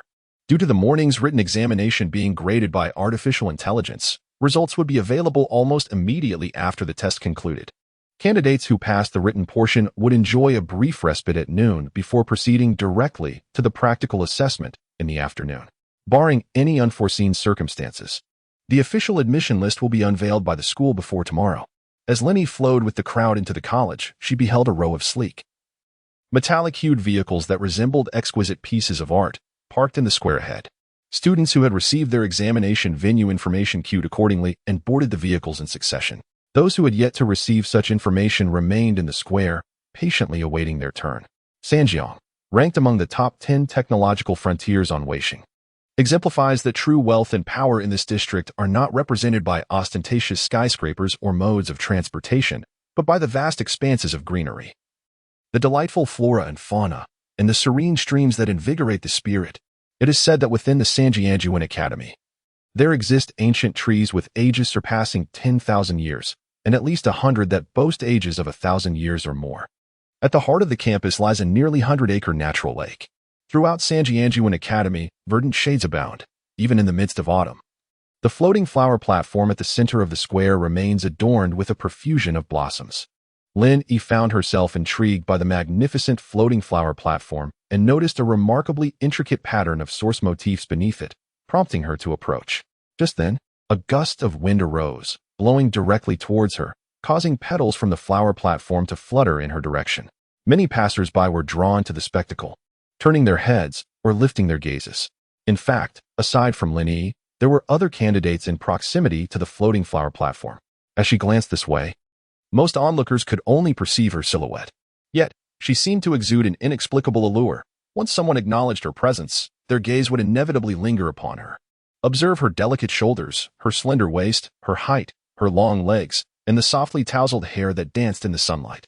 Many young ladies, harboring dreams tinted in shades of rose, found it impossible to avert their eyes. Likewise, A number of male candidates or those accompanying them could not help but feel ripples of intrigue upon catching sight of her figure. However, upon deliberately approaching to discern Lin Yi's face, they were momentarily taken aback. While her visage initially bore an ambiguous beauty that straddled the line between masculine and feminine, a closer inspection would reveal her gender. Thus, they lamented internally, yet their curiosity compelled them to gaze once more, irresistibly drawn to her chillingly elegant demeanor. Particularly when she occasionally raised an eyebrow, her eyes revealing an almost unfair magnetism. Unbeknownst to Lin Yi, the hormones she unconsciously radiated, scattered casually by a passing breeze, ensnared the attention of many individuals, both male and female. She focused on the floral patterns beneath the flower bed, casually brushing away the petals that had settled on her shoulder, and proceeded to examine the examination regulations. The afternoon test permitted companions to enter the venue. Lin Yi was somewhat taken aback and exchanged a glance with Yuan, for it was rare in previous years for such allowances. Yuan remarked, "This suggests that this year's practical exam will be particularly challenging. Nevertheless, miss, I shall do my utmost to assist you." A nearby candidate overheard their conversation and interjected, "The extent of assistance provided by the accompanying personnel will be fully recorded by the examination monitors. While appropriate help should pose no issue, excessive assistance will result in score deductions." Lin Yi turned to her. The speaker was a girl, slightly taller than herself, with dark skin, her hair styled in small braids, and a robust physique that exuded strength. Lin Yi nodded slightly and glanced at her, asking, "You didn't bring an accompanying person. Will that put you at a disadvantage in the afternoon's exam?" The girl smiled and replied, "I came on my own. In fact, having an accomplice doesn't necessarily confer an advantage. I've heard that in previous years, some candidates who entered the examination hall with their companions ended up delegating all their tasks to them. Although their tasks were completed, the invigilators held a poor impression of them and ultimately deducted all their scores. Therefore, it is far more prudent to perform well on one's own." Understanding dawned on Lin Yi as she gazed into the academy. Such regulations allowed for significant leeway in the invigilator's operations. Under these rules, it would be exceedingly easy for an invigilator to favor or penalize a candidate at will. The girl shrugged. "What can we expect from the Sanjianjuan Academy? The authority to interpret the entrance examination rules rests solely with the institution. However, do not fret. There is not just one invigilator. Each year, there are 11 invigilators, and any significant score deductions must be agreed upon by all of them. Everyone knows this is unfair. Yet this is the first lesson bestowed upon students by the Source Academy. The realm of invigilators has never been a bastion of absolute fairness." At that moment, the candidates who had experienced delays in receiving their information were finally sent their respective examination details by the Academy. The first examination was about to commence imminently. Lin Yi's designated examination venue was conveniently close, merely a short walk away, rendering the campus shuttle unnecessary. After reviewing her information, the girl remarked, "My examination venue is somewhat distant. I must be on my way. Wishing you the best of luck." Lin Yi nodded in response, "I wish you good fortune as well." Once the girl departed, the surrounding students hastily made their way to their respective examination rooms, and the previously crowded area swiftly cleared. Just as Lin Yi intended to head towards her own examination venue, she suddenly sensed an intense gaze fixated upon her. Although she had previously noticed several pairs of eyes upon her, none of which seemed hostile, this particular scrutiny carried an unsettling aura of danger. Turning her head, she spotted a young man approximately 15 or 16 meters away. He possessed fair skin, vibrant red lips, and exquisite features. His pale golden hair shimmered in the sunlight, casting a halo around him. His attire bore an antiquated charm, reminiscent of a character stepping forth from a cinematic portrayal of a vampire. Upon meeting Lin Yi's gaze, Alan slightly lifted the corner of his mouth in a smirk, then turned and boarded a small aircraft, distinctly different from the campus shuttles, soaring towards his examination venue. Lin Yi inquired, "Who is he?" The information regarding the candidates enrolled at Sanjianjuan Academy was readily available on the school's internal network. Yuan responded, "Alan Davis, male, 19 years old, a super gene carrier. Have I encountered him before?" she asked. "Not in my records," came the reply. "Well, let us proceed to the examination." Lin Yi, upon saying this, proceeded towards her examination room. Yuan had been listening to the surrounding companions of the examinees, who were offering various forms of encouragement. Feeling a sense of duty, the diligent Yuan also spoke up. "Miss, do not be anxious if you do not succeed this year. You can always register again for next year's exam." Lin Yi lifted her eyelids and replied, "At such a moment, you might consider keeping your silence." Chapter 33. Fortuity. Lin Yi could not discern the size of the examination hall, for as soon as she entered, she was escorted to her individual examination pod. She was not an exception. Every candidate was assigned their own pod, and prior to entering, each had to undergo another round of identity verification and genetic scanning. Within the examination pod, all external signals were prohibited, and the use of any technological devices was strictly forbidden, effectively eliminating the possibility of cheating. With 12,000 students potentially taking the exam simultaneously, Sanjianjian Academy would need to prepare 12,000 examination pots. Lin Yi marveled at the formidable strength of Sanjianjian Academy. This entrance examination showcased its prowess to all candidates, and at that moment, countless individuals were further captivated by the allure of the institution. 3 hours later, as Lin Yi emerged from her examination pod and stepped out of the examination hall, her results were promptly transmitted to her personal terminal. The score exceeded her expectations by a considerable margin. However, whether she would pass this written exam depended on the overall performance of the student body. Thus, the final cutoff established by the school would not be known for approximately 10 more minutes. A Yuan, resembling a devoted guardian, waited patiently outside the examination hall. As soon as Lin Yi emerged, he hurried over, exclaiming, "Miss, I am delighted to see you have completed your first exam, and you appear to be in good spirits." Upon leaving the examination booth, Lin Yi's personal terminal instantly connected with the Yuan system, revealing her scores. Nearby, other guardians were engaged in discussions with their respective candidates, analyzing this year's admission thresholds. Among the accompanying figures, many were also robots, and a Yuan, determined not to lag behind, remarked, "Based on previous data analyses, Miss, your chances of passing the written examination exceed 80. Noticing the time, Lin Yi realized it was already noon, with the afternoon exam commencing in an hour and a half. "Let us grab a bite to eat," she suggested, heading towards the school cafeteria. However, just a few steps away, her personal terminal emitted a notification sound. The written examination results from Sanjiang Academy had been announced. Before she could check her scores, she was surrounded by cries of despair from candidates who had not passed. Then a Yuan's voice broke through the commotion. "Miss, congratulations. You have successfully passed the written exam, securing the last spot. How fortunate." A multitude of gazes turned toward her, their expressions a complex mix of emotions. Lin Yi, feeling somewhat exasperated, signaled a Yuan to hasten their departure from the scene. As they walked away, she opened her personal terminal, and indeed, the cutoff score aligned perfectly with her own. How remarkable, she mused as she skimmed past the threshold. Upon entering the school cafeteria, Lin Yi suddenly inquired, "By the way, the one with blonde hair?" A Yuan, while assisting her in placing an order, replied, "Are you referring to Alan Davis?" Lin Yi nodded. "Yes. Has he passed?" The cafeteria of Yuan Academy is quite distinctive, featuring a spacious interior with ceilings soaring 3 to 4 stories high. In addition to a menu available on the tables for ordering, numerous charming little flying vessels hover in the air. Each vessel is laden with an abundance of food, presenting an array of fruits, snacks, and some uniquely crafted dishes. Upon the entrance of each new patron, a vessel glides to their table, from which emerges a diminutive captain, approximately 30 centimeters tall, who, while adorably charming, promotes their culinary offerings.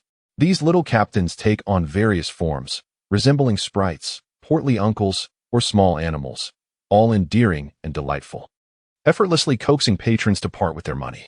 However, regardless of how adorable these little beings may be, in the eyes of a Yuan, who oversees the management, finances, and ordering, they are merely a collection of data, utterly unconvincing to him.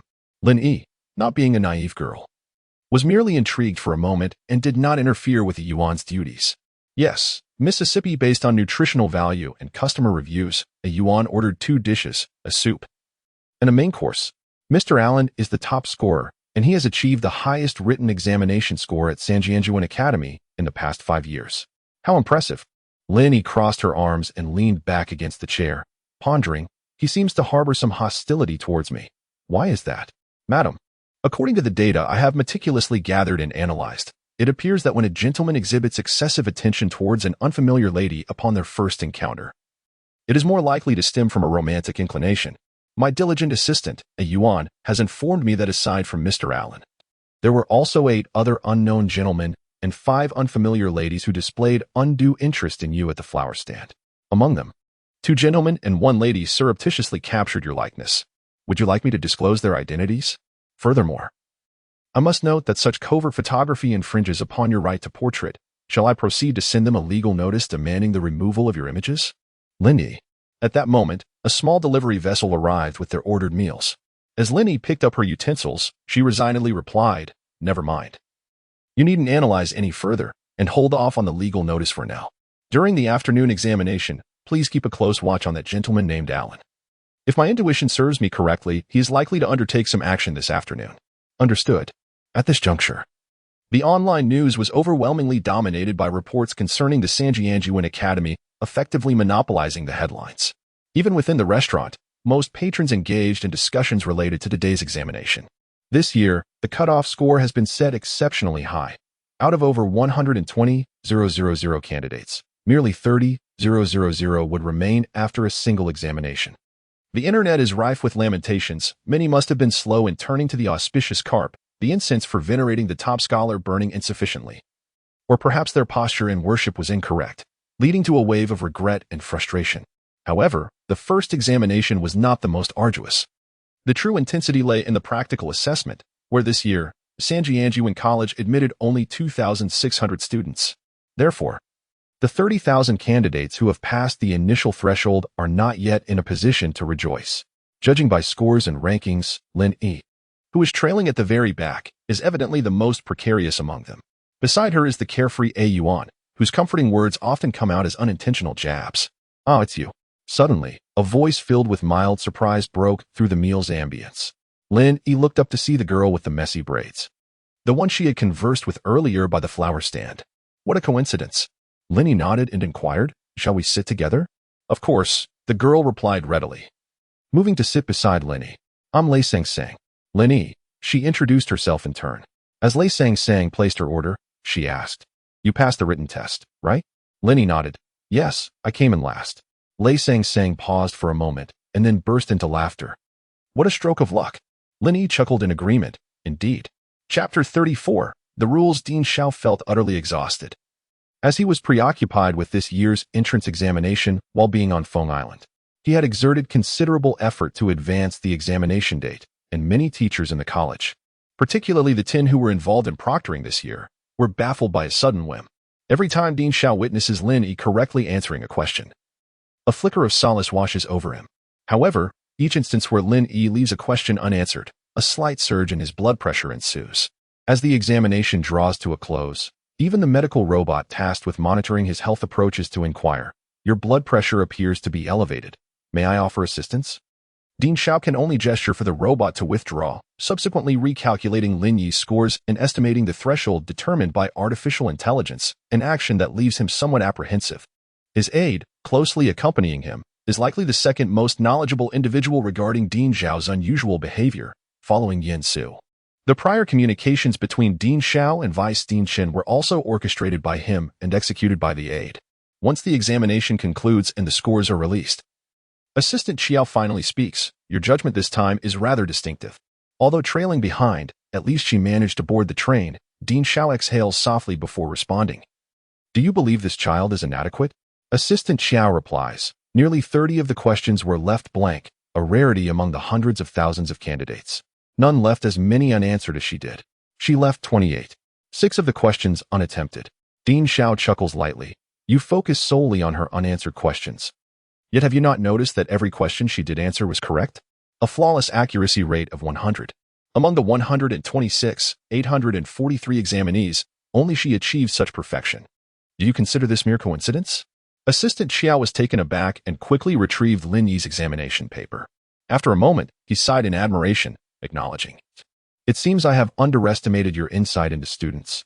You have never been mistaken." However, this statement reminded Dean Xiao of past events. He fell into a contemplative silence before speaking in a somewhat hoarse voice. 60 years ago, I encountered a remarkably special student myself, but regrettably, he transferred from Sanjianjian College after less than a year. "Are you referring to Dai?" Assistant Xiao inquired. "I was not yet by your side 60 years ago. I have only heard whispers of that genius. It is said that he later faced numerous injustices and ultimately met a tragic fate." Dean Xiao lamented that by the time he learned of it, it was too late, and he had not even had the chance to retrieve the remains of his student. Taking a deep breath, Dean Xiao interrupted Assistant Xiao's thoughts. I wonder how this girl will fare in the second round. As he pressed his temple, it was uncertain whether his concern was the cause, but he couldn't shake the feeling that this child might create unforeseen complications during her next examination. He needed to ease the pressure on his heart. The written exam was perilously challenging, yet every point was secured with such solid effort. He could not discern whether her earlier preparations had been fruitful or otherwise. While Dean Xiao rose to visit the restroom, Lei Sang was engaged in discussion with Lin Yi about the afternoon's exam at the school cafeteria. Noticing that Lin Yi was the only one eating, Lei Sang glanced at a Yuan, asking, "Is this one you brought a robot?" Lin Yi nodded, and a Yuan politely greeted Lei Sang. "Hello, Miss Lei. My name is a Yuan. Call me Sang," said Lei Sang as she took a bite of her wrap. While eating, she inquired, "I overheard your conversation at the school gate earlier. Are you a chat-type robot?" A Yuan proudly promoted itself, stating, "The specifications set by my creator designate me as a comprehensive domestic assistant and a companion for growth. In addition to engaging in conversation, I am equipped to perform various domestic services and possess sophisticated financial calculation capabilities." After finishing her wrap in a few bites, Lei Sang clapped her hands and cheerfully addressed Lin Yi. "That is quite impressive. Your robot can accompany you inside. Have you reviewed the examination rules for this afternoon?" Just as Lin Yi was about to access her personal terminal, a Yuan interjected, "This year, those allowed to accompany candidates into the examination hall, such as source teachers, source scholars, and even source students, are all prohibited. Only domestic or companion robots of E grade or below are permitted. Any robot exceeding E grade or equipped with concealed weaponry is barred from entry. Should a candidate attempt to smuggle in a higher grade robot or disguise it as a companion, discovery will result in immediate disqualification from the examination and a permanent ban on future registrations." Lin Yi turned to ask, "Have there been instances of candidates violating the accompaniment rules in the past?" Lei Sang shrugged. "Of course there have been. Whenever accompaniment is permitted, violations are almost inevitable." Lin Yi, perplexed, queried, "Does the Source Academy's detection system not identify the robot's grade?" Lei Sang shook her head. "Not at all. Violations have not stemmed from robot companions, but rather from human accompaniments." Lin Yi suddenly realized that Master Yuan was disguised as an ordinary exam companion. Lei Sang nodded, stating that those who violated the rules regarding exam companions may not truly possess Master Yuan's level of expertise, but at the very least, they were of Scholar Yuan's caliber. Lin Yi inquired whether such individuals were numerous. Having finished an entire plate of pancakes, seemingly unsatisfied, Lei Sang ordered another plate as a small spacecraft approached and continued, "There should be quite a few. However, the number of people who can afford to hire them is relatively limited. Their fees are quite exorbitant. In fact, if the Academy were to investigate, they could easily focus on candidates with a bit of background and conduct a stringent review of their accompanying examiners, effectively filtering out those who do not belong. If there were indeed any that slipped through the cracks." Lei Sang licked the sauce from her lips and chuckled. To claim it was unintentional would be hard to believe, yet the authority to explain lies with Yuan Academy. She added with a shrug. Lin Yi nodded in understanding. This regulation suited her taste quite well, both cunning and domineering, unafraid of any monstrous entities that may arise. Suddenly, Lei Sang nudged Lin Yi's arm, signaling her to look to the side. "Over there at that table, do you see? Those men, if you encounter them this afternoon, make sure to steer clear and avoid any confrontation." Lin Yi glanced over, noticing the four men seated at a nearby table, appearing to be around 30 years of age. Yet their life source patterns revealed them to be in their 40s or 50s. "What is their issue?" she asked. "They're exam tyrants." "Exam tyrants? After years of relentless attempts, I have yet to succeed, while I watch younger siblings, who are considerably my juniors, effortlessly gain entry. Observing this has fostered a deep-seated resentment within me. Such individuals, upon entering the examination hall, tend to target newcomers, those who, like you, are youthful and evidently inexperienced." Lin Yi raised an eyebrow, incredulous at the notion of bullying her. Lei Sang asserted, "You might not believe it, but I fell victim to them during my first year. I was so preoccupied with confronting them head-on that I lost track of time and ultimately failed the exam." Lin Yi was taken aback by this revelation. Lei Sang, however, displayed a carefree demeanor, stating, "Indeed, this is my second attempt." Lin Yi remarked, "You seem quite unperturbed." "Unperturbed? I am on the verge of exasperation. I have not forgotten this grievance. It's merely a matter of time before I settle the score with them," Lei Sang declared fiercely, taking a final bite of her wrap. "However, I suspect they may have been hired, now specifically targeting their employers. You must understand that among tens of thousands of candidates, many hail from the same region or educational institution. With so many candidates, it's not surprising that conflicts arise. And they choose this moment to strike. Where there is demand, there will be a market. Observing that Lei Sang had devoured 2 entire plates of wraps, Lin Yi retrieved 2 bottles of beverages from the spacecraft and handed one to her, remarking, "No wonder you are so well informed." Lei Sang accepted the drink she had offered. Moreover, among the 30,000 candidates in the second round, there should be quite a few reporters mixed in. Remember to perform well. Perhaps, unbeknownst to you, you might be broadcast live. Lin Yi raised an eyebrow slightly. Is this tacitly permitted by the Academy?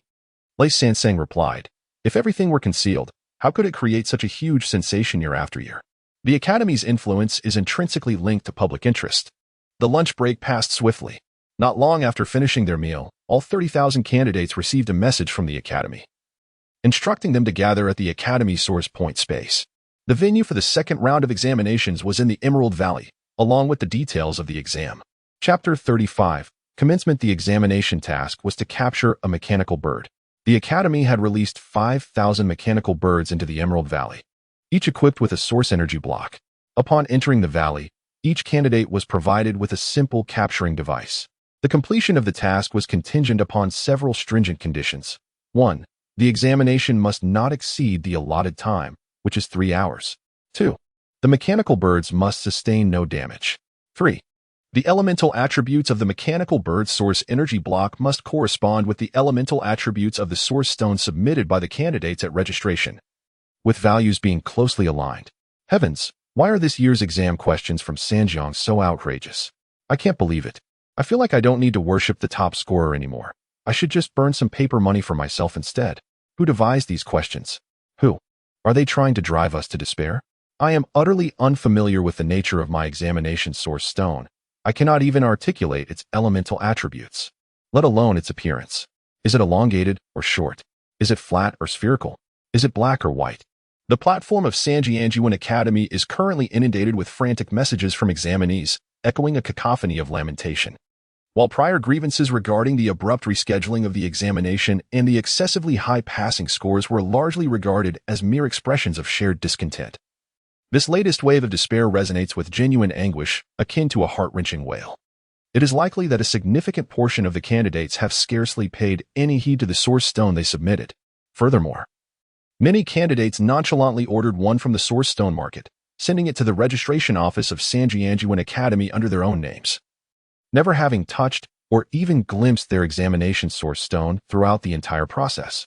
What do they know of elemental properties or numerical values? Remembering the price at which they placed their order would be considered an achievement. Thus, they find themselves utterly bewildered at this moment. The so-called elemental properties of the source stone refer to the 5 elements: metal, wood, water, fire, and earth. Each source stone bears a unique source energy attribute that falls within these 5 categories, and such attributes are often mixed, with pure elemental stones being exceedingly rare. Therefore, in order to ascertain the properties of a particular source stone, one must discern its source energy attributes, determining which element predominates among metal, wood, water, fire, and earth. Once the attributes are established, the source energy values can be confirmed, allowing for the classification and engraving of source patterns. The metal attribute, in particular, is characterized by its immense violent energy and formidable defensive capabilities, rendering it predominantly applicable in military contexts. The wood attribute, associated with life energy, possesses healing properties and is predominantly utilized in the medical field. Many pharmaceuticals required for genetic disorders are produced through the infusion of this wood attribute energy. Theoretically, if devices could seamlessly integrate this wood attribute energy, artificial intelligence could achieve self-repair and intelligent upgrades autonomously. The water attribute enhances speed, increases buoyancy, and adds variability. Hence, it is frequently applied in transportation systems. The floating flower platform in the Sanjiang Academy Square employs this water attribute energy. The fire attribute similarly amplifies destructive energy and is commonly used in military weaponry. The earth attribute reinforces gravity and attraction, with the development of spatial fields relying on earth attribute energy. Of course, the aforementioned descriptions are merely rudimentary summaries of the 5 elemental attributes of source energy. Whether in advanced military equipment or everyday industrial products, source energy rarely relies on a singular attribute. For instance, the transforming gun wielded by Yin Su demonstrates the water attribute in its transformation capability, while its lethality embodies both metal and fire attributes. Additionally, it may conceivably conceal wood and earth attributes as well. This year, Sanjianjuan Academy has unexpectedly employed such underhanded tactics without prior warning, quietly accepting all examination source stones sent by candidates. It now appears as if the institution has deliberately dug a deep pit, enticing unsuspecting students to leap in masse. Following the commencement of the written examination, all candidates' personal terminals were prohibited from contacting the outside world, granting access solely to the campus network.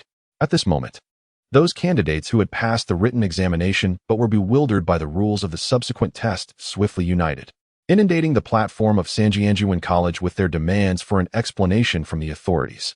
This phrase was inscribed on the floating flower platform of the college, and as it lingered there for an extended period, it became a norm, causing many to overlook its significance. Consequently, even if these candidates felt a sense of injustice within, they dared not voice their grievances, resigning themselves to an unspoken suffering and leaving their fate in the hands of chance for the upcoming examination. Once they entered the Weaponized Valley, their first task would be to capture the mechanical birds, hoping that a blind cat might stumble upon a dead mouse. With the elemental attributes aligning favorably, do you remember the attributes and values of your examination source stone?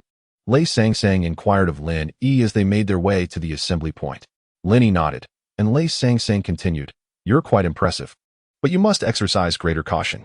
There are numerous individuals online within the school lamenting their fates, clearly aware that they may not pass this examination, harboring pin-up frustrations. Once we enter Weaponized Valley, the situation will likely become even more chaotic. Many may choose to abandon all restraint, so be wary of potential treachery." Lin Yi glanced towards the assembly point and replied, "Indeed, it is rather intriguing." Lei Sang, interpreting her comment as a jest, chuckled and said, "Your mindset is commendable." Weaponized Valley is one of the designated examination sites for Sanjianjuan College, situated far from the urban area. Even with transportation, the journey would take no less than 3 hours. Thus, Sanjianjuan Academy established a direct spatial conduit at Weaponized Valley, capable of transporting 2,000 individuals simultaneously. With 30,000 candidates, along with the accompanying invigilators, it necessitated the division into 16 groups for transportation. Each group was assigned randomly, upon receiving notification on their personal terminals. The candidates were required to proceed to the designated spatial conduit within the stipulated time frame. Lei Sang was allocated to the first group and waved cheerfully at Lin Yi before departing. Lin Yi, trailing behind, found herself in the 16th group, which fortuitously included the 4 gentlemen from the restaurant whom Lei Sang had previously warned her about. The spatial conduit promptly conveyed them into Weaponized Valley, where 2 invigilators distributed capture devices and casually cautioned them against causing disturbances, lest they incur penalties, before departing on their small flying vessels. This location, nestled within the heart of the valley, was quite expansive. Their immediate surroundings were relatively open, yet a glance further revealed a lush, dense forest. Once the invigilators had flown away, one candidate immediately voiced a complaint. "Goodness, such a vast area, yet not a single feather in sight." However, no sooner had he spoken than the sound of flapping wings echoed above them, and they looked up to see 3 vividly colored birds soaring overhead. One candidate mused, "Are those real birds or mechanical?" Yet, many others had already readied their capture devices, silently pursuing the creatures, indifferent to their authenticity. The priority was to secure a capture first. Shortly thereafter, several birds flew past from nearby, heading in another direction, prompting a group of examinees to hastily pursue them. Within a few minutes, the group of over 300 students, including Lin Yi, dwindled to fewer than 10 remaining near the spatial field. Among them were 4 men who had fixed their gaze upon her after the proctor's departure. The hunt had commenced, after more than 8 years on Qidian. Tomorrow marks the dawn of a new year. This book represents my journey from the very beginning, a fresh start. Thus, with a touch of audacity, I earnestly implore, could the editor arrange a proper recommendation for this book? The survival of this work truly hinges on the support of all of you subscribing and purchasing. A legitimate subscription is quite affordable, costing less than 2 bottles of soda, yet it sustains a month's labor of mine. The focus is on the additional update tomorrow. I humbly request subscriptions, monthly votes, recommendations, and warm support. I sincerely hope our Lin can continue to shine. Chapter 36. team formation at present. Aside from Lin Yi and the four rather unsightly men, there were also two other male students, approximately 20 years of age. Chapter 37. The plan well. He tends to be rather verbose. Please do not mind. Lin Yi remarked dismissively, as if scolding her own unruly child, and then continued to move forward. Chapter 38. Partiality. As the small leader approached, Wang Chaoyang and Zhao Yan instinctively displayed signs of vigilance. The small leader glanced at the two, offering a disdainful smile before turning his attention elsewhere. Chapter 39. The main course for the vast majority of candidates, capturing the mechanical bird posed a significant challenge, as the creature's agility and movements surpassed those of a real bird. Consequently, when the candidates. Chapter 40. The sale. After the commencement of the second examination, Dean Xiao observed that nothing particularly noteworthy had occurred. The candidates were diligently striving, although a few overly zealous students had crossed the line, prompting the invigilators. Chapter 41. The meeting. Vice Dean Shin presented a rather serious demeanor, yet he was not particularly old, appearing to be in his early 30s, though his actual age was closer to 70. Despite this. Chapter 42. And so on. Sebastian was not a source master, rather. His immense wealth and the substantial financial support he provided to the Academy 2 decades prior enabled him to bolster a certain. Chapter 43. Partners. The beautiful candidate, feeling somewhat bashful, did not haggle upon hearing the small leader's words. She promptly paid and took her mechanical bird, while the small leader calculated his earnings for the day. Chapter 44. The monster assistant Xiao swiftly contacted the invigilator of Tsilin Valley. However, the invigilator. Chapter 45. Luring the enemy, a Yuan hoisted Lin Yi onto his back and hurriedly dashed towards the direction of the flying craft. The creature has risen and has begun to recover from its excruciating pain. It first glanced around. Chapter 46. Foolishness. Chapter 47. Mercy. Chapter 48. Rescue. The three individuals remained silent for over 10 seconds until Wang Chaoyang, with a hint of anxiety, exclaimed, "It's that monster. We haven't gone astray, have we?" "Of course, we haven't," retorted the others. Chapter 49. Discussion. Before them stood a miniature mech. Yet even the smallest of mechs belonged to the realm of celestial weaponry, far surpassing terrestrial arms and capability. Thus, it was merely the most basic. The main system of the Chui Lin Valley successfully rebooted, and the academic institution was promptly informed of the events that transpired during the previous 20 minutes in the examination hall, witnessing the artificial intelligence processing the data. Chapter 51. Conditions. After a round of deliberation among the six, a Yuan meticulously documented their discussions and commenced to announce, under the unequivocal premise of unconditional admission to Sanjianjuan Academy for the six of them. Chapter 52. Anger. Upon reviewing the 10 conditions, Vice President Chun's expression darkened immediately, while Dean Xiao exchanged an awkward glance with Yin Su. A group of unruly children. I apologize for the inconvenience. Chapter 53. Contract. Vice President Chen temporarily muted the audio of the conference room and quietly inquired of Dean Xiao, "How did your conversation with Director Yin go?" Director Xiao remarked, "He." Chapter 54. The choice. After Director Xiao and Vice Director Chen led Lin Yi away, Director Xiao cast a glance at Vice Director Chen, who had already noticed that Director Xiao held this candidate in high regard. Chapter 55. The announcement. After Lin Yi completed the confidentiality agreement, several individuals submitted their personal terminals, which the Academy staff scrutinized in their presence, filtering the information contained within. Chapter 56. Sea level. If Lin Yi hailed from a respectable family or had a reliable elder by her side, Director Xiao would not be so apprehensive, so intelligent, with such remarkable talent. Chapter 57. Resume. Director Xiao intended to take her immediately to the source space on campus for an experiment. But just as he was about to rise, he recalled that the vicinity of the source space was undoubtedly. Chapter 58. Visit. Not long after Lin Yi arrived home, darkness enveloped the sky, and shortly thereafter, she received a call from Wang Chuyang, informing her that he and Zhao Yin would be coming to see her, accompanied by the little leader, Han. Chapter 59. Heartache. After A Yuan and Huan Miao placed the bouquet of King's Heart into the vase, A Yuan set out to prepare tea for the guests. However, with only one functioning arm, his movements were somewhat slow and clumsy, while Hua.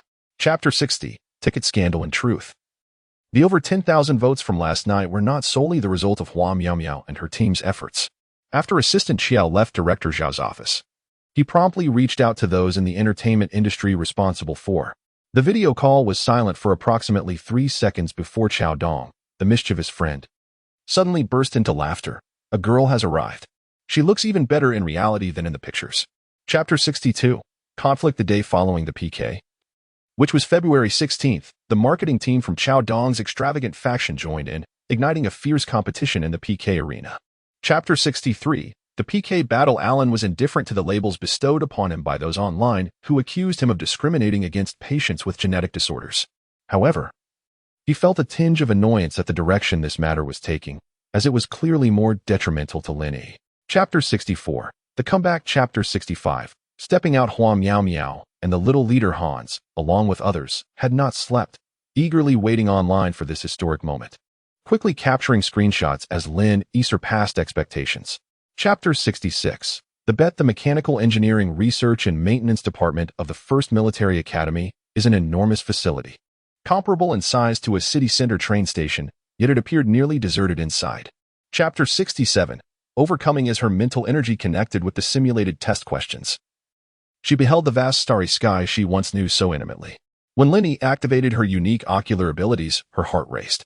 Chapter 68. Bargaining. Upon entering the workshop, it was evident that they had arrived at the true domain of Instructor Yan. He did not engage in any extraordinary actions or commands, yet his presence was commanding. Chapter 69. Spectating. Instructor Yan's approach to work has always been meticulous and responsible. Although a Yuan's new body was fully configured, the precision required for such lifelike robots was paramount. Chapter 70. Camouflage. Initially, Andrew and several instructors remarked that Lin Yi intended to challenge an entire team single-handedly. Several uninformed instructors mistakenly believed that Lin Yi was a student from another military academy. In Chapter 71, during the live broadcast, the other 5 teams were also observing alongside Andrew. 100 young men lined up neatly, standing before the screen, each of them seemingly astonished. Chapter 72 reveals that Lin Yi's initial round of beheading served as a significant warning to the captain of the second team.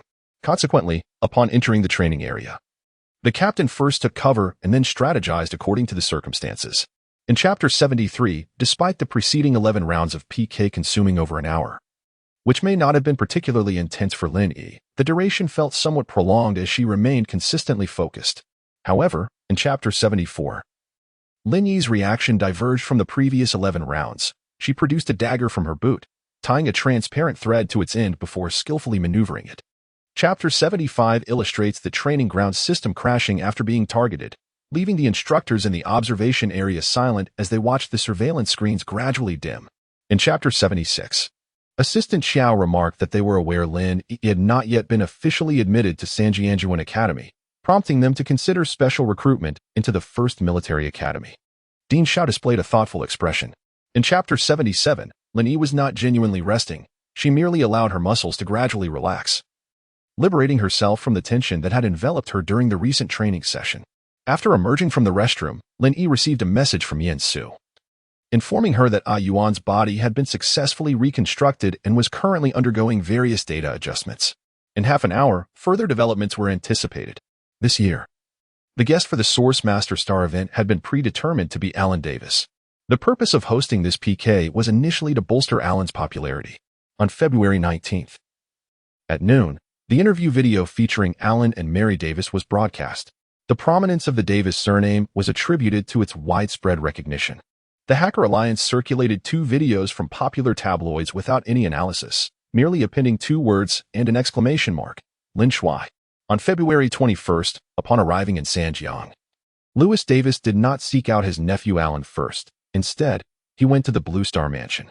Assistant Xiao, feeling somewhat helpless, could only advise, do you realize that many Source Masters aspire to enter Director Zhao's research institute, yet find themselves unable to do so? Chapter 85. Trending topics. Wang Zhonglei's fan base on Xinguang boasts several tens of millions, and his followers are notably active. Consequently, upon his utterance, the volume of comments and shares surged dramatically. Chapter 86. Victory and defeat. Beginning from the afternoon of the 21st, Lin Yi dominated the news trending list, maintaining her position steadfastly until the 23rd. The influx of traffic was remarkable. Lin Yi placed the meticulously crafted source stones into the 2 mechanical birds, suddenly witnessing these specimen-like creations being infused with vitality, as they both simultaneously. Chapter 88. The topic. After making a phone call, the staff member finally finalized the contract with Lin Yi after an hour and a half. Chapter 89. the Fool this year. The charity auction aboard the cruise ship is organized by the Star Foundation, with Source Master Star being one of its brands. Director Xiao has been involved for many years. Chapter 90. The Price. Regarding the pricing, Director Xiao nodded, suggesting that there would likely be buyers. I observed the two small items. They were exquisitely crafted and aesthetically pleasing. Chapter 91. Demolition. Chapter 92. First encounter. The designer prepared 3 outfits for her, and she chose the simplest one, a white sweater paired with black leather pants. 20 minutes later, Lin Yi had everything in order and proceeded to. Chapter 93. The Birdcage. This charity auction aboard the cruise featured 37 items. Lin Yi set a commendable precedent, as subsequent bids did not fall below her initial price.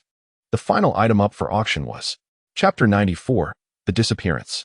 An hour later, Lin Yi and Louis boarded a small speedboat, while Sebastian and Grace took another. Once on the boat, they felt a chill that was more pronounced than on the deck. Chapter 95. The Sea Monster. Chapter 96. The Ants. This process unfolded without any. Chapter 97. Firearms. Assistant Xiao approached Director Xiao and whispered, the Sanjiang military region should have already discovered clues. This morning, the headquarters issued a series of search orders. Chapter 98. Violence. As the door swung open, they beheld a swarm of insects surging from the left side of the corridor, mere 20 meters away. The sheer density of their numbers completely covered the passage. Chapter 99. Aliens. The leading robber, known as Hydra, was not an alien, yet had resided on the planet for nearly half a century, becoming well acquainted with it, particularly the Sanjiang region. Chapter 100. Monster. Chapter 101. Interrogation. The cruise ship security system was rendered entirely inoperative due to a virus implanted by the hijackers, necessitating the arrival of specialized engineers to unlock the system. Meanwhile, the basement level of the ship was. Chapter 102. You know, as Lin Yi and Yuan emerged from the interrogation room, Yuan remarked, Mr. Yin and Mr. Andrew have arrived. Lin Yi responded, to repair the cruise ship. Chapter 103. Kevin. The following day, as Lin Yi descended to the dining area to partake in breakfast, she learned that out of the 1,500 passengers aboard the cruise, over 1,200 had. Chapter 104. Script revision. Fortunately, this unforeseen incident had become sensational news.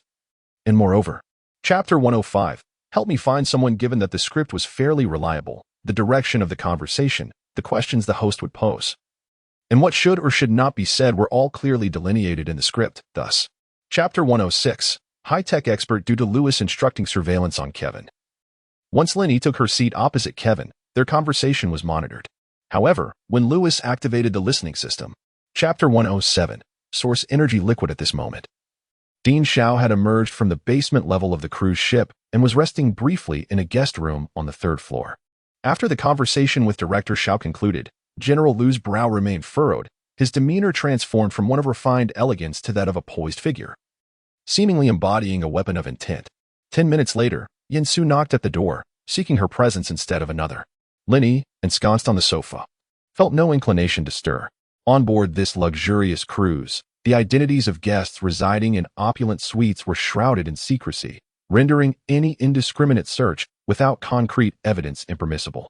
Upon discerning the precise location, Yin Su's scanner promptly targeted the venomous adversary as he stealthily advanced towards the rooftop on the 4th floor, concurrently alerting the head of security aboard the vessel. As the bubbles descended, appearing languid, their arrival was swift and unmistakably orchestrated. Nearly 100 bubble bombs lined up in formation. For Lin Yi, her perceptive abilities were unparalleled, yet her deficiencies were equally evident. The vast expanse of knowledge regarding source energy was an ocean too deep for her to navigate entirely. Alas, it seemed this individual had forgotten the sting of past wounds. Lin Yi deftly flipped her right hand, causing the source engraving pin to twirl gracefully between her fingers, with the energy emanating from its tip following her movements. Chapter 115. The Mischievous Child of Your Family. Chapter 116. Limitless Pretentiousness. As soon as Lin Yi finished her sentence, the rotating ladder astonishingly began to turn. The racing car had just collided with the ladder, fracturing several steel beams, yet it managed to stabilize. Chapter 117. Being rejected is not a shame. The next day, the Post.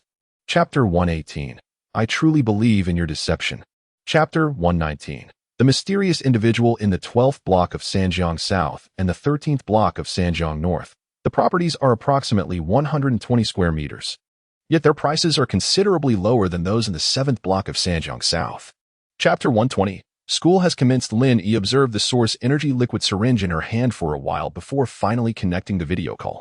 On the other end of the line, Director Xiao seemed to be in an aircraft, and he appeared to be. Chapter 121. Deceiving one is deceiving all. Chapter 122. Trickery and deception among the students awaiting the campus shuttle. Lin Yi was not the only one. However, most were freshmen, and they were essentially strangers to one another. Thus, although everyone was waiting for the bus, they maintained a respectful distance. Chapter 123. Do not provoke me lightly. After watching Lin Yi board the campus shuttle, Zhang Hao could hardly believe how effortlessly he had recruited a new member, particularly one who was the top student of this year. Chapter 124. Exchange of questions. After utilizing some connections and expending considerable effort, they finally managed to completely erase the video of the incident in the elevator. We were too hasty. Let us go. Chapter 125. The puppet troupe assistant Xiao gasped in shock. If the Davis family was involved in this matter, then the director's previous concerns were not exaggerated. Those individuals were indeed. Chapter 126.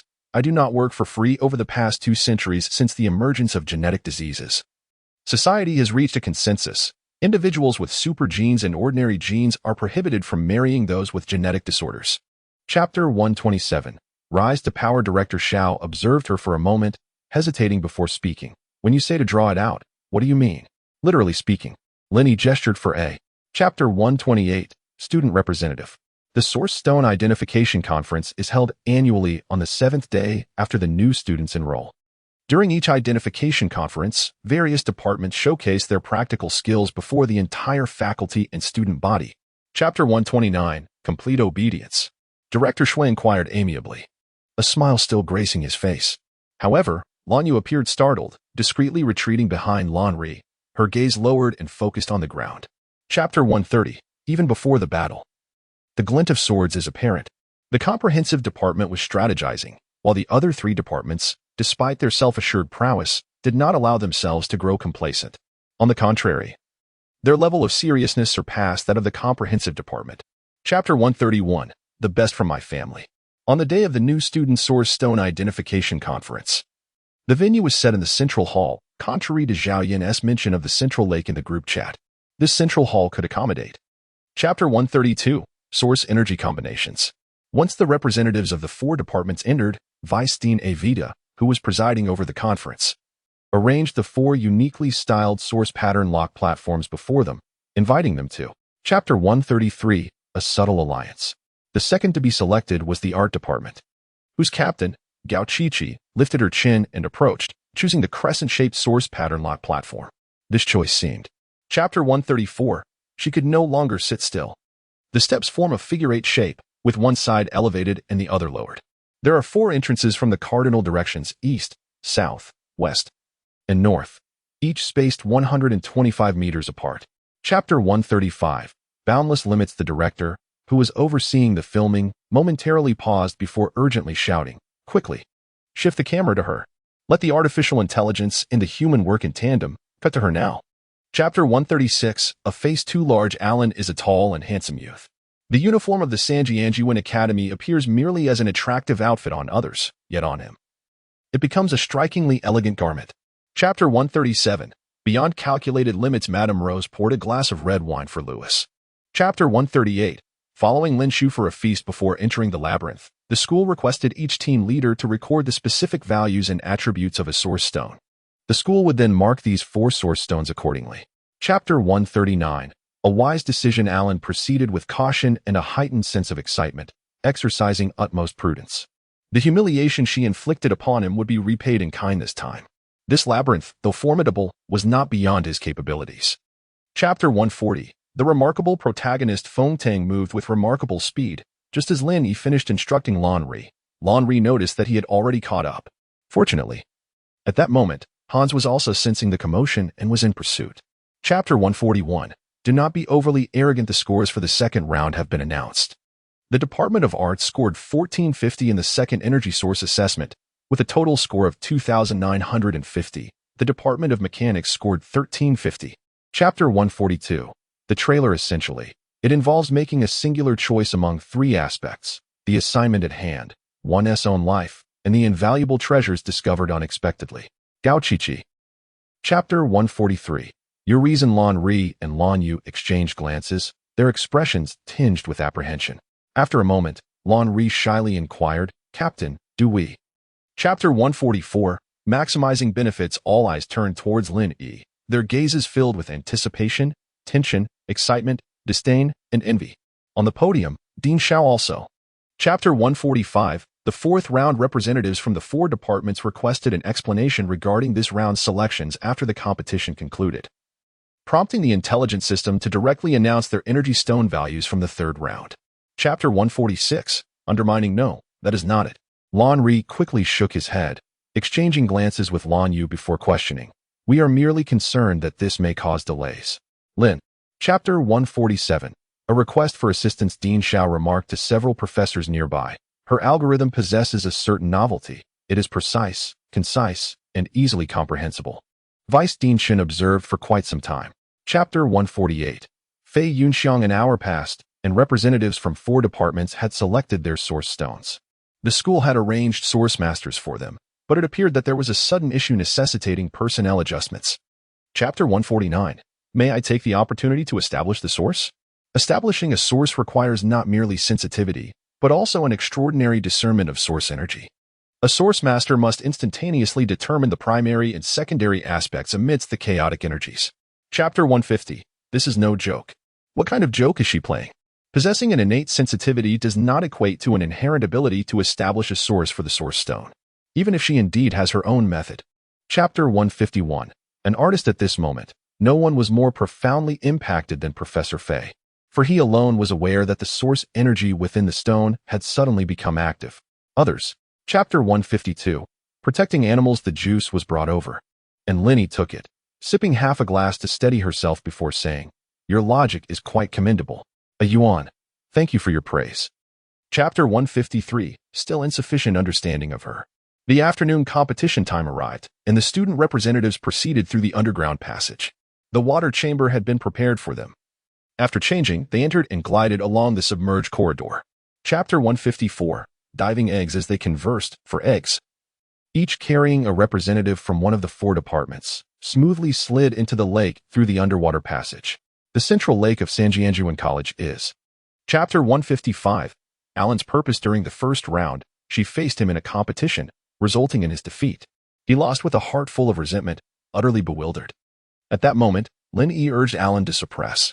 Chapter 156. The importance of appearance. The diving egg is equipped with a rudimentary identification system, capable of conducting basic scanning analyses of organisms exceeding a certain size within a 30-meter range.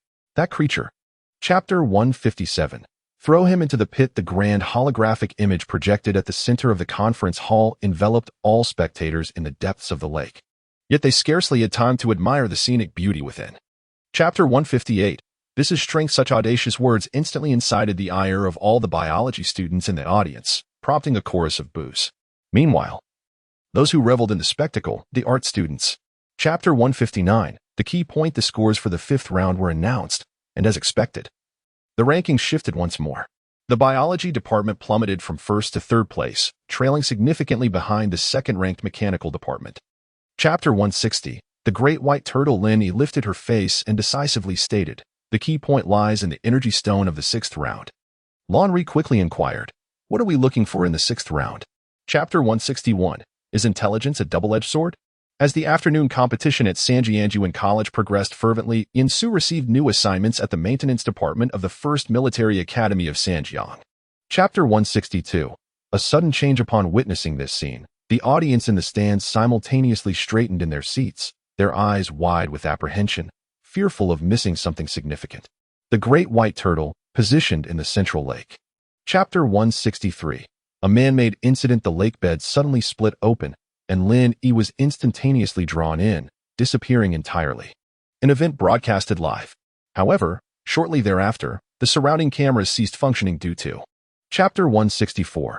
A contrast of ice and fire. In the comments section of Lord Li's book, a request for an update was made. Upon reading the encrypted message, Dean Xiao promptly contacted A Yuan, only to find. Chapter 165. The life of a piglet. What are those things you are reciting? A youthful voice, filled with curiosity, was heard, yet the speaker remained unseen. Within the medical chamber. Chapter 166. Discussion results at this moment. In the office of the president of Sanjianjian Academy, several military personnel had just departed. Chapter 167. Everyone is a suspect. Vice President Fong was taken aback. And at that moment, Vice President Avetta spoke up. Could it be that what she inscribed is a latent source pattern? There are two methods to depict source patterns. Chapter 168. Announcement of results. The rankings for this year's Freshman Source Identification Conference have been revealed, as the attendees are all esteemed high-level source masters. True connoisseurs in their field, they find themselves confronted with the groundbreaking design of the comprehensive system, leaving no room for doubt. Chapter 169. No room for loss. In the family district of the 1st Military Academy, Yin-Su resides in a modest house featuring both front and backyards. While the dwelling appears unremarkable from the outside, its entire intelligence system is anything but ordinary. Chapter 170. A change of plans. Lin Yi, who was believed to be in a position where she could not possibly suffer losses, remains unaware that outside, a series of earthquakes have been triggered due to her actions, each tremor more intense than the last. Chapter 171. Initial review. Yano paused momentarily at the spot where the satellite 003 had vanished before turning to Yasi and inquired, "Do you know who he is?" Yasi furrowed his brow and replied, "I do not." Chapter 172. Negotiating terms. Yano resolved to be forthright. "How much have you deduced?" As Lin Yi bit into an apple, she casually uttered 3 words. "Doll group, container body." Chapter 173. Just kidding. 20 minutes later, Yano precisely timed his entrance, accompanied by a cleaning robot that swiftly cleared the dishes from the table. However, the room still. Chapter 174. Seizing the opportunity. Within the medical room, the medical pod represented a pinnacle of advanced medical technology derived from source technology, designed to address various ailments and traumas in the human body. Though its data. Chapter 175. Class C. Initially, Yano paid little attention and had no intention of descending, yet the data fluctuations from the vessels below grew increasingly pronounced, leading to anomalous reactions from the experimental subjects. Chapter 176. Experimental subjects. Noticing Lin Yi's expression, Yano chuckled, stating, "Acquiring a Class C robot is no easy feat, even for government personnel, yet here it is not particularly challenging." Chapter 177. Bait. Chapter 178. Alarm. As evening approached, Lin Yi, with the assistance of the robot, finally compiled a detailed solution process. As for the accuracy of this process and how far it diverged from the standard answer. Chapter 179. Dismantling him. Lin Yi was browsing the internet, simultaneously opening numerous windows. Approximately half an hour before the alarm sounded, some meaningless notifications suddenly appeared beneath her Star Network account. Chapter 180. Can we get out? The chips of the robots are typically located in the chest area. However, in this particular instance, C-12 cannot automatically eject the chip, as that section is often composed of the most resilient metal. Chapter 181. Everyone gather around. Yano did not anticipate such an unforeseen circumstance, which completely disrupted his plans. The sole comfort he found was that he promptly activated the building's security system when the incident occurred. Chapter 182. A cameo. Yano remained unwilling to accept defeat. It was unacceptable for someone to slip away right before his eyes. Not only could he not pursue, but he also had to escape first. What a dismal situation. How embarrassing and frustrating. Chapter 183. Not in the surface of the sea appeared tranquil at night, with gentle waves and a slightly humid atmosphere. The air infused with the briny scent of the ocean. After a prolonged exposure, one could feel the saltiness settling on their skin. Chapter 184. Finding a place to settle is challenging indeed. Mere minutes later, the sound of an aircraft pierced the air. Looking up, one could see small black dots approaching from afar, resembling massive birds descending unexpectedly. Chapter 185. Uncle Fat's fear when Yin-Su opened the door. Uncle Fat was squatting in the middle of the road as usual, exuding an air of dominance. "Uncle Fat, we have guests tonight." Yin-Su observed his household. Chapter 186. The Kovo invitation list. At this moment, Director Xiao had just concluded discussions with military and police representatives, yet had not found a moment to catch his breath when Assistant Xiao approached, stating, "Director, the Vice President of the Kovo Origin Association." Chapter 187. Fat Master-S cushion. As Lin Yi settled onto the sofa, she casually grabbed a yellow cushion to place beside the armrest, leaning against it at an angle. After a satisfying meal, drowsiness ensued. The moment she sat down, she could hardly resist. Chapter 188. Their humiliation. It's nothing, just a minor injury. Lin Yi instinctively shielded his forehead with his hand. The adhesive on the wound was nearly indistinguishable from his skin tone, and he had intentionally concealed much of it with his bangs. Chapter 189. Nationwide Deletion. Yin Su gazed at the video for a while, then remained silent before stating, "Even if it is deleted from the entire internet now, as long as someone re-uploads it, the outcome will remain unchanged." Chapter 190. Invitation to join. The following morning, Lin Yi was roused by the enticing aroma of food. After freshening up, she made her way to the dining area, where a large azure bowl had already been set. Chapter 191. Encountering a soft bump, her words carried an undertone of mockery. Yet her expression while speaking was so utterly serious that it rendered any suspicion of sarcasm nearly impossible. Chapter 192. Concerning Lin Yi boarded Director Zhao's vehicle. However, instead of heading to the police station, they directly proceeded towards the school. Yesterday, Director Zhao had already prepared the military and police duel. Chapter 193. The Grand Arena. After Zhang Hao finished speaking, Lin Yi also selected a location, directly marking it on the map. "This will do." Zhang Hao glanced at it, swallowed hard, and then said, Chapter 194. The Treasure of Humanity. Feeling somewhat fatigued, Lin Yi sank into the office sofa and continued, "Furthermore, the external world is currently fixated on my abduction. First, I went missing at the lake, and then..." Chapter 195. A Declaration of War. After Lin Yi left those words behind, Director Zhao turned to Assistant Xiao and said, "Please send her response to several Vice-Deans." Assistant Xiao was taken aback. The director. Chapter 196. Arrogance. Not long after Lin Yi issued her challenge, the head of the biology department assigned tasks to several students who had been named and requested the student council to assist in supervision. Thus, in Chapter 197. The Challenge Rules. The source energy digital crossword puzzle involves selecting certain squares on an X by X grid to place specific numbers, while adhering to the constraints of the row and column endings. The concept of face, if it belongs to oneself, is undoubtedly priceless and should not be touched by others. However, if it belongs to someone else, it loses that significance. Chapter 199. Secrets unrevealed. Since her introduction to the knowledge of source energy and her familiarity with this intricate system, Lin Yi's unique vision has captured numerous source patterns, each one representing a fragment of understanding. Chapter 200. Old Grudges. New enmities. Lin Yi followed the swift pace of Li Xiao, and it was only when they reached the final square that she took the lead to illuminate it, thus concluding this formidable challenge. Chapter 201. Strategy. Ray Sang and Huang Miao exchanged glances, and indeed, the students from the biology department awaited them. The remaining 3 challengers possessed super genes, 2 of whom were second-year students. Chapter 202. Politeness. A Yuan approached gracefully, extending a polite greeting to them. While observing the situation on the arena, Huang Miao inquired, "A Yuan, my dear, what is Lin Shui up to?" Chapter 203. A Stalemate. Li Decide raised his hand and began to manipulate the virtual data sphere for a while, extracting a set of data and casting it into the vacant squares at his feet, corresponding to the source energy. Chapter 204. 5 consecutive victories. Facing a level 1 energy attack at such close range, an ordinary person's organs would be unable to withstand such brutal energy, resulting in Chapter 205. You lost. After Antonio ascended the stage, he merely cast a cold glance at Lin Yi before swiftly turning the floating virtual data sphere towards him and quickly retrieving several sets of data. Chapter 206. The Thrill of the Hunt. Chapter 207. Tang Shui. Refusing. Tang Shui sat in a spacious recliner, resting his right hand on his head. His face slightly turned to reveal the elegant contours of his neck, as he contemplated his sharp gaze. Chapter 208. A Yuan's Chip. Lin Yi tossed the paper towel she had used to wipe her hands into the nearby trash bin and glanced at him. Has dinner arrived? Lin Yi shook his head, opening his mouth, full of. Chapter 209. The main character of the show. Given her current level of attention, any slight deviation from the norm would lead people to investigate her thoroughly. A Yuan was her safeguard. Chapter 210. The Arena Champion Team.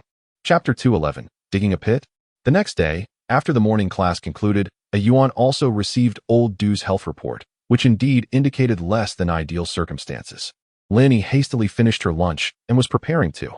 Chapter 212. Gene Decoding. Director Zhao's research institute was not far from the Sanjianjuan College. It took about 10 minutes to reach by aircraft. The place was rather modest, appearing as an ordinary small. Chapter 213. Speculation. Upon her arrival, Director Xiao was still busy, so Lin Yi chose not to disturb him and instead leisurely circled around the boxes. Each box bore a label indicating the source of energy. Chapter 214, The Strength of the Nerves.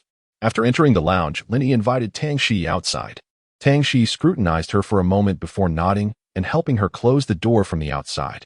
Chapter 215, 3 minutes and 33 seconds. A throng of students had already gathered around the grand arena, and the 10 selected contestants had arrived early to familiarize themselves with the venue. A few had even started live streaming, engaging with viewers while. Chapter 216, Rising Winds and Clouds. Chapter 217, Jiangying. In stark contrast to the exhilaration of Lin Yi, Antonio and Joanna, along with those who had lost to Lin Yi on the first day, found their spirits dampened as the grand arena's reputation soared. Chapter 218, The First Step of Decoding. Lin Yi mentioned the name of the classroom, prompting a glance from Jiangying. You have entered the wrong building. Chapter 219, Patience is Key. For old Du, if treated conventionally, he could expect to live at least another 4 or 5 years. With a stroke of good fortune, it might even extend to 10 or 8 years. Though such a life. Chapter 220, Her Limits? To wait or not to wait? That is the question. If to wait, then for how long? This too is a matter of contemplation. Lin Yi felt herself on the verge of becoming a philosopher, perpetually. Chapter 221, The Lucky Charm. The following day, when old Du was brought to the research institute, Lin Yi made a special trip to see him. In comparison to the image she had viewed on the screen the day before, the real person appeared significantly more frail and aged.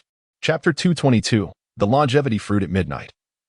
And oddly, a sudden, muffled sound of a cyclone resonated above the tranquil Rose Castle, followed by an aircraft that disregarded the owner's regulations and landed directly. Chapter 223, Exiting Isolation. Not only Lewis kept a close watch on Lin Yi, but there were also vigilant eyes from Kovo continuously observing the Sanjianjuan Academy. Since the last incident, when Lin Yi had turned down the offer from Kovo. Chapter 224, Changing Attire. Over the past month, Lin Yi's grand arena had become the focal point of the entire school. Discussions about her online had never ceased, as countless individuals brought their own provisions and spontaneously formed. Chapter 225, The Dark Countess. Feng 12 entered, surveying Lin Yi with a gleeful sparkle in his peach blossom eyes, brimming with delight. Lin, you are indeed even more enchanting in person than in the videos. Chapter 226, Firmly seizing the initiative. This arena appears almost entirely transparent from the outside. Structured across 4 levels, each divided into countless compartments, accompanied by a labyrinthine staircase. The entire design is imbued with. Chapter 227, Lin Yi's data. Andrew possesses a professional penchant for calculating data. During the live broadcast, Lin Yi deftly eliminated a competitor and then swiftly concealed herself in the shadows to pursue the next. Chapter 228, Authenticity. Although the map consistently displayed the location of the Countess after the elimination of the 4 team members, Alan and his companions confirmed 3 crucial points through comparison. Chapter 229, Counterhunt. What disrupted their judgment was not merely the abundance of mirrors, but also the fact that these mirrors were in constant motion, with their patterns of movement proving exceedingly elusive across different areas. Chapter 230, Source Pattern Completion. Lewis has ascertained that Lin Yi's physique has undoubtedly undergone genetic decoding modifications. What astonishes him, however, is the remarkable efficacy of her enhancements, far exceeding expectations. Chapter 231, Has she trained in combat? The remaining 2 competitors are the strongest within their team, their life source patterns radiating brilliance in Lin Yi's eyes. The vitality of youth is extraordinarily exuberant, emanating. Chapter 232, The 3 Styles of Changyuan. Lin Yi halted approximately 20 meters away from them, hands clasped behind her back, regarding them with a knowing gaze. You all are aware, the crystal heart resides within me. Alan slowly closed. Chapter 233, The Pulsation of the Galaxy. The Changyuan 3 techniques represent the pinnacle of Principal Changyuan source arts. During the transformation of the Jiueshing environment, Principal Changyuan employed the Changyuan 3 techniques, single-handedly orchestrating. Chapter 234, An Unwarranted Performance. Upon witnessing Wei Xin obediently rushing towards him, Alan found it difficult to ascertain whether he felt more relief or frustration. Since childhood, he had always followed Lewis. Chapter 235, Is this really so difficult? After the conclusion of the game, the 10 seed players exited the arena and ascended to the podium, facing the captains of the guest teams for selection. On the podium, the chairs of the 4 captains. Chapter 236, Should we recruit more? It was merely a matter of selecting captains to join the battle teams. What was all this talk of loyalty? Surely, it was deliberate. Chapter 237, The Frenzy of Traffic Harvesting. Chapter 239, The Container. At that moment, within the physical training room, there were only Dean Xiao and Lin Yi present. Dean Xiao received a signal, and soon, Yin Su's holographic image appeared before them. Chapter 240, Madame Rose is coming. Lin Yi innocently raised her hands. Your misunderstanding of me is rather significant. I have always been a law-abiding and diligent student. Dean Xiao gave her a stern look. Chapter 241, A Welcome Gift. Lin Yi did not expect to see Madame Rose so soon. With only 7 days remaining until the Source Realm Design competition and with transportation now so convenient, the arrival of influential figures was imminent. In Chapter 242, it is revealed that Louis possesses a villa in Sanjiang, and this is not Madame Rose's first visit to the area. On previous occasions, she had always chosen to reside at Louis's villa. In Chapter 243, the mention of a design from the freshman competition ignites excitement in Lan Yu's eyes, as she believes their team will surely secure first place. Chapter 244 depicts Lin Yi emerging from the training pod, breathless and drenched in sweat. She accepts a towel from Ma Yuan, inquiring about the data metrics. In Chapter 245, the competition organizers send a notification to Lan Yu's personal terminal, announcing the disqualification of her entry due to allegations of plagiarism. The color drains from her face as she processes the shocking news. In Chapter 246, Han Dong receives congratulations from a peer as he exits the classroom, with the individual expressing excitement over the success of their project.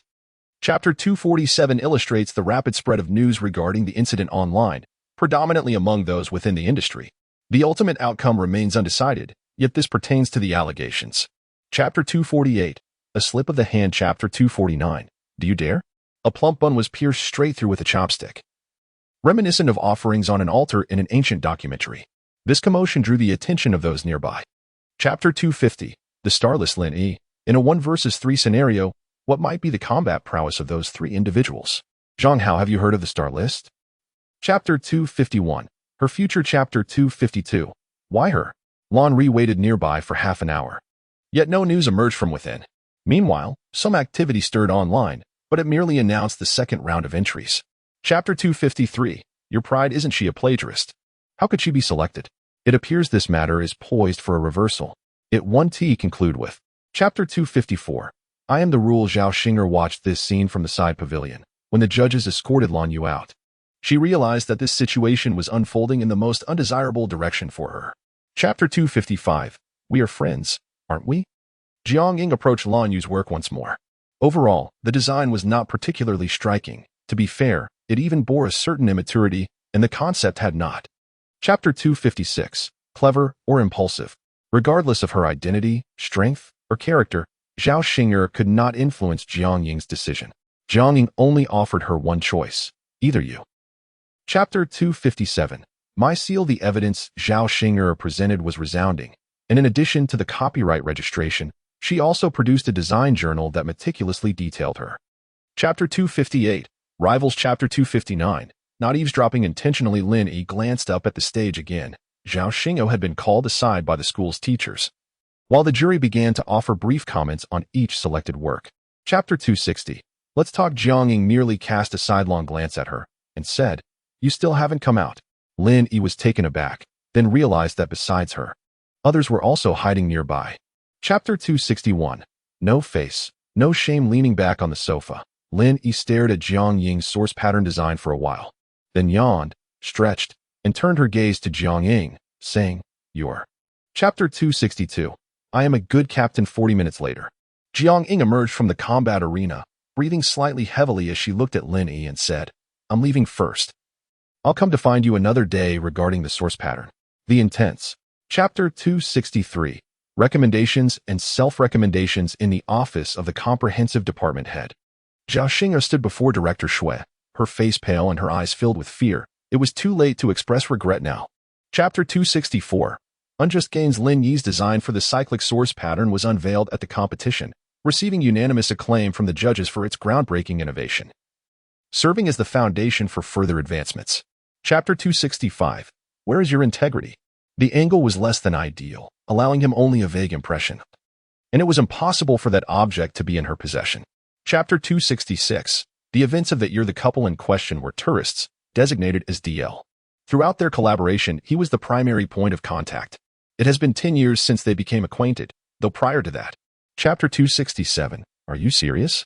Less than 10 minutes into the combat arena, Lin Yi felt as though she were a bewildered dog on a leash, despite being in peak condition.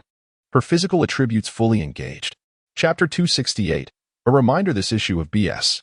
Chapter 269. Such excellence. Lin Yi had not delved deeply into the requirements for enhancing super gene classifications, yet she understood clearly that achieving such results was exceedingly challenging. Chapter 270. Seeking sustenance and rest. However, the following day, Lin Yi did not encounter the unreasonable siblings, having heard they had already arrived at Sanjianjuan Academy. Settling within the Biological Sciences Department, it was said that the siblings were with fellow students from the same department. Chapter 271. Investigate. As they spoke, the sky darkened, and snowflakes began to fall. This year's first snowfall had arrived a tad early. As both individuals had yet to partake in a meal, Director Xiao. Chapter 272. The medical examination. When Professor Liu received the notification from Assistant Xiao, he inquired about the reason. However, Assistant Xiao remained reticent, merely instructing him to promptly return to the campus with the students. The assessment would be rescheduled for the next occasion, and he would. Chapter 273. Ignition. Frankly speaking, Lin Yi's curiosity regarding Wang Jun was somewhat incited by Tang Shuri, compounded by the fact that she had waited for him the previous days without success, and last night she missed him due to the lateness of the hour. Chapter 274. Master level. In this round, the rules of the game dictate that each participant, upon entering the library, will be assigned a white paper book entitled Source Life. The first page of each book. Chapter 275. Hubris struck by lightning. Since Lin Yi revealed to them that the individual on Feng Island was Lewis, both Yin Su and Director Xiao, while not overtly expressing their thoughts, had privately begun to pay close attention.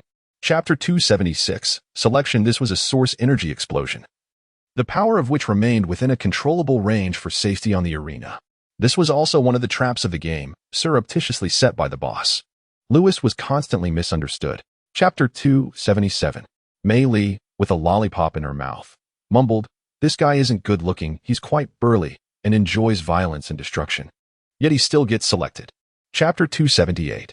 Beauty. Chapter 279. Relationships. Just as Lin Yi had settled onto the sofa in the villa, without even having the chance to enjoy the dessert, she received a message from Director Xiao, a request for an encrypted video call. Chapter 280. Unraveling the threads. Assistant Xiao presented the information gathered over the past few days to Director Xiao, stating, Han Dong harbors genetic prejudice since entering the school. He has been eager to join the genetic. Chapter 281. The repeater comes to life. Jiang Ying noticed Lin Yi looking her way and assumed she was inquiring about her, replying, "I'm not sure, but the Zhao family has some business in Kowona, which should have developed over the past couple of years." Chapter 282. Not a good thing. Mei's expression darkened, and displeasure flickered in Mei Li's eyes. The manner in which the siblings conversed had been cultivated since childhood, and they considered it a mark of genius. Chapter 283. Who is chattering about me? Meanwhile, from Yin Su's side, Wang Jun's activities and behavioral analysis over the past year, combined with the entirety of the situation, led the professional team to produce a new report. Chapter 284. Is it appropriate for you to say that? As soon as she finished speaking, the phone rang. Ah Yuan. It's Director Zhao's encrypted call, accompanied by guidance yen. The two individuals are certainly not. Chapter 285. Luck. Shortly after Director Xiao hung up the phone, Lin Yi received the list of over 12,000 Super Gene students residing at the school. The list only displayed their photos. Chapter 286. Lin Xia. Following Professor Fei was a demure young woman, gracefully holding several textbooks on source stones. Upon entering, she proceeded directly to the podium to begin. Chapter 287. Public lecture. While the two were momentarily distracted, Professor Fei had already opened over a dozen different source pattern combinations to illustrate his points, delving into a thorough explanation. Unlike the usual. Chapter 288. The Monk's Flesh. Tang Shuri. You have noticed. Lin Yi. Indeed, I have not. In my eyes, Professor Fei's life source pattern appears perfectly normal. Chapter 289. Why the pretense? Earlier, in the large classroom, Zhao Xinger deliberately chose a seat near the back door, allowing her to be among the first to leave once class concluded. Tang Shuri. Chapter 290. It's still her. Meanwhile, at the Research Institute, Director Xiao had just exited the laboratory, preparing to have lunch when he received an encrypted message from Lin Yi. Upon opening it, his expression immediately. Chapter 291. A game with you. However, in the following days, Zhao Xing'er remained quite subdued, hardly showing her face and essentially staying confined to her dormitory. Tang Shi checked her online presence, and she hadn't made any contact. Chapter 292. Lin Shihua, of course not. I am not invincible. Lin Yi accepted the water handed to her by a yuan, twisting off the cap and taking a few sips before continuing. Just now you watched 2 matches. Chapter 293. Ageless youth in the lounge said a girl clad in white casual attire, seemingly awaiting someone, her head bowed, obscuring her features. Shortly after, Lin Xia pushed the door open and entered. The girl. Chapter 294. Sacrifice. At the moment Qin Jian pressed the shooting button, a figure dashed in from outside. A yuan's hand swiftly intercepted, forcefully lifting Qin Jian's arm, diverting the bullet's trajectory. 1. Chapter 295. A bit premature. The lounge was equipped with surveillance. Before the lighting was tampered with, everything that transpired within was recorded. The fact that Qin Jian suddenly drew his gun to shoot Lin Yi is indisputable.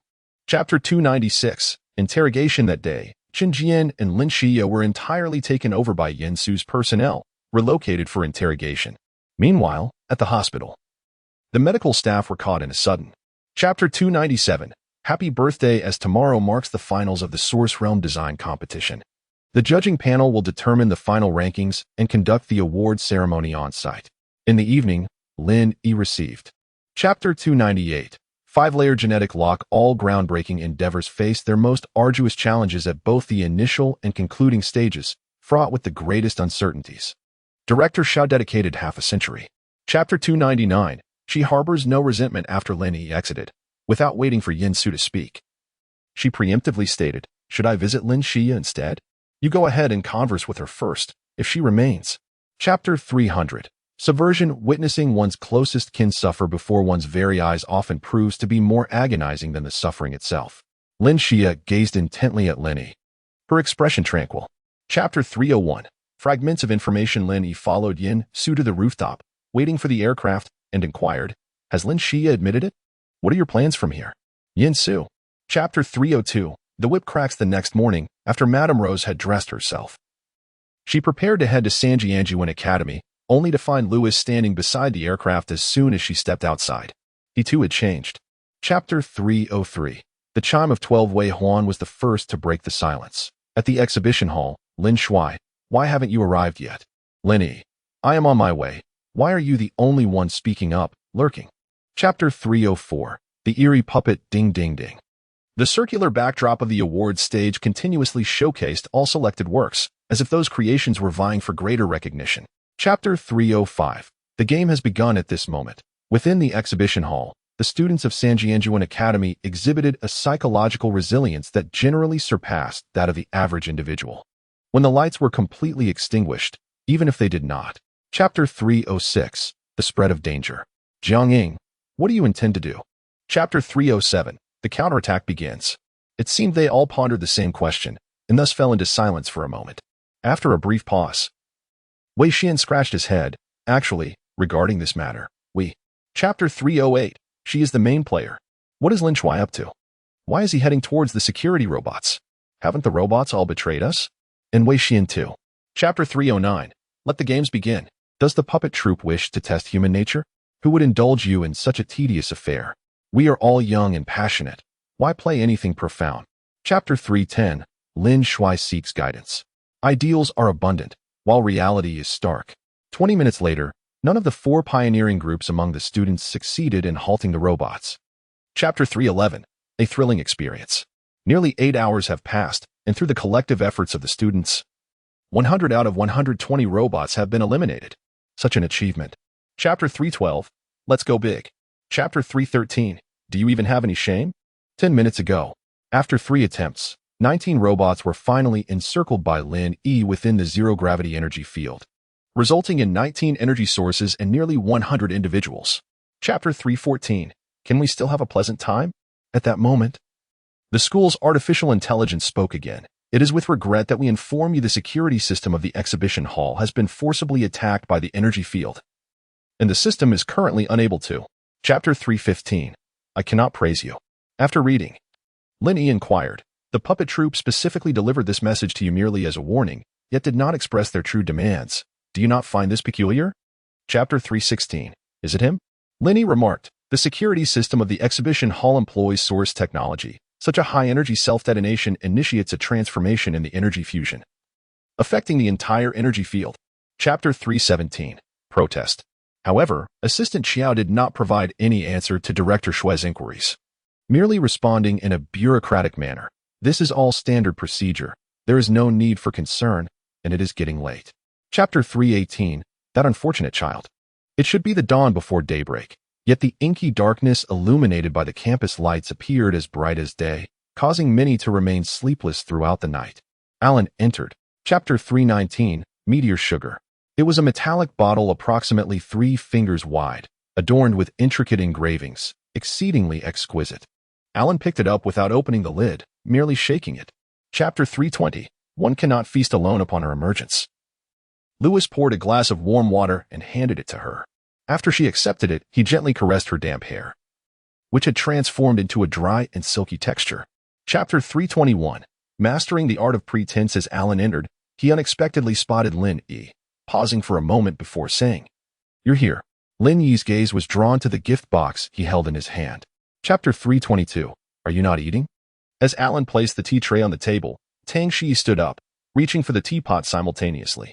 However, Alan's hand also rested on the teapot, prompting Tang Shi to lift his gaze. Chapter 323. A step too late. Alan raised the tea to his lips, taking a sip before stating, "I'm not particularly fond of sweets." Wei Xian replied, "Then don't waste it. Share your portion with someone else." Chapter 324. Eavesdropping. Lin Yi was the first to enter the VIP lounge backstage. After sitting for a while, she instructed Yuan to connect to the school's surveillance system to see who had arrived in the central hall. Chapter 325. Have you agreed? Chapter 326. The screen might break. What are the terms? What are the terms? They actually linked up privately. There is indeed an affair. Chapter 327. Have you found out? Assistant Xiao inquired. Do you wish to offer her some advice? Dean Xiao opened her mouth, contemplated for a moment, and then continued. Chapter 328. Solitude is both my destiny and my honor. A student named Wang Jie, a 5th year from the comprehensive department. Chapter 329. Congratulations. Upon Sebastian assuming the position of captain, the 10 contestants were invited to the stage in an orderly fashion. The appearance of Tang Shi also caused a wave of excitement. Wang Jie. Chapter 330. My ideal. On the way to the dean's office, Lin Yi inquired, President Tang, what is your ideal? He had previously shown her his series of cycles regarding her. Chapter 331. Fair trade. As the two reached the door of the dean's office, before they could knock, the door swung open from within. Dean Xiao stepped out first, followed by Assistant Xiao. Just moments ago, he. Chapter 332. Insufficient insight. Borrow some. Lin Yi, do you have any news about Director Xue from our department? Chapter 333. Do not underestimate her bottom line. The next day, just after class, Assistant Xiao contacted her, instructing her to head directly to the spacecraft lift area, where Dean Xiao was already waiting. Lin Yi was. Chapter 334. Class B Security Authority. Dean Xiao entered the office with a hint of trepidation, observing Lin Yi's demeanor, which appeared calm yet somewhat pretentious. In any case, she did not seem to be intimidated. Director Xue had not made an appearance for a full 20 days, and during this period, she provided no updates regarding the department's affairs. The few students under her direct tutelage felt somewhat awkward. After exchanging glances, one finally spoke. Your sudden leave was quite unexpected. And, Chapter 336, you stay. Chapter 337, misleading. Chapter 338, acting. To be proactive is to make a choice and prepare to bear the consequences for the attainable goals. To be reactive is to respond, often due to an inability to shoulder the repercussions, or Chapter 339, Yin Su's identity. The puppet troupe emerged gradually after the century-long war over 200 years ago, initially presenting a positive image. Their original slogan was humanity. Chapter 340, that's enough. Chapter 341, Miss, your narcissism blinds you. Dean Xiao remarked, it would be ideal if he could bring the Black Dawn number 3 to Sanjiang. But, can you persuade him? Given Shan Huan's temperament, I cannot guarantee that he.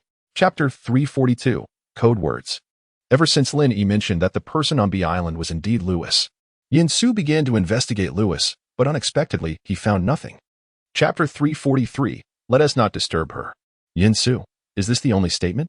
Lin Yi. There may be additional content, but for now, this is all I can discern. I will continue to examine it, if there are any new developments. Chapter 344. Indifference. Wei 003 has always maintained a singular line of communication with Yasi. So when Yasi decided to depart, all matters related to this side, including the information concerning Wei 003, were. Chapter 345. Do not stir the waters. While Carlo was conversing with Dean Xiao on the phone, Shun Huan and Bai Ni stood nearby, listening. Thus, when Dean Xiao mentioned that this was a misunderstanding, Shen Huan could not resist stepping forward. Chapter 346. 4 months later. The case of Director Shui was not immediately disclosed to the entire faculty and student body. However, personnel changes within the comprehensive department and the school at large had quietly commenced. Initially, the comprehensive. Chapter 347. New term. Jiang Ying stepped out of her dormitory, gazing at the empty campus path, and took a deep breath. She cherishes tranquility, which is why she chose to reside in a small detached dormitory since the first grade. As time passed. Chapter 348. Graceful steps. Just as they exchanged a few words, the door to the lounge swung open, and staff members wheeled in 4 clothing racks, adorned with an array of garments, all sharing a cohesive style. Chapter 349. Spinning with you from this episode onward, every individual who ascends the stage, be they contestants or boss, will be accompanied by a life meter, the initial figure set at 100. This. Chapter 350. Full of aggression, Lin Yi's right hand encircled and supported Jiang Ying's back, while her left hand lifted Jiang Ying's right hand, with her left foot advancing. The toe made contact with the ground before lowering the heel, the movement seamless and in perfect harmony. Chapter 351. The loneliness of a genius. Bai Feng's proposal is quite feasible. Although it carries a certain level of risk, the likelihood of success is notably high. Furthermore, even if one were to falter, it does not equate to disqualification. Chapter 352. Born useful today marks the departure of Shui Yaohong from Sanjianjiwen Academy. Yin Su has come to complete the necessary procedures, and to prevent any unforeseen circumstances, he will personally escort her away shortly. Indeed, over the past few months. Chapter 353. Do not regret. Live on screen. Lin Yi is already dealt with by phone, leaving only Jiang Ying remaining. It is uncertain whether it is mere coincidence or intentional, but ultimately, their life points were identical. Chapter 354. The disparity. Chapter 355. Such a captain. Chapter 356. Angered Sebastian cast a low chuckle at Lin Yi, and after a while, he remarked, at times, I find myself somewhat envious of you. With that, he rested his arm on the desk. Chapter 357. Disdain. Jiang Ying stood before them, arms crossed, her expression indifferent as she regarded them. When Lin Yi attempted to leap into her embrace, she shot a cold glance at her, her eyes unmistakably clear. Chapter 358. The gears of time. The backdrop of the team battle arena was adorned with countless large and small gears, resembling the interior of a colossal, ancient handcrafted clock. Chapter 359. Unleashing a power move. Just as Lin Yi was about to speak, the ground began to tremble, and a massive gear rolled toward her at great speed, directly threatening to crush her. The diameter of the gear was. Chapter 360. A counterattack. Jiang Ying was engaged in an intense battle with Lu Cixi, and she certainly noticed the commotion behind her. However, based on her understanding of Lin Yi, she believed it would not pose a significant problem. Chapter 361. Who summons whom? Experts and researchers observing the live broadcast from various locations paused their activities, captivated by this unexpected turn of events. Chapter 362. The thunderous applause. The gears of time began to turn with increasing fervor, and the countdown accelerated. Before the holographic projection, a crimson numeral signifying time materialized, suspended in the air above. Chapter 363. Keep going. Xiao AI. Why was she given a hint to refrain from going to Qo? What extraordinary secrets lay in Qo? No one could provide her with a definitive answer, including Lin Yi. Chapter 364. The Gate of Reincarnation. The entire arena was ingeniously designed as a series of concentric corridors, totaling 16, varying in size, with each corridor. Chapter 365. Bullying. The invisible door was not stationary. Once utilized, it would instantaneously alter its position. Thus, when the door was closed, the invisible door here vanished in tandem. Chapter 366. Traps and Easter eggs. After transforming into gloves, Alan's source energy gun retained its capability for source energy attacks, albeit with a reduction in power by 40 compared to its original pistol form. and its range of attack shifted from long range. Chapter 367. Breaking the deadlock. All official source point spatial fields must be equipped with specialized apparatuses to be open for use. Due to the energy generated during spatial folding, the average individual is unable to. Chapter 368. Champion within the Research Institute. When faced with inquiries from several researchers, Director Xiao stated, she employs the principles of Chanyuan 3, readjusting the source energy of the entire environment. Chapter 369. A stone provokes 1,000 waves, however. Chapter 370. Opportunity. Chun Wu cast a glance at Ma Lu, rummaging through his belongings, only to produce an empty cigarette pack. He held it up, squeezing it in his hand. I say, Liuzi. Chapter 371. It's not me, it's us originally, once the research on genetic locks was completed. The associated costs and processes should have been disclosed to the public. However, the price of source energy liquid, as well as the unlocking. Chapter 372. You need an army. Lin Yi shot a glance at Tangshi. Us? Tangshi nodded, glancing at a Yuan. Yes, us. For this matter to proceed smoothly. Chapter 373. I trust her. A month later, the medical project for unlocking genetic locks officially commenced, and 10 days prior, the scheduled activities had already begun, along with the announcement of detailed information. Chapter 374. I think with only 1 month remaining until the conclusion of the first academic year, the entire school has entered examination month since last month. For many natives, the end of the examination month is akin to the conclusion of a significant chapter. Chapter 375. Your aspirations. The examination month of the first academic year unfolds amidst various rituals of reverence and fervent dedication. Enveloped in a tense atmosphere of late-night cramming and fervent endeavor, punctuated by midnight bowls of noodles and packets of biscuits. Chapter 376. This is the true essence of a life winner.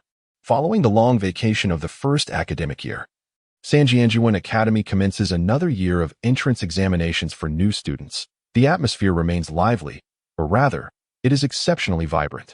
This year, the number of applicants has surged. Chapter 377. We've arrived at Qo. At Qo Yuanshi Academy, Mealy strolls to the expansive glass window, extending his arms as the students assist him in donning his coat, all while gazing at the large screen at the center of the campus square in the distance. Chapter 378. Lin Yi, Qo welcomes you. The aircraft descended into a designated area under guidance, yet upon disembarking, Lin Yi and her companions encountered only a student council officer named Xia Luo from Kawoyuan Academy. Chapter 379. Inciting hatred in the vicinity of Sanjiang. Chapter 380.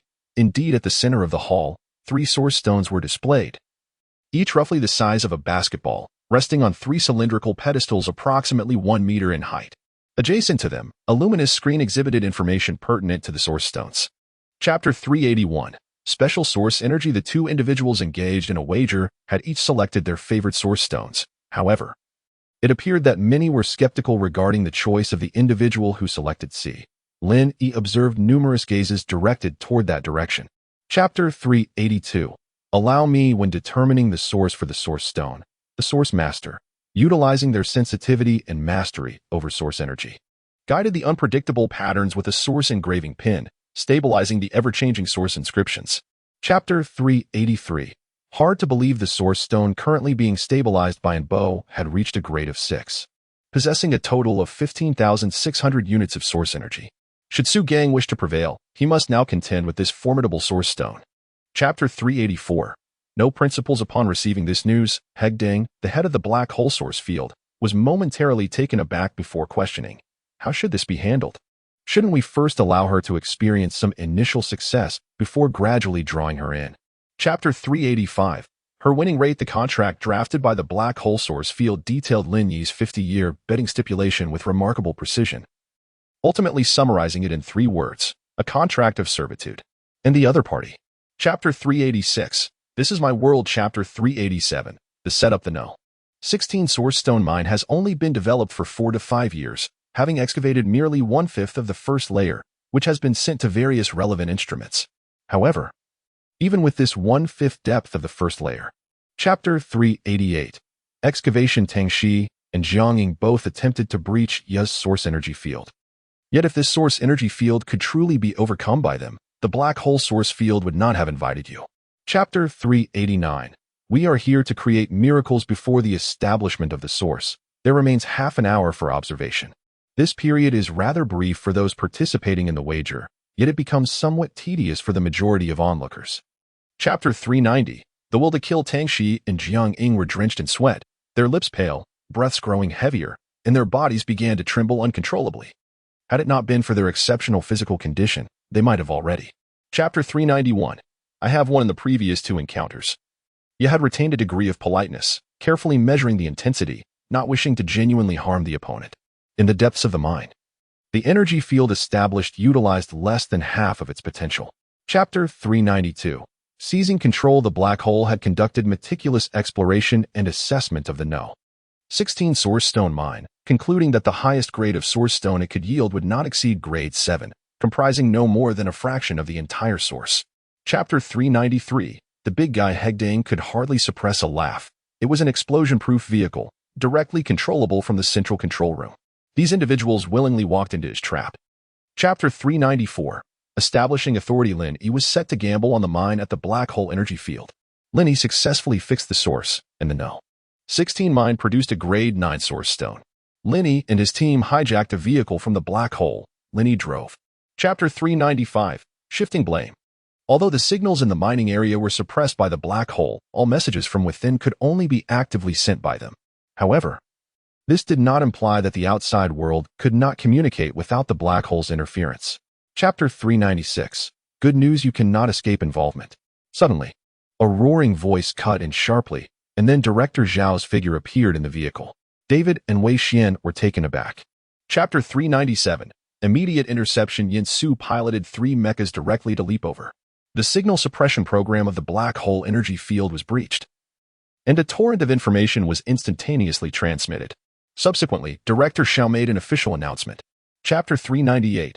A step behind in truth. Given Sebastian's family background and his own genetic level, he could pursue a more prestigious career, whether in scientific research, art, or military affairs. Chapter 399. Your insight. After finishing a call with Wu Ci, Bai Ni still felt a sense of heaviness in his heart.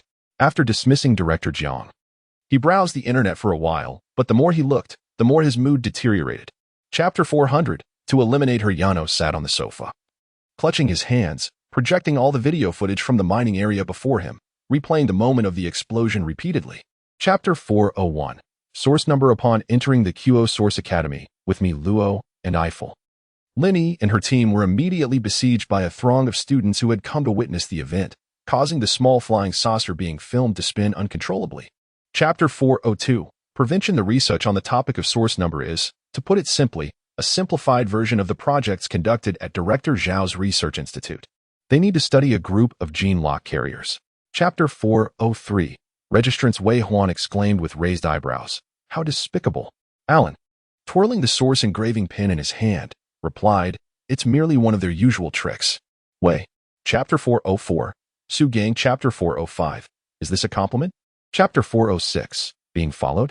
The extreme experiment consists of 3 tests, conducted under the premise of ensuring safety, to assess the limits of temperature tolerance, water pressure, and memory capacity.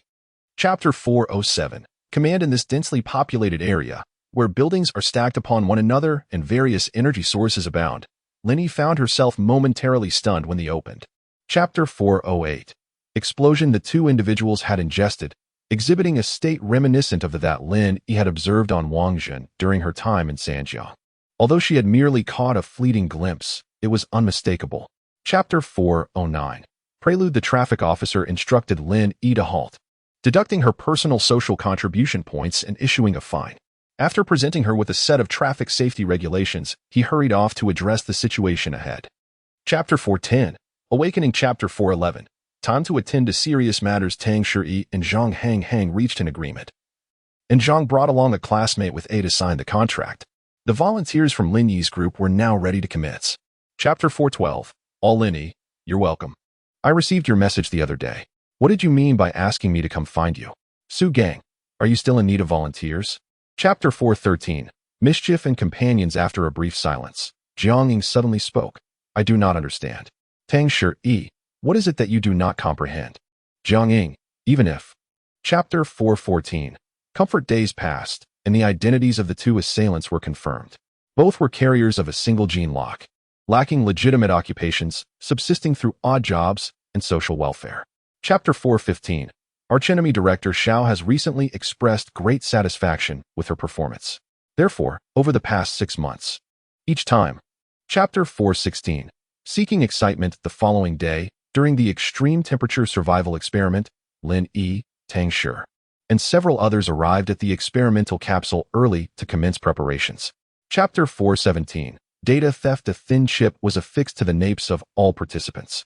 Tang Shi then instructed, "You must remain inside for a minimum of 10 minutes before you may exit based on your own." Chapter 418. Temperament. Upon reaching the snow cave, the temperature plummeted to -30 degrees. Cheng Fei had already succumbed to a semi-conscious state, her limbs rigid. She was carried inside by Zhang Hanghang. Chapter 419. Compensation. Typically, if the experimental capsule is damaged during use, whether intentionally or unintentionally, compensation is required at market value. However, during the experiment, Chapter 421, was it intentional? The next day, a larger experimental capsule was utilized, capable of accommodating 100 individuals simultaneously. The experiment concerning extreme water pressure is largely akin to that of extreme temperature. Each group. Chapter 422. Perfection can be detrimental. Eiffel remarked as he retrieved all of Lin Yi's data, highlighting key portions and presenting them before Mi Luo. This encapsulates her endeavors over the past 2 years. Chapter 423. Doubt. The following week marks the final experiment, extreme memory. The location is designated as Kawosi District 110, the smallest district in Kawosi, yet. Chapter 424. Challenge. The next day, when Lin Yi encountered Zhang Hanghang and Cheng Fei again, she discreetly observed them for a considerable time, noting that their life source patterns exhibited no anomalies. However, Zhang Hanghang and Cheng Fei were taken aback when Lin Yi boarded a sightseeing bus, as they had assumed she would opt for a small scooter, which would have been swifter. Chapter 426. Danger Zone. Su Gang was taken aback when Tang Shi made such a request. Pausing momentarily before responding. There is no specific plan. You are well aware of our capabilities. I can recall 2 or 3. Chapter 427. Help. Indeed. General Yin remains as aloof, busy, and somewhat irresponsible as ever. In a state of urgency, a phone call arrived. Chapter 428. Reality strikes. Man Li is dead. Just after being abducted, she was stabbed in the neck, blood splattering against the car window, her life source patterns swiftly dissipating. Su Gang, Li He, and Mi Li. Chapter 429. Action begins. As Yin Su stepped into the corridor of the police control room, he heard a series of announcements. Target 35 discovered. East E on the 43rd floor. No one questioned her decision. Her companions swiftly blended into the crowd, heading towards the designated location. Although the subway. Chapter 431. We will settle this later. The subway was adorned with metallic sculptures, a promotional display for a recent battle game by a certain gaming company, showcasing these ironclad characters, each holding. Chapter 432. Broadcast. She actually killed someone. And with such nonchalance, so effortlessly. Zhang Hangyang gazed in astonishment at Lin Yi, his mind racing. Chapter 433. Confrontation. The throngs of people queuing towards the exit halted momentarily. Chapter 434. In her absence, all is lost. Just as they departed, Yano realized. It was a trap. It was Lewis. Leader, what? Yano abruptly pounded on the car door. Chapter 435. The power of the source. Master Alan was taken aback. His uncle was here. Had he been present all along? Wei Xian was straightforward. Not as astonished as Alan, unable to ponder that. Chapter 436. They are coming, little AI. Is your uncle still rescuing you? Has he completed the task? Hurry up, Xiao AI. Chapter 437. Dragging you down. 2 minutes later, the threat of the energy bomb was neutralized. However, Yin Su's work had only just begun. The monstrous beast had been completely exposed. Chapter 438. Follow Me. Director Xiao had devoted half a century of effort and finally developed an energy solution capable of addressing genetic diseases, thereby proposing an entirely new gene lock project. Currently, Chapter 439. The Mist. Mi Luo was genuinely irritated, but Eiffel gently shook his head while placing a hand on his shoulder. Generally speaking, within the QO Source Academy, no student. Chapter 440. Taking the blame. When Vice President Green relayed Zhang Hanghang's words to Zhang Yin landed the aircraft in a nearby parking lot, at which point he was only. Chapter 441.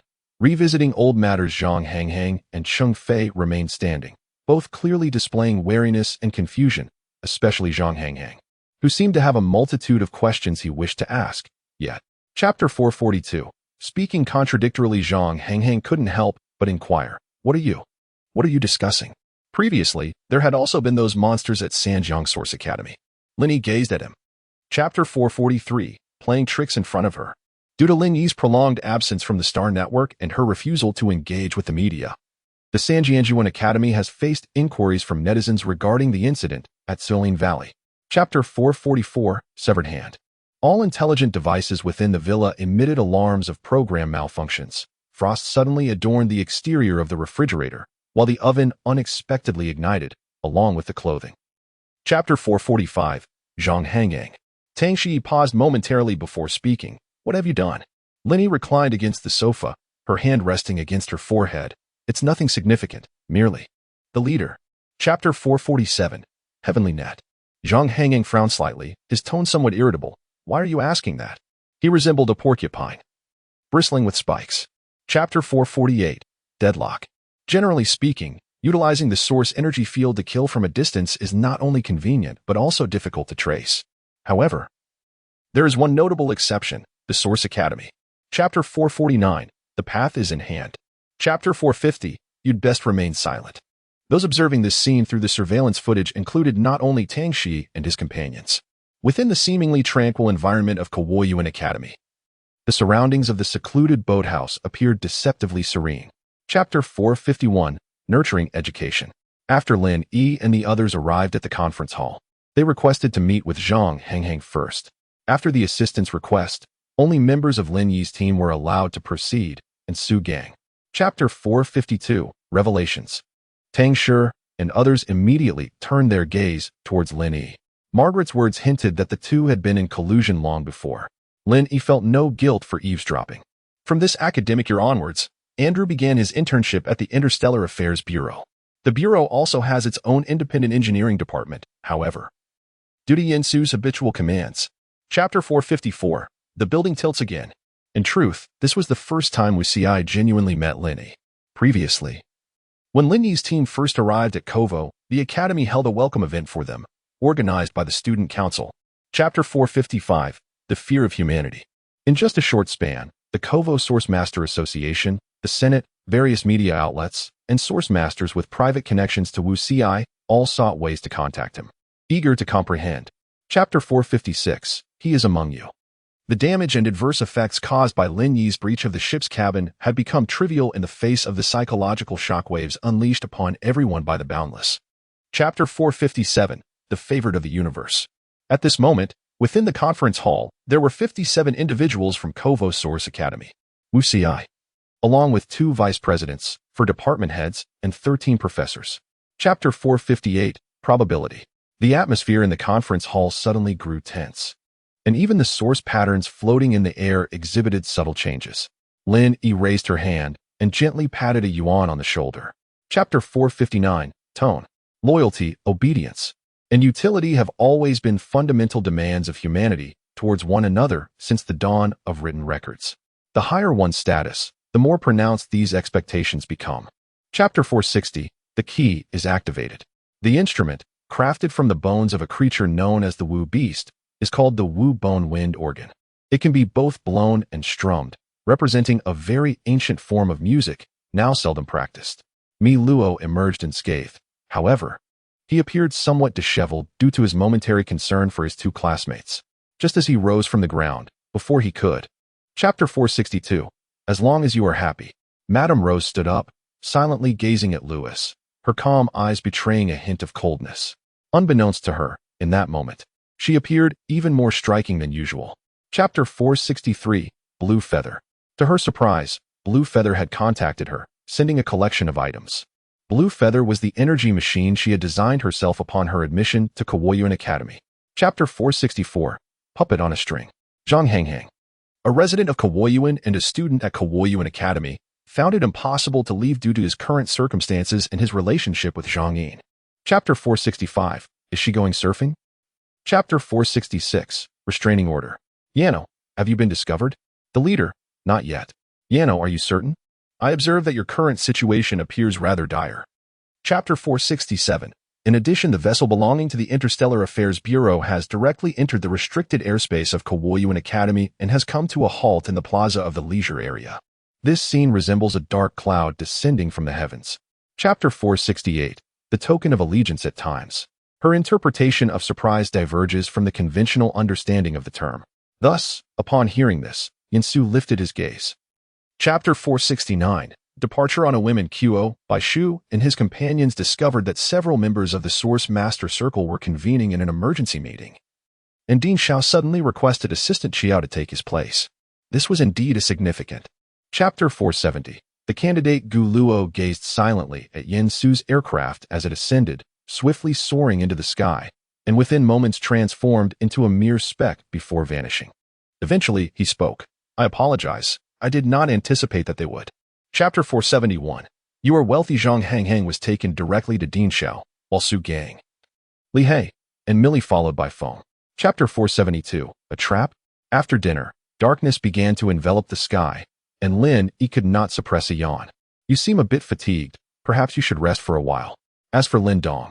Chapter 473. They require your presence in person. Upon hearing this, Qiao Dong felt a surge of elation. In truth, he is not particularly enthusiastic. After years of mingling in the Galaxy Entertainment City, he has long cultivated. Chapter 474. My appearance fee. Qiao Dong is acquainted with Tang Shi and is aware that this young master of the Tang family is no ordinary individual. He excels not only in academics and his profession, but in every aspect. Chapter 475. Let us go. Just as Jiang Ying and Tang Shi arrived, Wei Xian and David followed closely behind. They had just finished dinner and were leisurely enjoying a bath while chatting in the group. Chapter 476. The Femme Fatale. Lin Yi brings. Chapter 477. Seized. Chapter 478. A Star. Upon entering the Source Stone Appraisal Center, William led them directly through the VIP channel, navigating through numerous doors, having no idea how many circles they had turned. Fortunately, his eloquence shone through along the way. Chapter 479. Malicious Intent. Chapter 480. Set a small goal. Unexpectedly, 2 whole hours passed, yet Lin Yi had still not emerged from the lounge. Moreover, the surveillance in the lounge had yet to recover.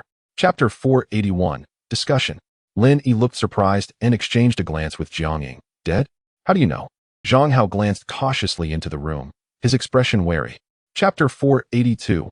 Mutual Admiration. Lin Yi raised her eyes, a look of genuine confusion on her face. What are we going to see? Although both parties at the negotiation table feign ignorance while fully aware of the situation. Chapter 483. She has encountered their ancestors.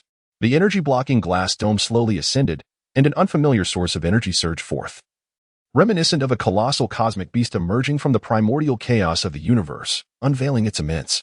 Chapter 484. The performance must be complete. Just half an hour ago, breaking news reported that a passenger plane en route from Zhejiang to the western continent suddenly met with an accident mid-flight, crashing into the mountainside and plummeting into the valley. Chapter 485. Journeying towards the stars and the sea. 2 hours had elapsed. Yet the situation in the negotiation hall appeared rather bleak. Both sides remained adamant about their terms, leading to a deadlock in discussions. Chapter 486. Keep a close watch on her. Fei Yunxiang, the head of the comprehensive department, finished his work in the dead of night. According to the original schedule, he should have taken a good rest first, then only. Chapter 487. What are your intentions? Director Fei was clearly not the type to be swayed by sweet words. With a stern expression, he glared at Lin Yi. Be prepared to write a 10,000-word self-reflection and submit it to me within 3 days. Chapter 488. Confinement. 3 days later, Tang Shi, Jiang Ying, Alan, Wei Xian, David, and Zhang Hao all dutifully submitted their 10,000-word reflections in the span of 3 days. Within the confines of the specialized confinement area at Sanjianjuan Academy, colloquially referred to as the Little Black Room, a space that is neither diminutive nor dark. The atmosphere is quite the opposite. Previously, this confinement area employed individuals designated as guardians, tasked with monitoring the students in conjunction with robotic assistants. However, due to unforeseen developments, the students permitted entry into Sanjianjuan Academy are, without a doubt, the elite, each brimming with pride, often exhibiting a sense of superiority over one another. This includes 3 days later, upon concluding a new round of gaming, Lin Yi unexpectedly discovered new entrants into the Little Black Room. To her surprise, Tang Jin had arrived. Oh, and a Jiang had also come in. Director Fei, noticing that Dean Xiao remained silent, understood that Dean Xiao was equally perplexed. The design framework of Lin Yi's celestial maze had reached completion. Finally, after a month, Lin Yi's period of confinement came to an end. Receiving the system notification, she was free to re-enter society, her number 23, Lin Yi, triumphantly completing. As the students in the little black room gradually regained their freedom, Lin Yi had already begun contributing to the development of this instructional material. A large group of people congregated around her. Chapter 496. The meeting has begun. 10 years. 20 years. Perhaps such a wait is feasible. Yet in those 10 or 20 years, the technological advancements that can be anticipated still cannot traverse the vast interstellar maze. Chapter 497. Her shortcomings. Tang Shi felt a sudden heaviness in his breath, a claim to a star. It is not merely a region, nor a state, nor a continent. Chapter 498. The third gene lock.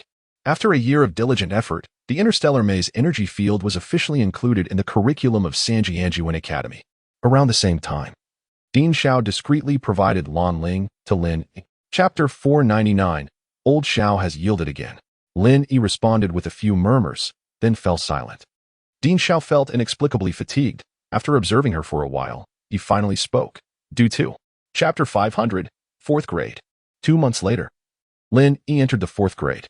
In Sanjiang, things remained relatively tranquil, while in Quo, turmoil was already brewing. The subway monster incident. Chapter 501. Incident at source mine number 16. Having successfully unlocked the third gene lock and spent several months acclimating to the changes in her body, Lin Yi now felt an unprecedented surge of vitality. Every day, after Chapter 502, I have grown even more powerful. As soon as Lin Yi settled into Tang Shi's flying craft, before she could even warm her seat, she spotted Alan, Wei Xian, and David hastily boarding as well. Lin Yi turned. Chapter 503. She is coming soon. Observing the expressions of the few individuals present, Lin Yi instantly comprehended the situation. She crossed her legs, leaned back with her arms folded, and spoke earnestly. Recently, even that. Chapter 504. No rush. Chapter 505. Time to work. Simultaneously, at the Quo Commercial Center, Madame Rose, participating in a luxury brand event, completed the necessary contractual procedures before exiting. Chapter 506. Our motto is the Energy Pipeline Hub number 18 is a subsidiary of Z Energy Company, responsible for supplying nearly 1/10 of Quo's residential energy, and possesses a relatively abundant energy reserve in Weixing. Chapter 507. No one is allowed to steal my light. At the Energy Pipeline Hub number 18. The mood of several senior executives from Z Energy Company fluctuated in tandem with the holographic images simulated from satellite surveillance, displayed on the light screen. Chapter 508. Tornado energy masters can sense energy and thus control it. However, if one's abilities are insufficient and they challenge an energy far beyond their capacity, they risk being consumed by the energy itself.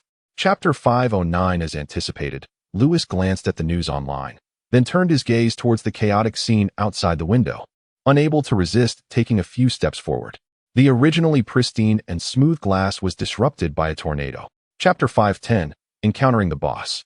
Despite Dean Zhao's harsh words, he did not neglect his duty to clean up after those troublesome entities, and in the midst of conversation, he had already made contact. Chapter 511. The second time. The core point of the continuous energy field is situated on the rooftop of this building, where the 6 spires, seemingly mere decorations, are actually connected to Hub Area 18. Chapter 512. Team Anthem. If, prior to this, Tang Shi, Jiangying, Alan, and Wei Xian had been fiercely defending their own territories in isolation, then when Lin Yi's energy field. Chapter 513. The controller of the field. Tang Shi had little time to spare, nor the inclination to listen to her ramblings. Since entering her beehive-like energy field, he could almost perceive the entire energy dynamics of the mining area. Chapter 514. Retrieve her. A new energy field had emerged in Mining Area 16, and Lewis sensed it immediately. This did not surprise him. In fact, he had been anticipating this moment all along. Although he, Chapter 515, awaiting this moment. At this moment, Lin Yi had no awareness of being perceived as a dangerous individual. Her commands echoed continuously through the team channel. Tang, regarding your energy patterns. Chapter 516. Cloning. The media rushing in to scoop up information and seize the news each possess their own unique skills. Some have secretly infiltrated the satellite surveillance system. Others through. Chapter 517. Understood. In the scenario where two energy fields oppose each other, the ignition state of energy is not akin to the emergence of open flames as seen with combustible materials. However, Chapter 518. Do you require assistance? Chapter 519. All are welcome. Tang Shi was somewhat astonished by Yin Su's rapid arrival, while simultaneously anxious that they had yet to finalize their own matters amidst this urgency. The situation was becoming critical. Chapter 520. Work swiftly. Although the energy within the No. 18 hub area of the Z Energy Company consists of life energy rated below level 5, the energy reserves in this hub are substantial, accounting for. Chapter 521. Lewis's costs. Oh, look at this data. What is happening? Chapter 522. Discussing money is too mundane. Journalist A was taken aback by the data on the source energy surveillance, as it suddenly displayed such. Chapter 523. I can assist you. In stark contrast to Sebastian's beaming demeanor, Dean Zhao's expression was shrouded in clouds. Upon reaching mid-flight, he became aware of the source energy field at mine number 16. Chapter 524. Just a few seconds late at this moment, dusk had descended, and the lingering rays of the setting sun adorned the sky with a resplendent gold, casting a radiant glow upon the youthful face. Such brilliance evoked a sense of. Chapter 525. Bargaining. When Yin Su arrived at mine number 16 to discuss matters with Dean Zhao, he inexplicably sensed that the dean harbored some reservations, discontent. Yet, whenever he inquired about it, Chapter 526, providing opportunities for the young as Dean Zhao and Yin Su convened in the office to discuss serious matters. Wei Xian promptly sidled up to Lin Yi, batting his eyes and asking, Lin Shui, what did the dean tell you? Chapter 527, now. Share your plan. Company 101 has signed numerous individuals requiring genetic unlocking. Even those possessing quadruple genetic locks or more will necessitate cyan source energy. In order to meet this condition, Chapter 528. Their voices. Lin Yi spent 3 days in QO, staging a grand performance for all the media, and subsequently witnessed the prologue of a magnificent drama herself. On that day, the Z-Source Energy. Chapter 529. Bankruptcy. Tang Shi glanced at her and said, currently, there are numerous matters concerning the company, and it is impossible to determine a specific date, perhaps by the end of this year. Chapter 530. Aboard the spaceship. Exploring spaceship number 5. Lin Yi let out a long, drawn-out yawn, feeling bored, despite it being her inaugural journey on a spaceship. She had never encountered many of the advanced technologies. Chapter 531. Unable to compete. Lin Yi remarked, Xiao AI, when asked to sing, you refuse. When prompted to speak, you remain silent. At such a young age, you should not be so reticent. Alan shrugged. Chapter 532. This path is unviable. Escape is not an option. The purpose of their journey is to ascertain the specifics of this interstellar energy field. Now that they have encountered it, in the interstellar energy field. Chapter 533. Mutual support. Upon hearing this statement, Ben furrowed his brow, while Lisa cast an annoyed glance at Lin Yi, saying, all parameters have been cross-referenced, and this is currently the safest route, the energy field. Chapter 534. So clever. As Yin Su hesitated, he began to contemplate the most suitable position for her on the small spaceship. Chapter 535. Follow me. 15 minutes later, they arrived near the designated coordinates, and indeed, as Lin Yi had mentioned, AR-12 was nowhere to be found. The expression of the officer beside Yin Su shifted slightly. Chapter 536. Open fire. At this moment, a ship that had clearly been modified, neither resembling a spacecraft nor a battleship, appeared like a specter, dragging along something significantly larger than itself. Chapter 537. Let us praise well. Yin Su gazed at the dazzling orb of light and the rapidly ascending energy values on the screen, his lips pressed tightly together, his expression darkening. She truly had the audacity to do anything. Chapter 538. You are mistaken for a pirate. Jack watched in disbelief as the ray he had fired suddenly reversed course and flew back toward them, his eyes wide with fury. Damn you. Chapter 539. Lock them up, Yen. Are these the students you mentioned? Colonel Roy, in charge of Area E-336, connected with the signal from Lin Yi's spacecraft and commanded them to identify themselves. Chapter 540. Then rest for 3 days. The space military base, the true place for detaining interstellar pirate offenders, was actually located at the very bottom of the detention area. All prisoners underwent a formal process before being sent to the holding cells. Chapter 541. Indeed, they have been captured. Lewis picked up a gem radiating a dazzling glow from the jewelry tray and toyed with it in his hand. Have they truly all been captured? Dull hands over. Chapter 542, Making a Quick Escape. As Rowei had never shown his face nor directly communicated with them, Lin Yi was unaware that he was the one in charge here. However, Chapter 543, What Luck You Have. Chapter 544, A Sudden Assault. Tang Shi and his companions were all endowed with exceptional genes, having undergone professional training since childhood. Upon entering Sanjianjuan Academy, they benefited immensely due to Lin Yi's influence. Chapter 545, It Seems We Shall Have Two More Friends. Gao Cheng is a man of great seriousness, plagued by a severe obsessive-compulsive disorder. Everything placed before him must be meticulously organized. In his mind. Chapter 546, The Final Message. The hull is damaged by 60, irreparable. Irreparable. The hull is damaged by 70, irreparable. All personnel, please prepare for evacuation. Chapter 547, We Are Not Cowards. Jiang Feng and Jiang Wei are brothers, and simultaneously the most exceptional pilots of the fleet. Approximately a year ago, during a mission, Jiang Wei mysteriously lost contact. Chapter 548, Cyan Source Energy venturing into the vastness of space, deliberately detaching from the main force, and not adhering to the designated star chart. Such circumstances would bewilder even the most seasoned veterans, let alone novices. Chapter 549, Life Pod. The source point spatial field was fully activated, and two spatial points instantaneously folded and overlapped, causing the spacecraft to vanish, only to reappear moments later in a new expanse of the cosmos. Chapter 550, To Save or Not to Save. Tang Shi and the others looked at Lin Yi in confusion. Lin Yi suggested, Since we've encountered this situation, we might as well attempt a rescue. Tang Shi inquired, How do you propose we save them? Chapter 551, Spaceport. She truly persevered with that source technique for an entire day without a single error.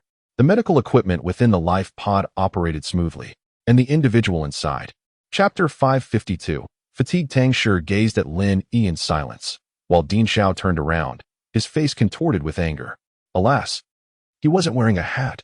Otherwise, he would have truly been seething with rage. Lin Yi.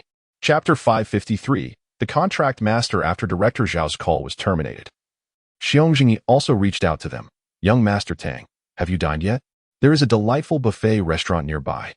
Chapter 554, My Conditions. Lin Yi suddenly inquired, Can anyone seek the Contract Master? Xiong replied, Legally speaking, it indeed encompasses everyone, but in reality. Chapter 555, We Need This Fire. The spaceport is a relatively liberated locale, yet the citizens of Jueshing who can traverse in and out are seldom afflicted by genetic maladies. Yao Li is evidently an anomaly. Furthermore, Jueshing. Chapter 556, With an aura. This meal saw both parties initially expressing their stances and demonstrating corresponding sincerity, resulting in a convivial gathering. Subsequently, Xiong indicated that he. Chapter 557, Awakened Tang Shi, by whose entrustment. Shang Wuchao. Tang Shi shook his head, gesturing for silence, then turned to Lin Yi. Captain Lin, he knows very well that you. Chapter 558, Do you know him? Jiang Wei did not entirely trust the words of Lao A and Xiong. He was acutely aware that no students could have passed by the vicinity where his incident occurred, even if one were to consider. Chapter 559, The Yuan party. Watching the little ones depart and observing the gradual closure of the room's door, Jiang Wei could not help but exhale deeply. At this moment, his mind was a tempest of thoughts, yet his brain. Chapter 560, The Fugitive. Chapter 561, Her most distinctive trait. The outermost checkpoint of the immigration area is typically open. However, due to the unforeseen incident today, and with 4 hours having elapsed since the occurrence, it remains. Chapter 562, Sasha curled up on the somewhat worn sofa. Her knees hugged tightly to her chest, her head resting against the backrest, motionless, her eyes glazed over, devoid of expression. Yet, if only. Chapter 563, Let Us Walk Together. The annual gala of the prestigious Jueshing Dashua district was abruptly disrupted by this unexpected news, shattering the atmosphere of laughter and cordial exchanges. Chapter 564, The Underground Market. Andrew was bewildered, yet he found himself unable to resist. He was half urged, half compelled by Lin Yi to exit. The group swiftly boarded the aircraft and departed. Chapter 565, Pet's once self-cyanide sources became monopolized by Bill and established a fixed partnership. He ceased external sales. Subsequently, Jueshing even formulated a specific regulation. Chapter 566, The Backdoor. Other pet shops typically display signs that read XX Pet Shop. But this particular establishment merely hangs the words pets, truly deserving of. Chapter 567. Exotic Pets. Jiang Ying was perplexed. Why does the Star Tower have a special passage for extraterrestrial visitors? A yuan. The publicly available information on the Star Tower does not mention such a special passage. Chapter 568. Entering the store.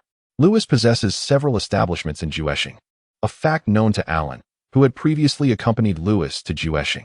The contract system of Jueshing is something Alan is familiar with. Chapter 569. I am here to rob. The path leading to the rear is lengthy, requiring a small train for transit. Today, only a few select high-end clients are present, so the carriage accommodates merely their company.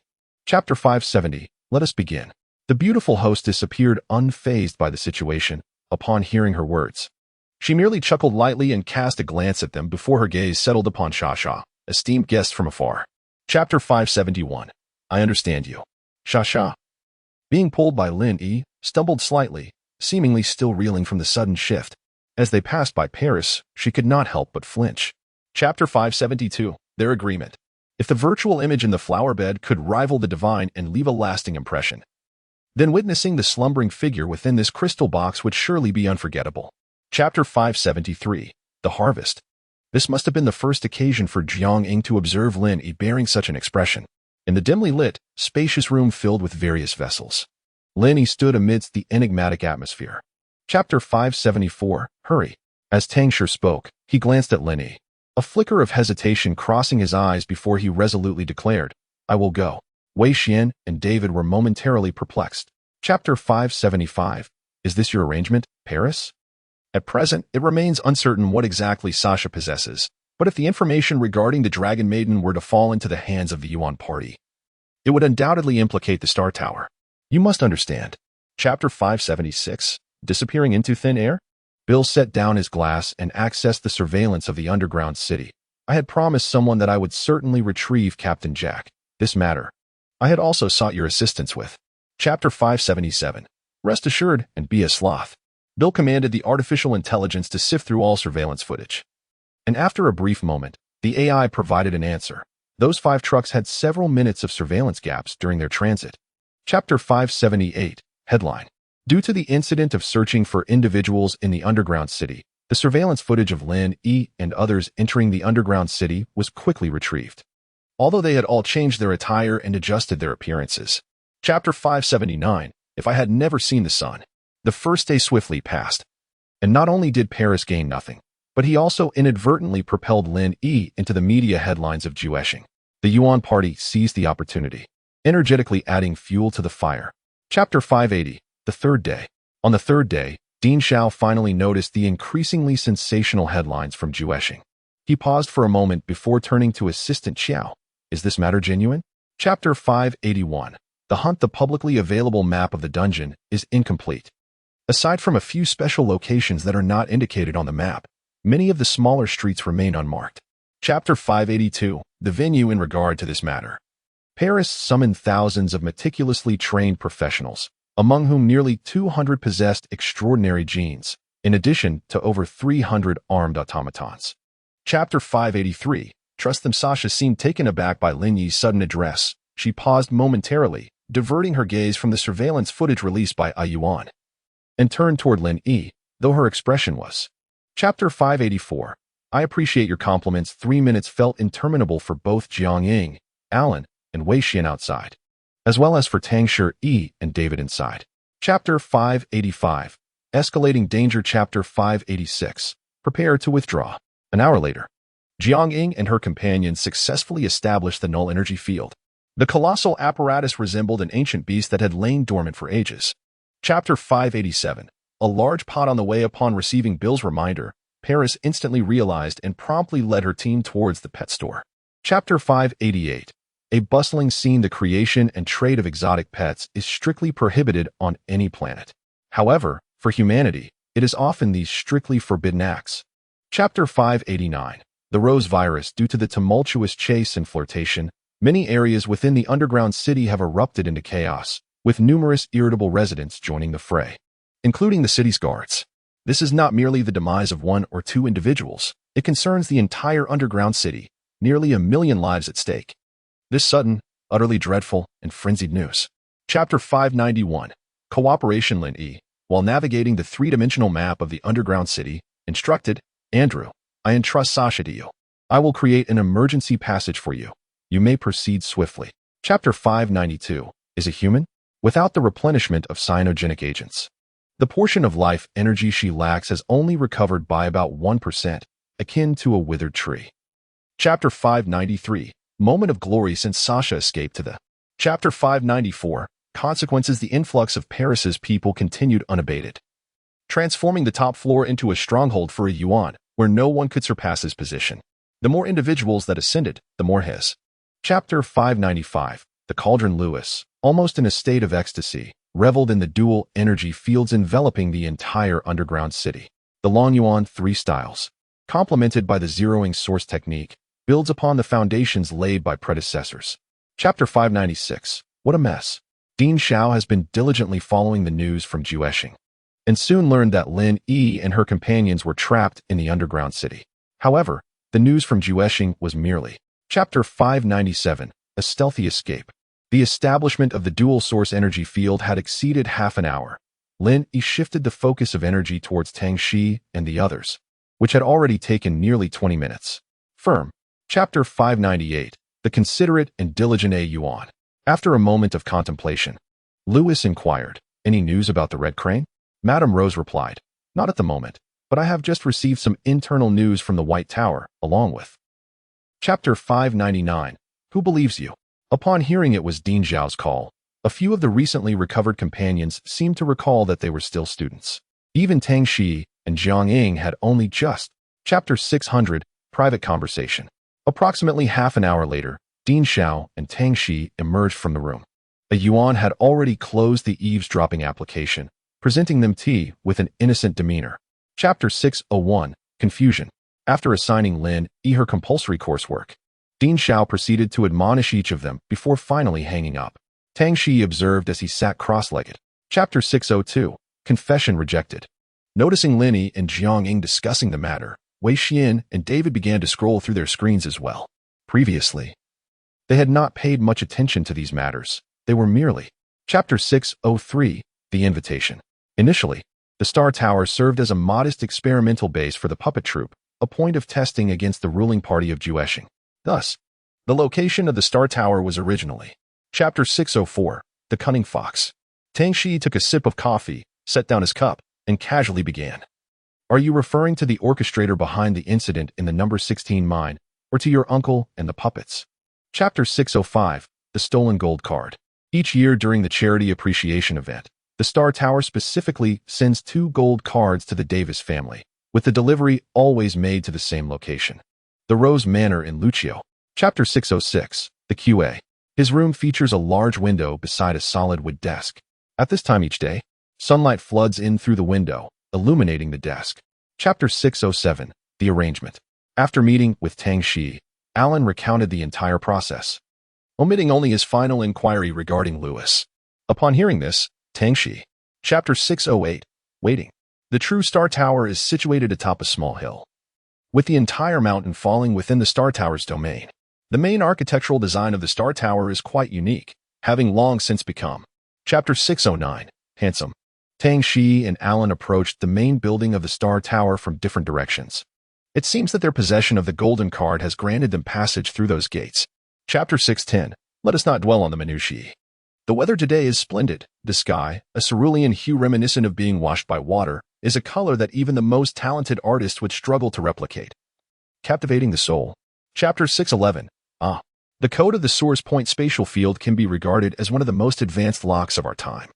It is not merely the average source practitioner who would comprehend it, even those engaged in the study of source energy spatial codes. Chapter 612. Be true to oneself. In the Rose Manor, acquiring a golden card with such ease raises questions, regardless of whether Madame Rose truly acted behind her uncle's back. He is acutely aware that this matter cannot remain concealed. Chapter 613. Bloodsucking. As Tang Shi flung out the 8th source energy card, the resultant energy net finally safeguarded his neck. However, his right shoulder was still ensnared by that dreadful force, dissipating silently. Chapter 614. Life and Death in 10 Minutes. The physical manifestations within the source energy field differ entirely from those in the conventional world, particularly in cases where the area of effect is small yet the energy density is exceedingly. Chapter 615, Level 4 Gene Lock. Tang Shi opened his mouth, yet he uttered but a single sound before halting, as if his throat had been constricted, though many times in the past. Chapter 616, he saw a glimmer of hope. The moment Tang Shi collapsed, a Yuan swooped in to catch him just in time, inquiring, "Miss, are you unharmed?" Lin Yi, "It's nothing." Chapter 617, hurry up. In response to Lin Yi's arrangement, before a Yuan could express his thoughts, Tang Shi quickly interjected, "No need. A Yuan, you should accompany her. Lewis is above, and Alan will surely." Chapter 618, Dismemberment by 5 Horses. The multitude of secrets harbored within the Star Tower rendered its initial design of confinement paramount. From the moment Tang Shi and his companions entered the Star Tower, Chapter 619, The Virtue of Heaven. This is the recreational area at the intersection of the east and west corridors on the 15th floor.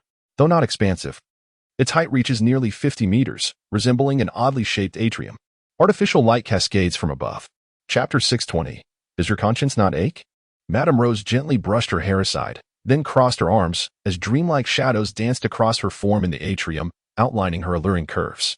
She slightly raised her eyes, gazing. Chapter 621, I have arrived. As the sound of high heels echoed from the 16th floor, all the light sources here extinguished simultaneously, leading to devastation. Approximately 10 minutes later, the entire 16th floor. Chapter 622, The Main Guest. Lewis is an exceedingly arrogant individual, believing solely in his own judgment regarding any matter. Simultaneously, he is an individual of remarkable patience, striving towards his objectives. Chapter 623, The Beautiful, Strong, and Tragic. Chapter 624, 13 Blades. Lewis raised his hand and glanced at his forearm, where 2 deep wounds, one long and one short, marred his skin, narrowly missing his artery. Chapter 625, Allowing you to act pretentiously before me. The starlight resumed its initially wavering state, casting an enigmatic aura within the dimly lit space, amplifying the mysterious power that resided here. Lewis, it cannot be. Chapter 626, Please issue your command, Mississippi. The turbulent source energy enveloped Lewis, propelling him towards the black hole source energy field behind him. Would the source master's own energy field harm himself? Certainly. Chapter 627, Almost forgotten the appearance fee. The world suddenly fell silent, yet before Lin Yi could fully savor this rare moment of emotion, Jiang Ying's voice abruptly shattered the tranquility without reservation. Chapter 628, It was my doing. Chapter 630, Miss, congratulations. Andrew hurried over, picked up the severed forearm that had fallen to the ground, turned it over, and upon tearing away the outer sleeve, he discovered it was a hybrid arm, a fusion of human and machine. Chapter 631, Escaped Lin Yi was so excited that her hair seemed to float. What treasures lie within? A Yuan recited a string of obscure symbols, predominantly consisting of. Chapter 632, Come, let us sing our team anthem. The final coordinate landed at a privately established source point in the Juesheng airport, a culmination of Xiong Zhengyi's 30 years of labor at the airport. Chapter 633, Mr. Yin is an understanding individual. After being reluctantly vocal for a moment, they were fortunate that a Yuan's music provided a backdrop, alleviating their embarrassment. Otherwise, they would have had to find a way to burrow into the ground. Chapter 634, Dean Xiao is about to be promoted. Chapter 635, Will they be able to return? Dean Zhao's spacecraft landed in Qo, while Bai Shu had already donned the formal attire of an elder, preparing to head to the Elder Council. Bai and I arrived to escort him and noticed. Chapter 636, A skirmish ensued. The small spacecraft altered its flight angle as if by magic, akin to a swimming fish, silently gliding between 2 energy projectiles, simultaneously launching one, striking its target with precision. Chapter 637, Mr. Yin, please pay close attention. Lin Yi projected the maximum range of the space map that the spacecraft could scan onto the instrument, magnifying it. Then marked dozens of coordinate lines, indicating angles for. Chapter 638, Boom. The pursuing warships had exceeded 30, and after intermittently dispatching a few, there remained 31. 31 warships had nearly. Chapter 639. The preliminary test, the ship remained enveloped in silence, overwhelmed by the shock, yet the lights gradually flickered back to life. Lin Yi turned her face towards the window, where reflections appeared. Chapter 640. The reward Wei Huan was filled with excitement. Is it true? What is it? David exclaimed. Wow, is there really a reward? AI. Chapter 641. Last minute cramming. The events that transpired in the Star Tower concerning Lin Yi had not been discussed after their emergence. Only Tang Shi and Alan were aware of the entire process, and later, Tang Shi. Chapter 642. It's truly dangerous. Completing 30 sets of exam questions daily. Starting from today, after Director Xiao ended the call, a UN projected a substantial set of exam questions before Lin Yi, urging. Chapter 643. The lucky statement. The cause of the accident was quickly identified. Someone had deliberately altered the elevator's programming, which should have been set to ensure the elevator ascended on its next cycle. Chapter 644. I shall be the judge. Lin's son approached Yin Su. Commander, Xiao Jiu has gone to the confinement room by himself. Yin Su nodded slightly, continuing to peruse the materials at hand. Moments later. Chapter 645. The worst-case scenario. According to the investigation by the Interstellar Affairs Bureau, the currently circulating drug, Boundless, is already in its third generation, with enhanced efficacy that makes it more difficult to detect in its initial stages. Chapter 646. The gamble. The Interstellar Affairs Bureau is most familiar with the Puppeteer Guild as an adversary. Yet now they must confront not only the guild, but any potential faction. The Star Tower has leaked. Chapter 647. Is she serious? Lin. Chapter 648. This is not wine. This is life. Yen. Chapter 649. Let me act? 15 minutes later, Lin Yi approached cheerfully and casually remarked to Yin Su. Mr. Yin, you could have said that to me directly. No need to be shy. Chapter 650. Has she actually become obedient? Jiang Ying and Tang Shi noticed that in recent days, Lin Yi had indeed become more compliant. She no longer solely focused on venturing out aimlessly nor sought others to gamble. Chapter 651. The title of Lin Shu. As the door closed, all external light sources ceased, leaving only the reserve emergency lights in the library to illuminate the space, casting an instant darkness. Chapter 652. Will she comply? The moment Lin Yi lost contact, Tang Shi immediately realized that his earlier concerns had materialized. Jiang Ying saw Tang Shi just settle down before he stood up again. Chapter 653. The heart of a dramatic performer. In the face of Tang Shi's inquiry, this might have been the only moment in Yin Su's life when he felt a tinge of guilt. After a brief silence, Yin Su finally spoke, his habitual demeanor returning. Chapter 654. The dramatic performer takes the stage. The urgent evacuation alarm issued by the mainframe was likewise isolated by the library, leaving those inside oblivious to the circumstances outside. Lin Yi rose to take a look. Chapter 655. A Yuan has grown up. Before approaching, a Yuan switched to a private channel and sent a voice message to Lin Yi. Miss, are you certain you want me to push that bookshelf? Lin Yi. Chapter 656. The door is ajar. The mothership initiated self-destruction, and the countdown commenced immediately, without any warning. All crew members received the evacuation order simultaneously. The piercing alarm sound. Chapter 657. Mistaken target. The library was now deserted. Chapter 658. Follow Commander Lin. Once this large group began to run, Tang Shi managed to squeeze next to Lin Yi, closely trailing her while asking, Where are you taking all these people? Chapter 659. Charge. With 8 minutes and 20 seconds remaining on the countdown, crew members from various districts swiftly boarded the warships, executing the emergency evacuation order. Chapter 660.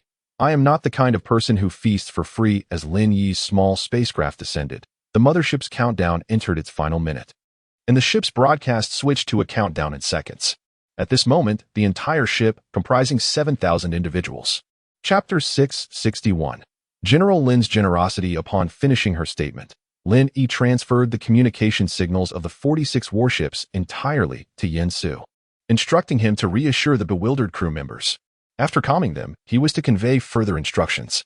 Chapter 662. How did you all learn this? The source energy field in space. Chapter 663. Take me along. Wei Xian, with a look of dismay, said, General Lin, we haven't even figured out the counterfeit version yet. David also nodded, somewhat sheepishly, for me. Chapter 664. All of you, prepare for the exam. As Meng Zhun piloted the warship to the designated location, Wei Xiao 22 suddenly exclaimed, Teacher, they have stopped. Meng Zhun replied, Stopped? Chapter 665. Integrity is in ruins at this point. Tang Shi and his colleagues' mental fortitude had been pushed to the brink. Every sense in their bodies, every cell, was enduring the resonance with Lin Yi. Chapter 666. Material flow. Yin Su's voice unexpectedly came through. Lin Yi, what are you playing at? Lin Yi responded. This is not a game, General Yin. I am entirely serious. Chapter 667. Return to Waystar. Yin Su arrived at the landing platform in the battleship area. Chapter 668. Commander Lin has returned. All media outlets, like sharks scenting blood, surged forth in a frenzy to cover the event. Chapter 669. Save the front page. Reporter A. Commander Lin, it has been reported that you wreaked havoc in the underground city of Star. Is there any truth to this? Will you provide an explanation? Chapter 670. Taking sides?